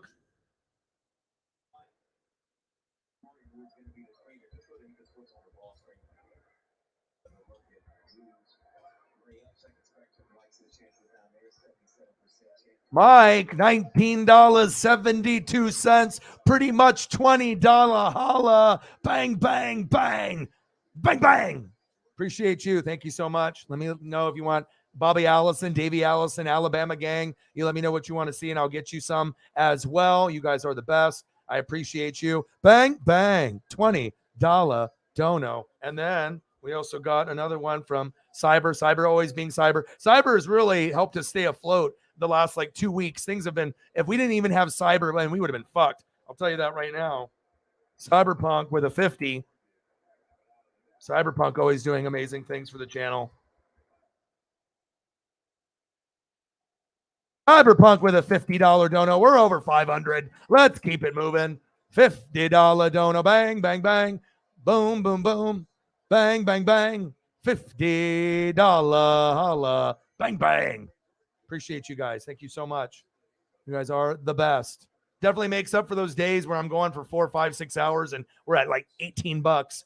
We've had quite a few of those, or being at 40 or 50. And yeah, I just want to be able to keep trying to buy thumbs to upgrade the channel, just to make sure I have that for Facebook, Twitter, as well as the actual, YouTube video. But we got to make sure we get everything else in line. That's the money that I'm spending on, the thumbs, that's instead of spending money on myself. So instead of me going buying Jordans or buying new Kobe's or a new jersey, I'm trying to put that donos and invest it back in, so that way we can continue to have that good look. Even if it doesn't give the best results on every one, it's going to be kind of hit or miss, but at least it, for presentation wise, it looks better. And you guys are awesome. I appreciate you. Cyberpunk with a $50 Hara. You guys are awesome. I appreciate you. Let me know what you guys want to see for photos. I'll be here for the next 20 hours fulfilling the photos that I need to show the love and appreciation that we're getting here tonight. Thank you guys. I appreciate you very, very much. I had to give Marcos a little love. Let me get these ones eliminated. I got a few more Georgia ones for Shep, and then we'll go to Jameson, and we'll go to Reflect and everybody else. And we can always leave the studio. We don't have to be here. We can always be somewhere nicer, a little bit more visually nice on the eyes, in that winter wonderland, that Oregon forest in the snow. It's a vibe, baby. You guys are the best. All right, let's see. Where do we want to go here?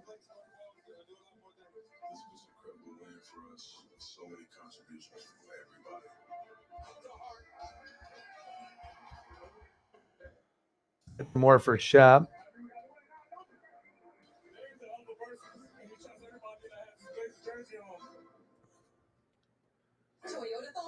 And sometimes it just takes that one person, and then all of a sudden it just, it snowballs into something more than it was probably ever going to be. And that's why you just have to keep the faith. no matter what, even when you have the bad days. I just try not to get depressed about it and just try to read and just know that, hey, tomorrow is another day for me to wake up and to prove myself and see if we can, have a better day than the day before. And you just have to keep going with that mindset that things can get better. And most of the time for me, it's not necessarily like the dono amount. I want more people, but I want the quality people. But sometimes everyone's schedule is different and it's hard to get everyone together. But sometimes like tonight, we're able to find a particular stream where, maybe it's a game and we can just kind of hang out during the game or after. And it's really nice. It's good for the mental health. It's good. It's good being able to catch up. And then it makes me happy when the goats can kind of talk with each other in the Wrench Gang, because as you guys know, sometimes you'll be here when I'm here, but maybe you'll miss some of the others. And it's kind of nice to be able to, have those conversations with some of the other Wrench Gang that you guys are close to in the room. Nice, good interaction.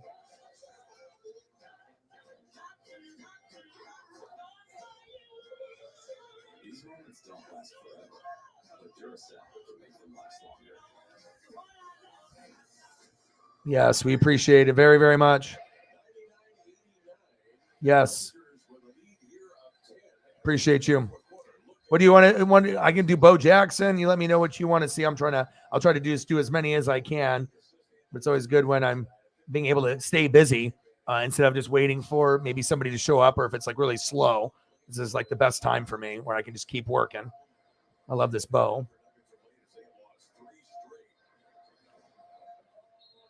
Trying to get Jameson some Braves or Titans.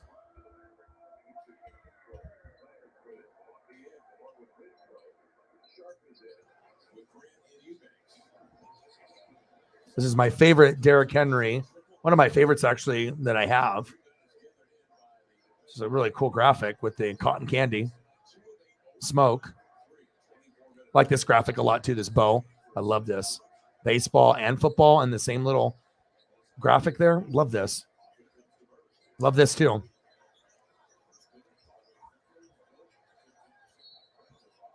I'll get you some Slayer, Mike. No problem.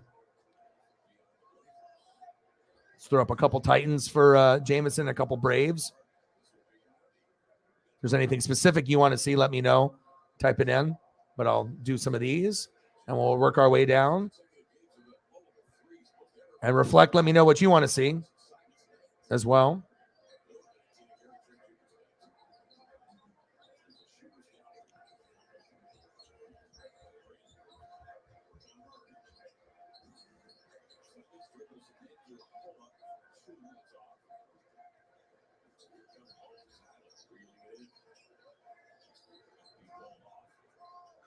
Hit you with a couple of Derrick Henrys and a Cunha.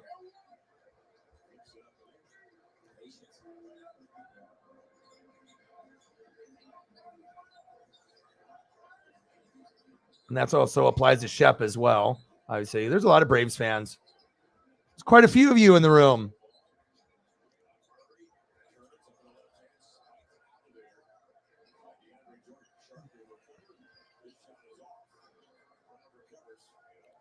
$99-91 Blazers in the fourth quarter.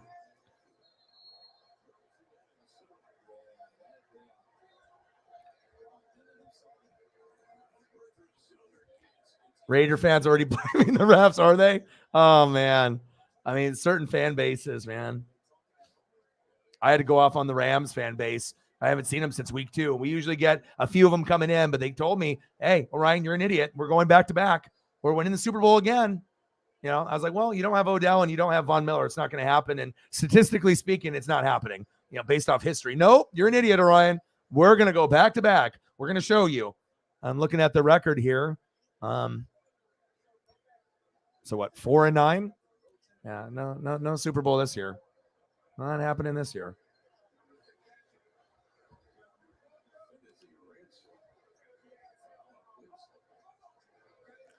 All right, we can do that.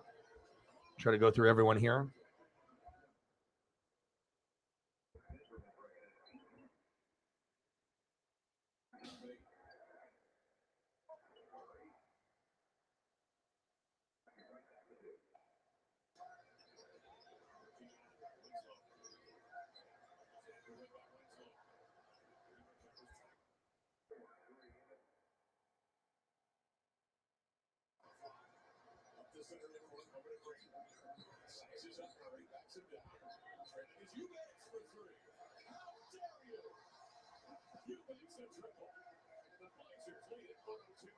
.102.91 Blazers. Let's go. Kyle Vandenbosch. What Vandenbosch? That's a name, man. Got a nice photo of him with his helmet off. That's like tipped up a little bit there.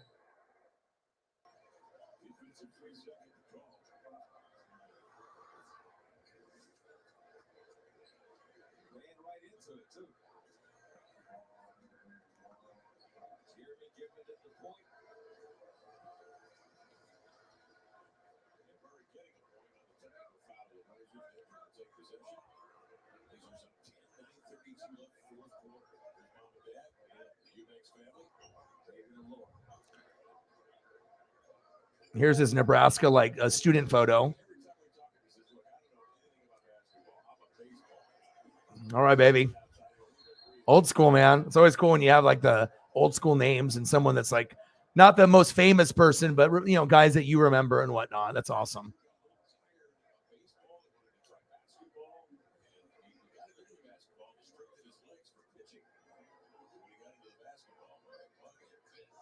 And let me know what you want to see reflect. And Shep, if there's anything else you want to see as well, just fire it off. And then we'll give a little Slayer and a little Dale Murphy.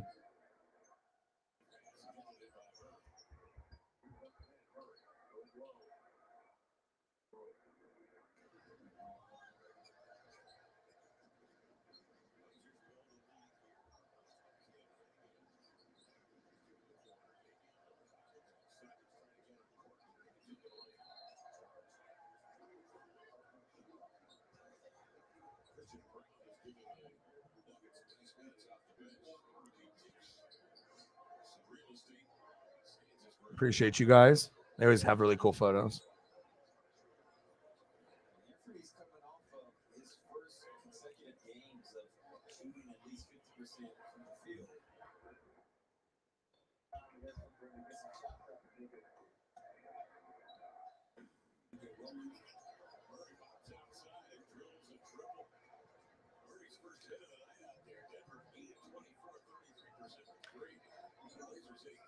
Yeah, I can't wait to go to this arcade too, because me and my buddy are really good at Hang Time or NBA Jam or Blitz. So it's like it's competitive when we play. Like we really try to go after each other and win. And usually it ends up in like a 3-pointer at the very, very end or something like that. So, oh, hello. All the Wrench Gang is here today. We had Shepard in here, Chief Will Chief, Cyberpunk. We had so everybody made their way in here.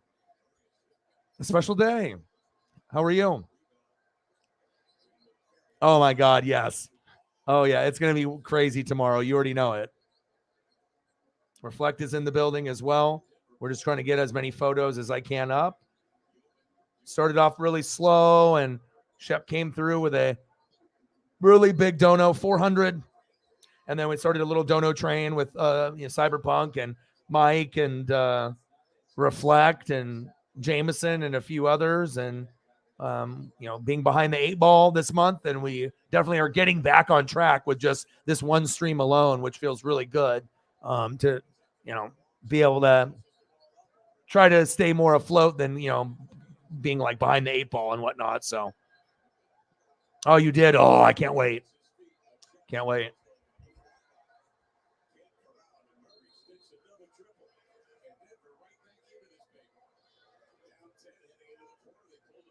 Red snapper and gumbo, mac and cheese, and then turkey collard greens. Oh my God, yes.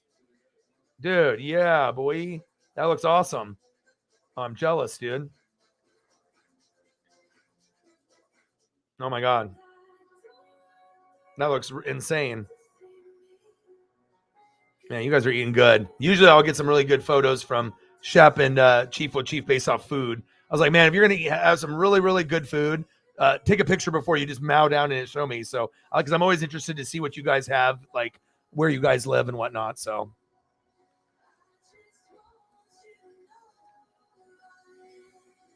yeah, we need both of you ladies feeling better.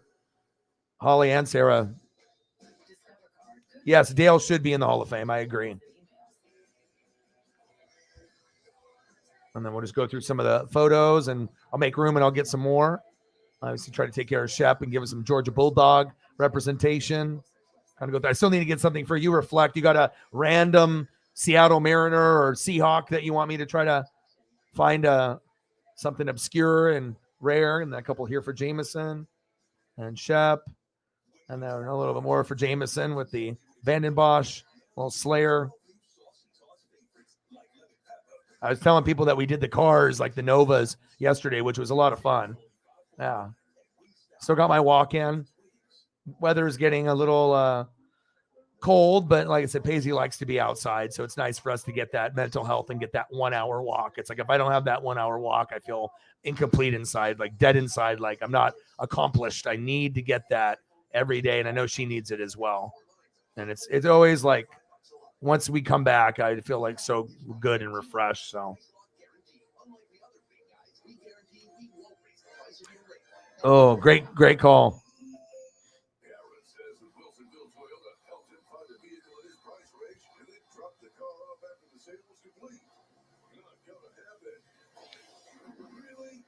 Wow. Okay. Yeah. Prayers up. I hope everything works out. That's tough. Prayers up. And like I said, just take one day at a time. And sometimes just coming in and talking to the other wrench gang and just, having a couple conversations. It's fun. I'm trying to try to make the best of the situation.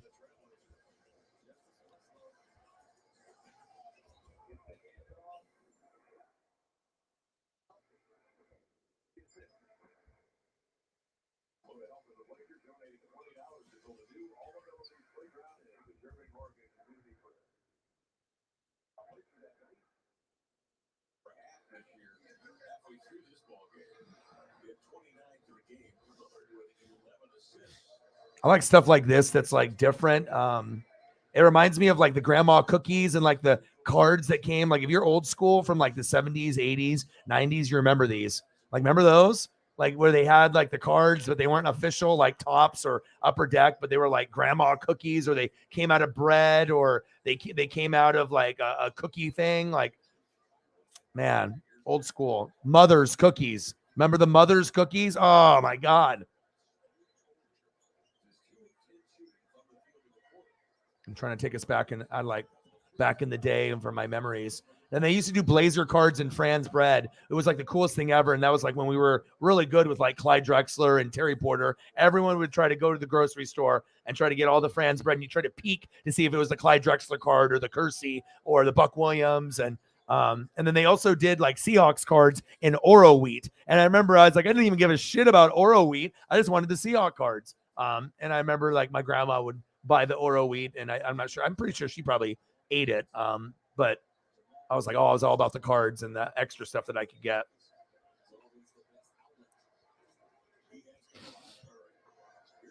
Man, these are timeless.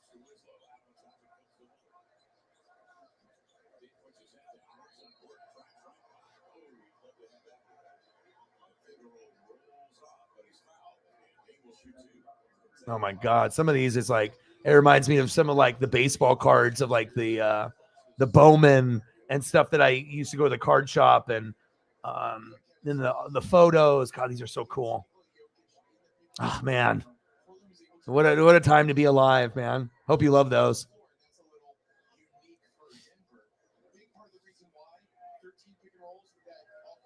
Yes, we hope that you get better.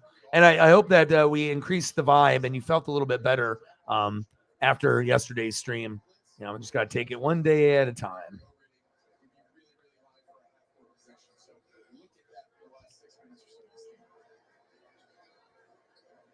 Mother's cookies. Oh, man. What a throwback. And I was just talking about the Pepperidge Farm cookies that I haven't had since I was a kid. And now I'm going to the grocery store. I didn't make my way to the grocery store. I decided just to take gummies and read and just relax and watch some TV shows. So I watched like Alaska program stuff, watch Simpsons. And like I said, I've been finding a couple, like they have the one on like the Travel Channel where it was like the haunted mines in Alaska, which was kind of cool. But then they have this new show where it's like Jeremy Wade is doing the narration on like underwater mysteries or like mysteries to do with like around the globe. It's on Discovery, and I watched it for like 2 hours. And the first episode was like I was mentioning it earlier in the stream, where they find like 54 pairs of hands that are cut off in a bag, like and washed up in like some beach in like Poland. They did this big investigation and everything, and yeah, it's a very interesting stuff. Then they had another one with like a submarine that was the Russians, and it was going like super deep to try to cut like the, you know, like the communication cables that are at the bottom of the ocean. And then there was a fire with some of the backup batteries, and everyone died, and they lost 14 of the most brilliant submariners that Russia had. They actually had like their own like team name for them because they were so fucking smart, and all of them died. So the losing, you know, the ship that got damaged is one thing for the submarine that was like custom made for them, but they lost 14 of the brightest. So I imagine, you know, you're not going to be able to replicate that, but very interesting stories like that. And I always like, and I know they're, what's on right now? Do they have Mountain Men? I think Mountain Men. So we got Law and Order, SVU, Mountain Men, and I got Simpsons, Goldbergs, and other stuff, King of the Hill, that I'll be able to watch. But yeah, really good programs that I was able to kind of take a look at as well. Let me know where else you guys want to go. If there's anyone else, I owe Shepard probably another 400 photos from all the donos. You guys let me know what you guys want to see. And yes, the old school baseball card stuff it's my childhood. Like I actually opened up one of my boxes, and I actually have a set of like 80. I mean, I don't know if it's 85, 86, or 87. I got something there's a little bit of value, and I need to actually go through the cards to see what rookie cards are in there to kind of pick through them. But it's a full set, and I don't even remember buying it. It might have been something my dad bought me. And then I have another box that I open with some like Dream Team basketball cards, but that stuff isn't really worth anything, but it's just nostalgic to look at like old hoops and Skybox cards that I used to buy when I was a kid. But it's just a big part of my life, and it makes me happy, cards and figures. But just even looking at the stuff at the top, the yellow, you know, and just looking at these different styles, the Fleer on the far left in the second, I mean, gosh, it just brings back so many, the Upper Deck, like baseball cards were such a big thing for me growing up, and they still are today. Those are all Omar Vizquel's. Pretty cool.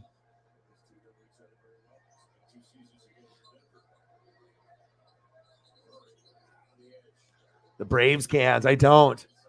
I know RC paired up with a lot. I mean, I got some like Blazer RC stuff with like Maurice Lucas or Bill Walton that actually has their face on it. I always look for like collectible cups that, you know, have like the team logo, but I try to find stuff that actually has like the player's face, like a basketball player's upper body or face, like on a beer bottle or like on a cup. I'm always looking for those like random things of like Ducks and Buccaneers and Blazers.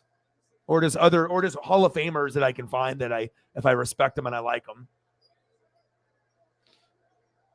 Oh, you don't have them anymore?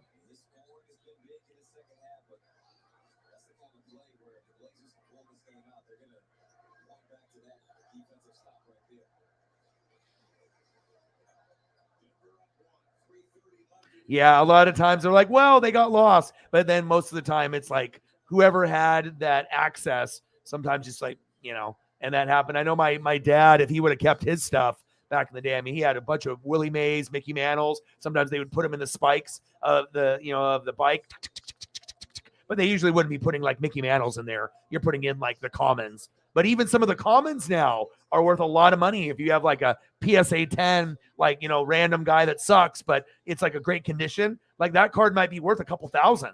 It's just because the guy wasn't very good, but if they didn't have a whole lot of those cards in great condition, like, so a lot, I mean, when people were buying them for like a penny or 5 cents, I don't think they knew that they would be worth millions of dollars, because if people knew, then they wouldn't have done that to them. Yeah, but I imagine my dad has quite a bit of regret with that. So, all right, man, dude, thank you so much with your big $400 dono. You definitely made the night. You made the stream an uber success. Thank you so much. I appreciate you. I'm probably going to go for another 45 minutes just to go to the clean 5-hour mark. So that way we can get Holly to hang out with us for a good, clean hour if she's got it. And since she came in, you know, and some of you guys have been in here for a little bit, and then, yeah, and then we'll call it a night. So you guys let me know where you guys want to go direction wise, but thank you so much for your generosity and everybody's generosity. You guys are amazing, man. I love you. I appreciate you.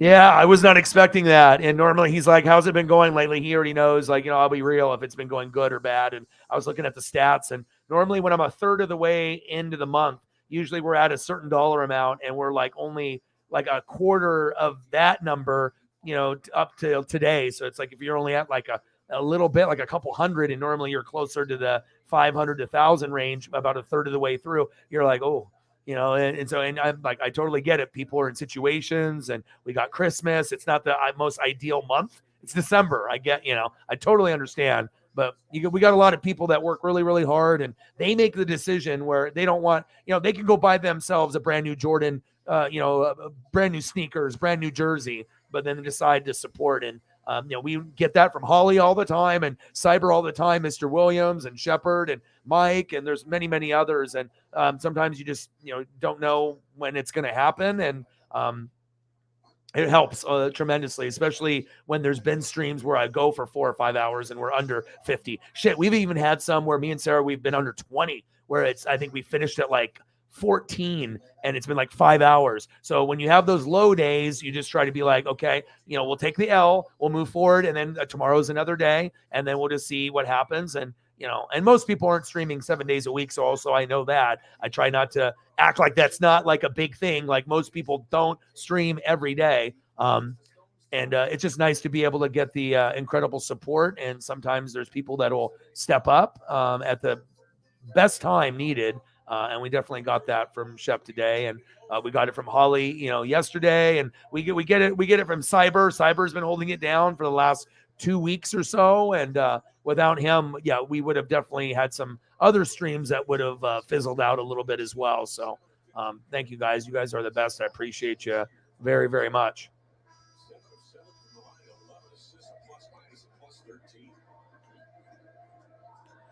Yeah, if you need to, I mean, I can go for 45 more minutes for you, and we'll make it a clean 5 hours. I feel that's a good time for the people that are in the room. That anything that you guys want to go over. I mean, I got the Blazer game on right now, so I'm going to go to the Timberwolves on Saturday with my boy, and we're going to go to the arcade.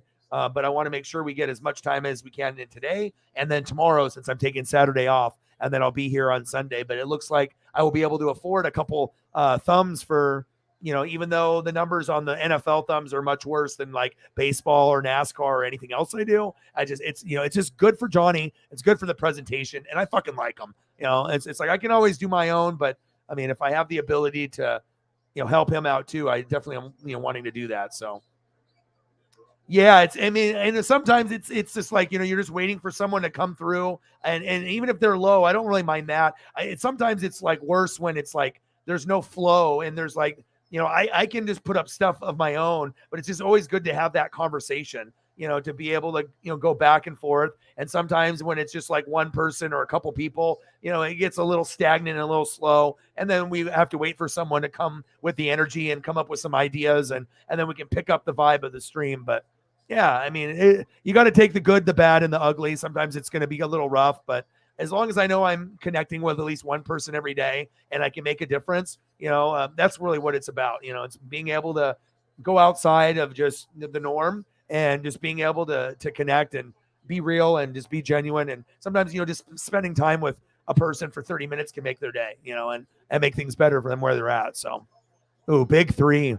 Denver just took the lead with less than 2 minutes to go. Yeah, those ones can get rough for sure. Yeah, but I can't make him like him. He's an artist. And plus I don't have the proper programming. I got to be able to have, the high-end programming, which will probably be like 500 or more. And I don't have that. And then also I have to know those things, and I'm pressed for time with everything that I do. Like certain people that know what they're doing can make them in 30 minutes to an hour. But if I don't know how to do it, it's, like I said, there's certain techniques. You know what I mean? And if you actually look at Johnny's stuff is better than 99% of people's stuff that are on the internet. You know what I mean? He is like one of the best that's out there. Of course, like I would love to be able to, do that. But if I don't have the right fonts, if I don't have the right ability and the right programs to do the layers and do the players, I just, one day I will be able to do that. But I want to be able to support someone too. So, because at some point he'll go full time doing that. So.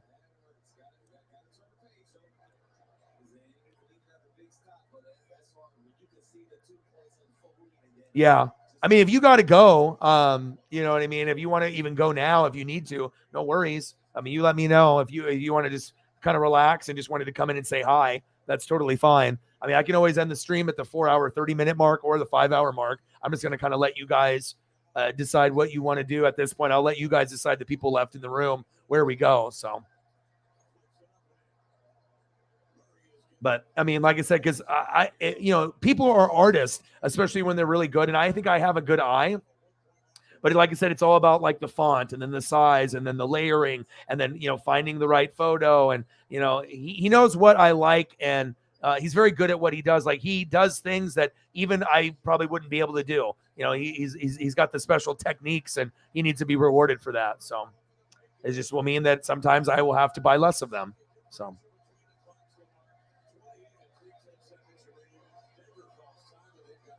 Yeah, we miss him. Hopefully he gets better. What's the thing that you guys are noticing the most from the family, or what they've told you? Just hard to breathe, and you lose your taste and your smell? Has it gotten bad where they can't taste or smell anything? Because I know my old boss that I helped out, where I gave him the PlayStation 4 and we raised like $400 or $500, and I gave it to him because like the car broke down, the washing machine and dryer broke down, the refrigerator broke down, and then his PlayStation 4 broke down, and he's got a newborn.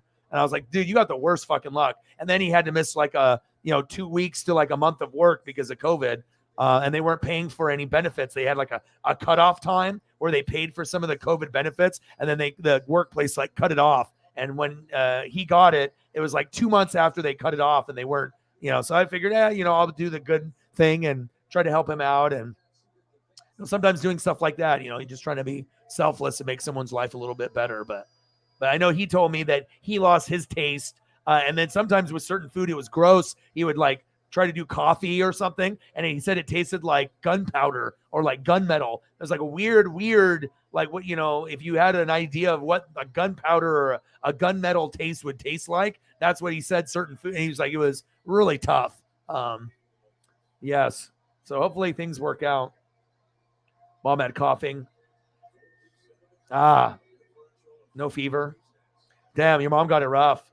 Yeah, but once it goes to the taste and smell, that's like, I think that first level of when it was at its peak, when it was at its worst. But most of the people that get it bad, that's what, that part. Sometimes they lose it for a couple weeks, sometimes a month. I've heard people that lose some of the taste and smell that originally got it, that had it for 5 or 6 months. I couldn't even imagine. I was like, holy hell. I mean, fucking not being able to eat or taste for 5 or 6 months. No thanks. Dame for 3. Bang! Oh, with 8 seconds left. It's Dame time. It's Dame time, baby. It's Dame time. Wow, 120, 118. Whoa. I got to put a Damian Lillard photo up. Woo! Yeah, baby. It's Dame time. Wow. With 8 seconds to go, he just pulled up. I'm like, all right. Hope he does that when we watch the Timberwolves.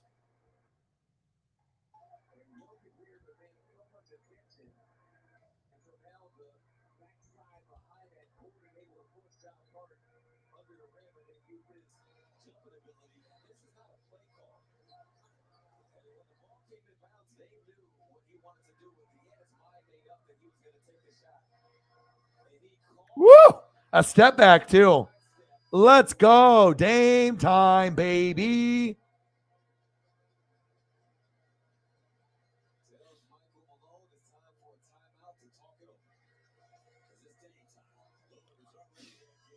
It's great to have someone like this that we can support here in Oregon.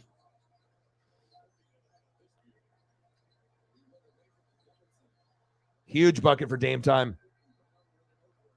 Your taste and smell are still not good? Wow, how long has it been? I've heard about it. And like some people are like, no. I'm like, dude, trust me. Like my friends are telling me, my friends aren't going to lie to me. They're like, well, it probably only lasted a little bit. I'm like, okay, well, if they're telling me it's still fucked up, why would they lie about it? It's like, they're not going to get some extra like sympathy from me. They're going to be honest. They're going to be like, dude, it's not okay. Like everyone's bodies are going to handle it a little bit differently. So, all right, 120, 118. The Blazers just went up 2 when we were down by 1. The Joker. Murray's got the ball. They go for 3 and the win. And he made it. Shit. Oh, my God, he made it. Murray just made the three with 0.9 left, and we're down by 1. Oh, no. All right, now it really has to be Dame time for us to win the game. Catch and shoot now. Oh.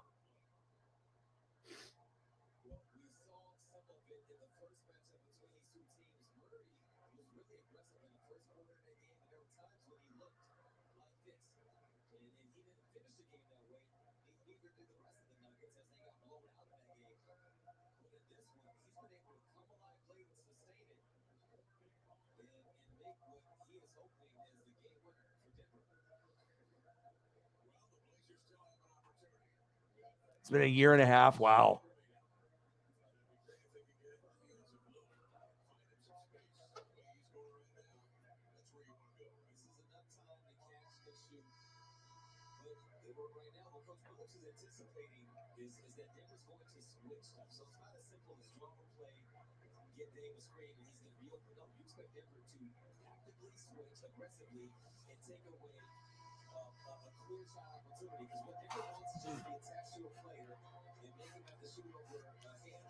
Mm.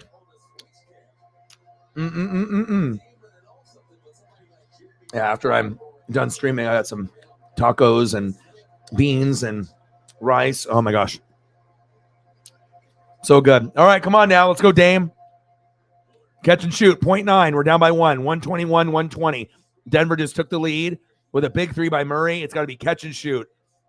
0.9 Lillard time. I mean, he's done it before. Exactly this time, too. 0.9 Lillard time. Come on, Blazers.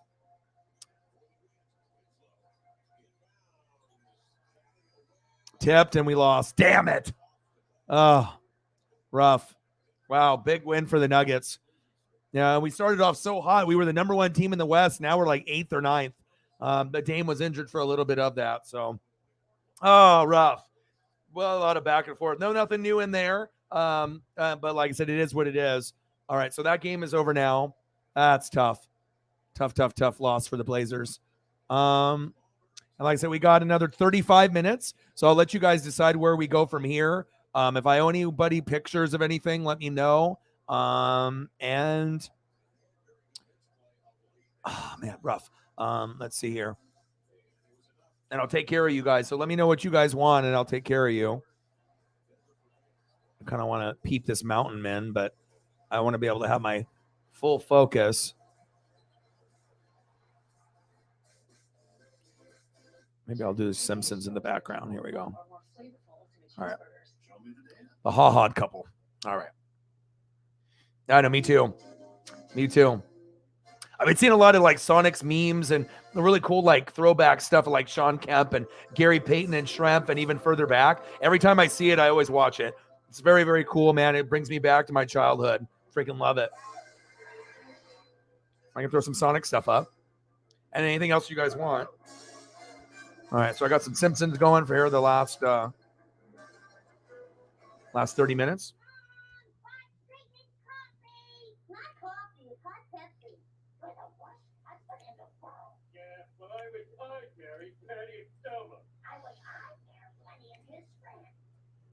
Mom and Dad are really going at it. I hope everything's okay. Don't just spit sunflower seeds at me. You used to love it. Recording that fake fight was a great. Oh, look at that. GP and Jordan, the glory days.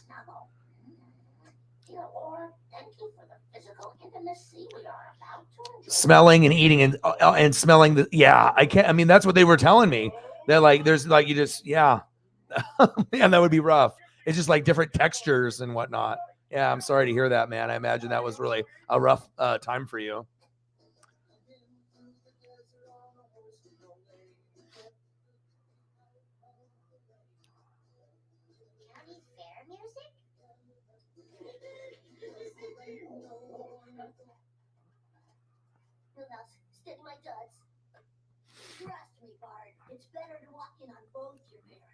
I love Gary Payton. He never backed down too. Yep, OSU. You know, just crazy that, you know, like Jordan intimidated everyone, but Gary wasn't having it. You know, he's like, they can nickname me the glove for, you know, for a reason. Like, we already know your team is better, but we're going to come after you. And Sonics were so fun in the 90s to watch.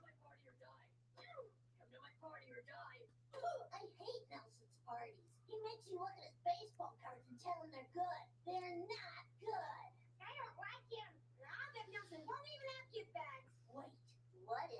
Nobody goes.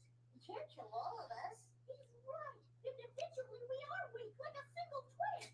But as a bundle, Oh, Ray Allen in Seattle, man. Special player. well said. We all stand together, and Nelson's helpless. Hell And you know I got to hit you with the Detlef Schrempf. no, we won't show. Hell no, we won't show.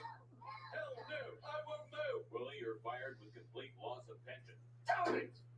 You actually convinced people not to go to Nelson's party? Yep, he'll be all alone on his birthday. Oh, I wish I Anything that reminds me of my childhood, I'm always about that life. Those things always make me smile, make me feel great. How can you be so mean? What are you gonna do about it? Yeah, he's on the Blazers now. I'll whack you with the whole salad set if you don't start thinking about others. You are going to that party. Mom, I can't go. No one else is. Well, if no one else jumped off the Empire State Building, would you not jump? Kind of. Ah, come on. 5 Oh, and I got to hit you with the Jack Sigma, man. And then I found this really cool one with him and like Rick Mahorn. Oh my gosh, like the 80s stuff really is awesome. Dad,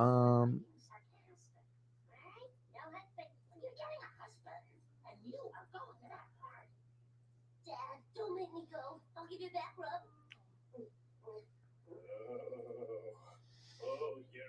This one really brings me back. This one makes me smile like a bunch.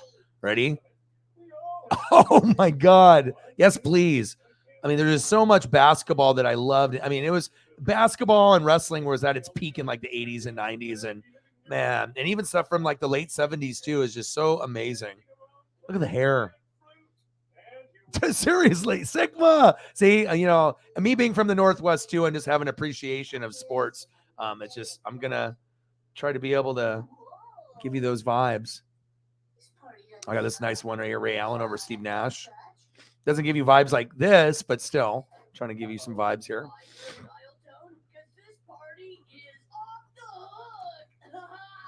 What up, B? Happy birthday, Nelson. I know it seems a little quiet. Must be a lot of traffic today. Is Highway 88 backed up? Oh yeah, it's a parking lot out there. Of course, that explains everything. Stupid Highway 88.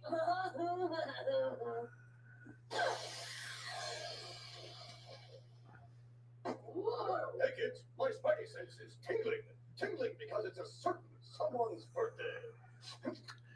Good old, I mean, the alley-oop game, no one did it better. You know, as far as fast break, I mean, Magic Johnson, obviously we know with Showtime, that was the most entertaining fast break basketball of all time. I don't think there was anything better than Magic doing what he did. I mean, obviously watching Larry Bird and McHale and watching Dennis Johnson and Robert Parrish. I love the rivalry with the Celtics and the Lakers, but as far as like 90s and then the alley-oop game and just Showtime stuff off the backboard and just stuff that even is iconic today, man, these two were really, really special.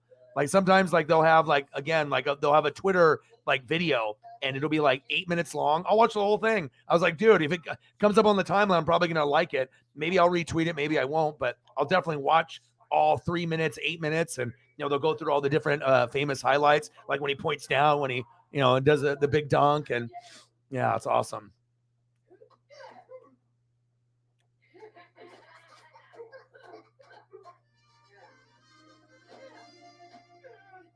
I have an idea.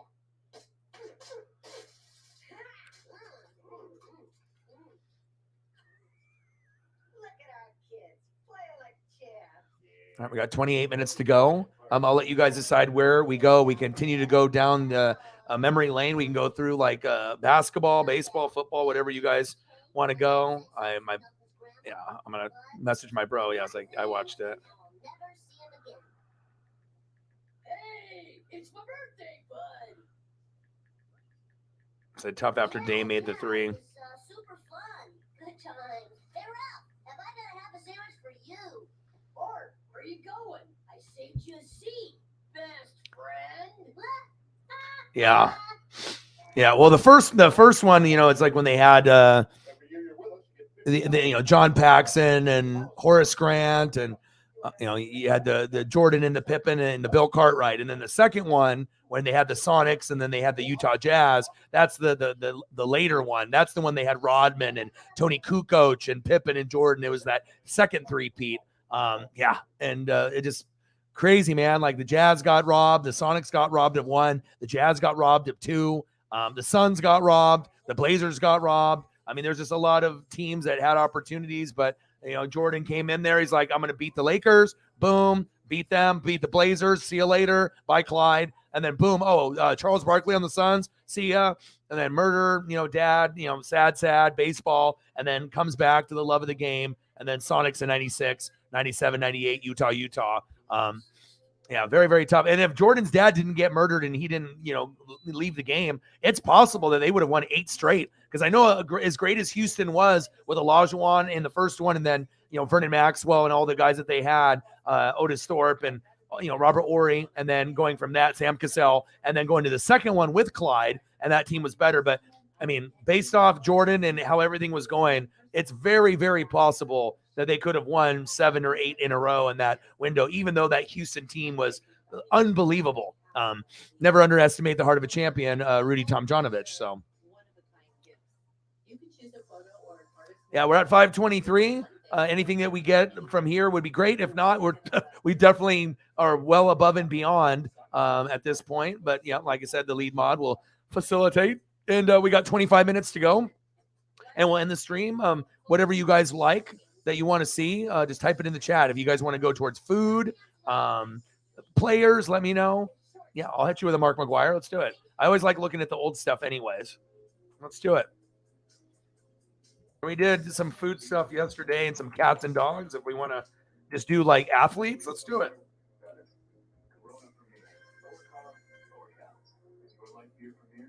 Introducing the new non-breaded Popeyes Black and Chicken Sandwich. Marinated in bold Louisiana spices without the bread. This juicy filet is served classically spicy on a toasted brioche bun. Try it. $4.99.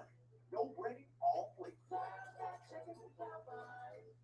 You brought me down here, and you asked me to treat you, and I can't do it anymore. You said I was getting better. You need to be physically stopped. FX is the patient. Have you guys seen The Patient with Steve Carell? Have you guys watched that? That's a very interesting show. He gets kidnapped as being like a therapist. I'm always trying to immerse myself in so many different types of programs. And whenever I see old school photos like this, it instantly reminds me of basketball cards or baseball cards, and it gets me giddy and happy. There we got some McGuire. Whoa, me too. We are so connected. Look, I don't have time. Oh, awesome. Heck yeah. And sometimes that happens like out of nowhere, or your phone and your social media devices are listening. So obviously if you sometimes are thinking about something or talking about something, or you see something, and then all of a sudden, it might be like a recommended video or something like that. So. Okay. I forgot how cool Bart was. Yeah, he's awesome. Good guy. Isn't he? I've known him for years, but I ran into him at a party and we really clicked. That's right. We're best friends now. So why don't you go pick on someone smaller and weaker? Good idea. Let's go over to the Sunshine Preschool and wail on toddlers. Yeah, we'll jump them while they're napping.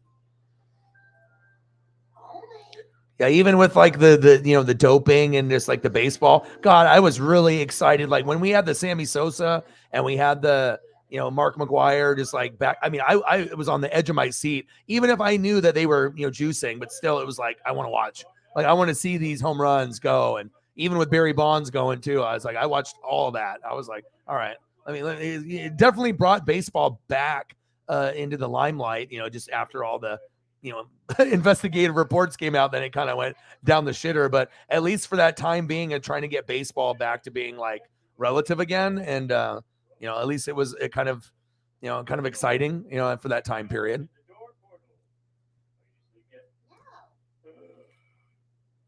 Angelica trembled as she looked up at the stern but wide whiskers of Headmaster Greystash. Angelica Potter, you are a mere urchin. What business have you with the Merlinical Council? And like I said, my dad still to this day likes the McGuire Canseco. He knows about the cheating and all that, but it was just a part of our childhood, and with me and my dad spending time together and the Bash Bros. So it's more of McGuire. He liked the McGuire more of, obviously being on the Athletics rather than the Cardinals. But since he's a Dodger fan. But she's in trouble now. I'll just read ahead without you. And then while I was looking at more McGuire stuff, I found a pool house for you that was just like nearby. So I'll show you that.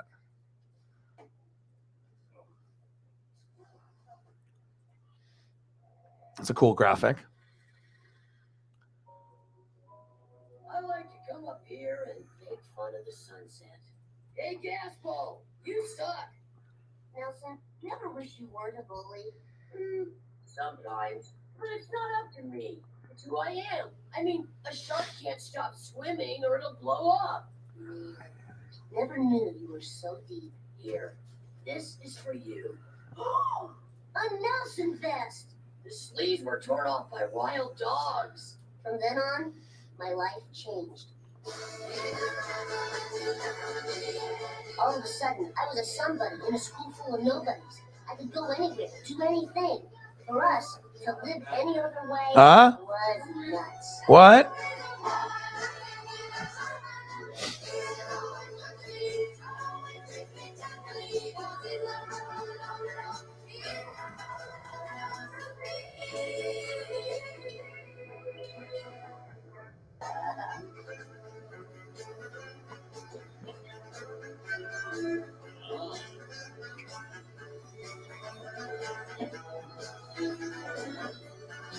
So one of my favorite Canseco photos. Me too. It's good that they got the crime dog in there with Fred McGriff. But yeah, we need to have Dale in there too. I totally agree.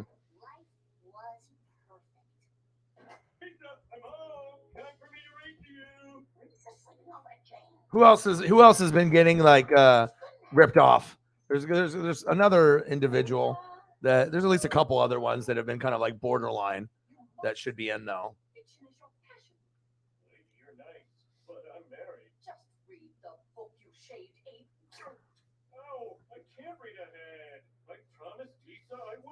Just take a peek at the title of the next chapter and see if you can resist. An unexpected occurrence. What could it be?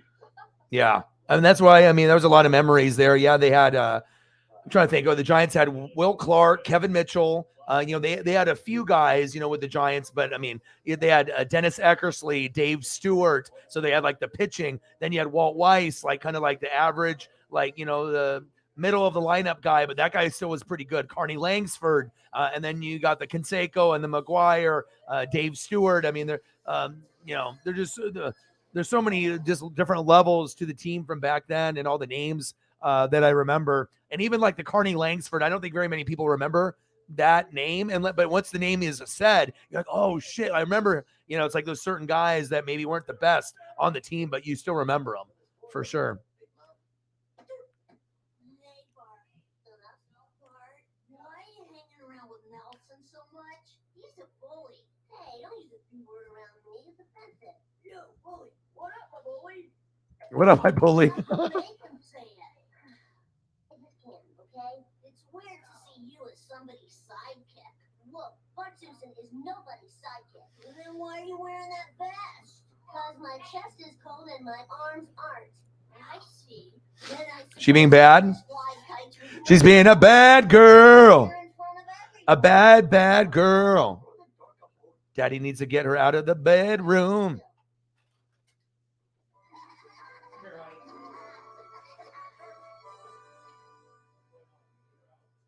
Blue and red, the colors of friendship. Hey, cut. You're late. I was waiting to smash this frog with you and it peed in my hand. Sorry, I was stealing loose grapes at the grocery store. Really? You call this stealing loose grapes? Well, we were just having fun. Don't get upset. Oh, right. Stupid Nelson always gets upset. He'll probably do something stupid, like smash his own camera. Oh, look what you made me do. Nelson, get in here. The cat's eyes are running and I need you to dab them. Coming, Mom. See you later, lying traitor. Something in your eye, Mr. Mooch? Well, there's something in my eye, too. Bob, what happened to the curtains? I made him into a dress for a karaoke singing. I was here, and then I was somewhere else. I had to pull Paisley out of the bedroom. Good old 89 Tops.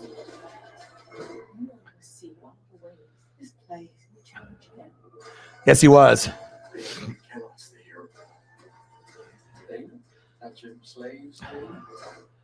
Gary Gaetti.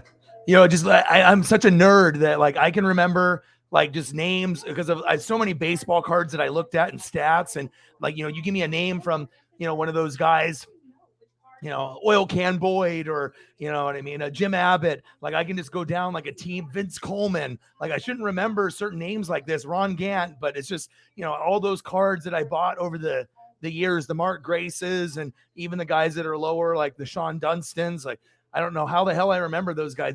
Ken Caminiti, like I shouldn't, you know, Frank Viola. How the hell do I know these fucking names? You know, it's like, it's one thing to remember like Kirby Puckett, but to remember the Frank Viola and like, you know, the Burt Bylevin and like, the, you know, kind of like you have to really love baseball or have that brain to remember like people from fucking, you know, 1987 or 88. And it's like, I don't know, but I have kind of that steel trap memory though from those guys. Yeah, Gary Gaetti. Fuck, man. That's crazy. You did? Oh my God, I'm so jealous. That's crazy.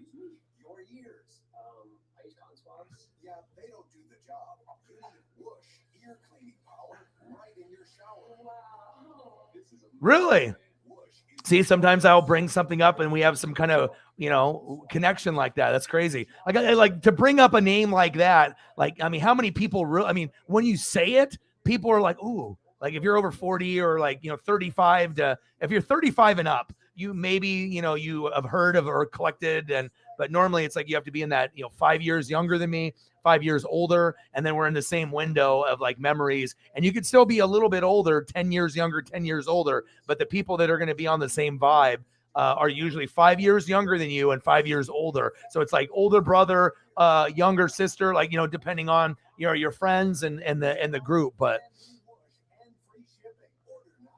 really? Wow. How cool is that? That's crazy. I'm seeing if I can find a good Frank video or a Frank card or something. I mean, I imagine when was the last time his name got actually brought up, like ever? You know what I mean? Even like with sports baseball shows, it's not like people are going to talk about him every day.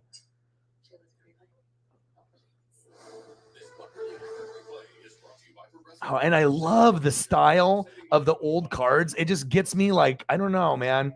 It brings me back to a moment in time where I am just so happy. I don't know how to explain like the way I feel when I look at old cards compared to now where everything's flashy, everything's an autograph or a jersey piece. Like to go back to the good old days where, yeah, I know a lot of them aren't really worth anything, right? 5 cents, 10 cents, but just the fact, the way that they looked, the time that they took to make a card look like this with the little, you know, down here, right? With the little mini portrait and just the way that the vibe of the Topps card or Fleer or Don Russ, you can't put a price on that. I mean, like even to go through an old album of like a bunch of commons that are worth 5 cents. But if you had stuff like this to go through the pages, you're telling me you're not going to get nostalgic and like just fucking like love it. Like I was actually thinking about doing that. Like if I was going to go to one of the card shops here locally and seeing if I can find like you know, a set or a good collection of something that I can go through in a binder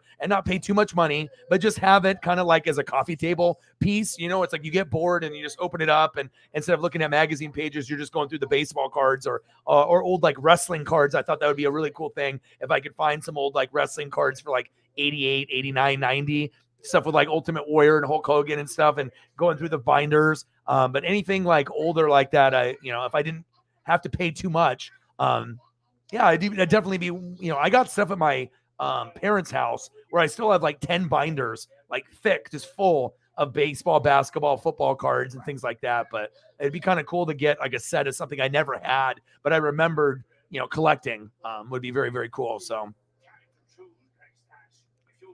yes. And that's why everything is so much, I think, cooler is because people look at the throwback jerseys, the cards. I think just like, I think people, when we were living in it, we didn't really realize, some of us did, like how cool the stuff was. But then as you see things going from like old school and they're trying to make it retro, but it's, you know, you can have this like new design of this new age, but stuff from the old school ways, it just, they're just timeless. And I always like looking at that old school stuff, man. Do you really? Oh my God, that is so cool. Anything that you want to see, Holly? Anything old school? I'm just going through some of the names, and gosh, I mean, some of these cards are, I mean, I can't even describe to you like how it makes me feel when I see some of these. It's just like the memories are just wild. And I'll show you one here that is like, this doesn't even look like him. I'll show you a Greg Maddux rookie card, you know, before he got real big on the Braves. So when he was on the Cubs, they have a couple cards. Some of you guys might have had these, but look at his face. This doesn't even look like Greg Maddux. It's like, looks like a whole nother human being. Look at that. It looks like some like Latino pitcher or something. Like, I don't know, who is that? But that's fucking Greg Maddux before he became Greg Maddux. I love the rated rookie. The Leaf Don Russ stuff, man. It's so iconic.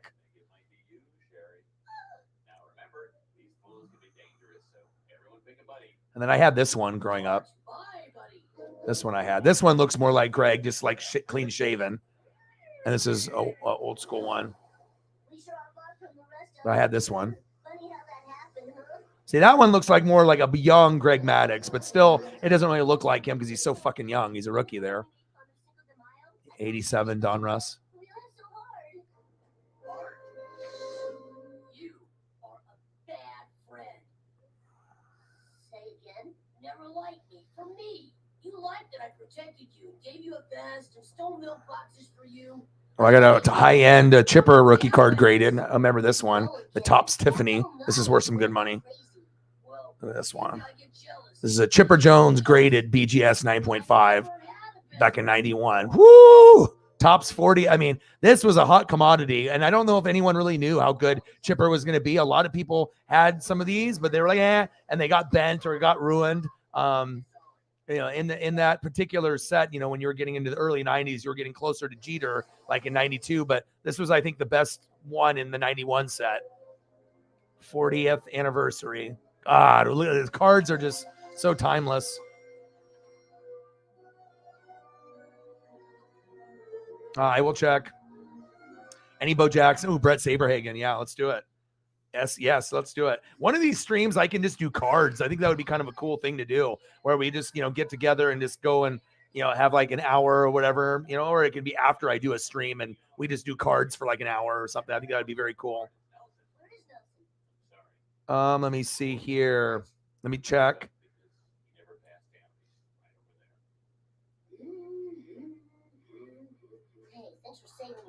Appreciate you guys. Over 500 tonight. You guys are the best. All right, so we got a $5 holla. We got to do Bo Jackson, Brett Saberhagen, Danny Jackson. Bang, bang, bang. Boom, boom, boom. Bang, bang. Thank you so much. I appreciate you. Let's do it.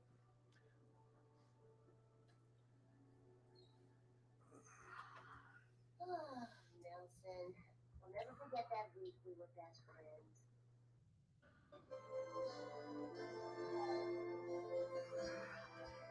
It's okay, Paisley. I'm almost done, and we'll hang out. I know you've been kind of bitey.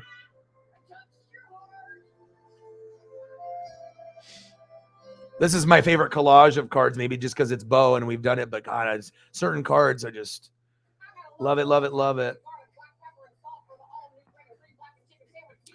And it's cool to see, like, you know, obviously Bo was very big in the cities that he played in, but Bo was one of those where it affected a nation. It was like you grew up into that vibe. And gosh, love me some Bo.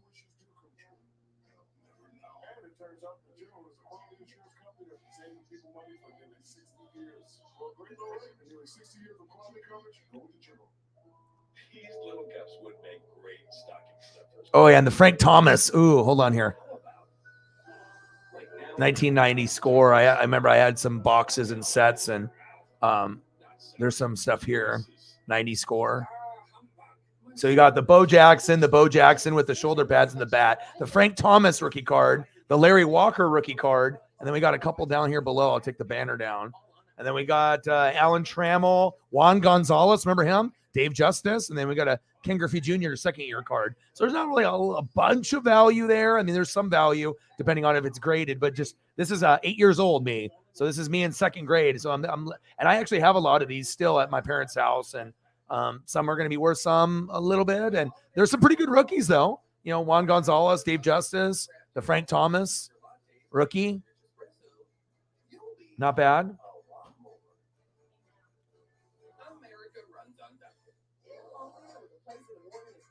I'll try to do it's a Brett Saberhagen. We won't do no George Brett because we know he's a jerk.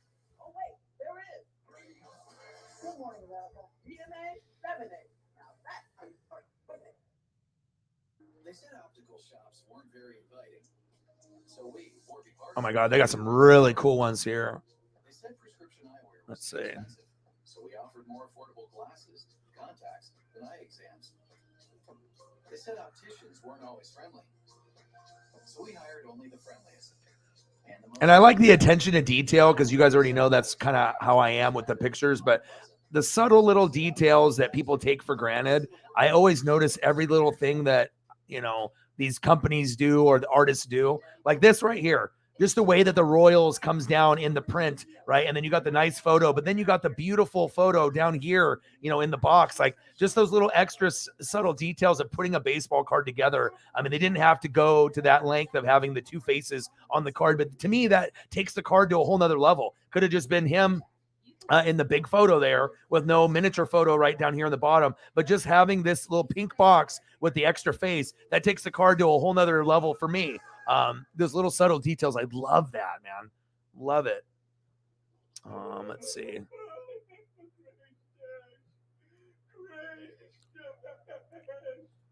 upset about this Gray Stash thing. Don't say his name. In your mouth, it sounds like dirt. Armor, it's just a book. No man should outlive his fictional wizard. No man.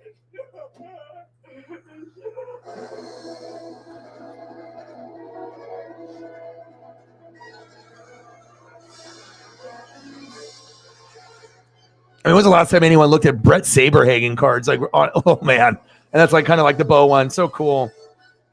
Like sometimes I'll go to card shops and I'll just like look. You know, it's just nice to be able just to kind of rekindle my childhood a little bit, and then every once in a while I'll buy like maybe something, but.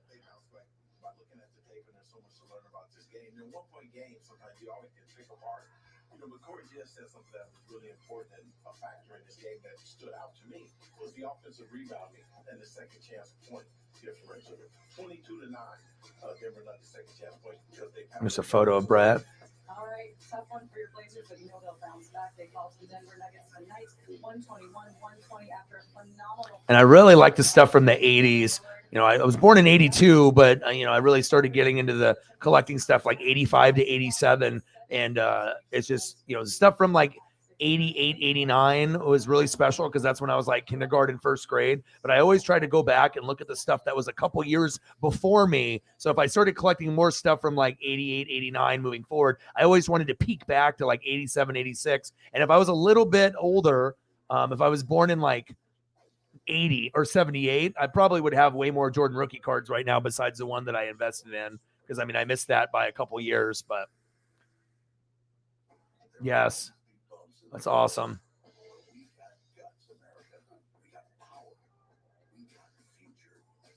So let's drive on and make the future we want to see together. So stop by a Ford dealer today and claim one of the thousands of new Ford trucks and SUVs on their way. There's a Brett Saberhagen autograph like photo. I love it. Like, that's why I love having you guys, you know, always here, because it's like I never know where we're going to go. And I know we got enough creative minds where, you know, we've gone through a lot of different memories and we're kind of, some of us are around that similar range. And, you know, you never know where we were going to go down in memory lane. And I love it. One of my favorite things, and it'll never change, will be baseball cards, basketball, football, hockey. I mean, even Magic the Gathering. I mean, I did the Pogs thing. I freaking love it.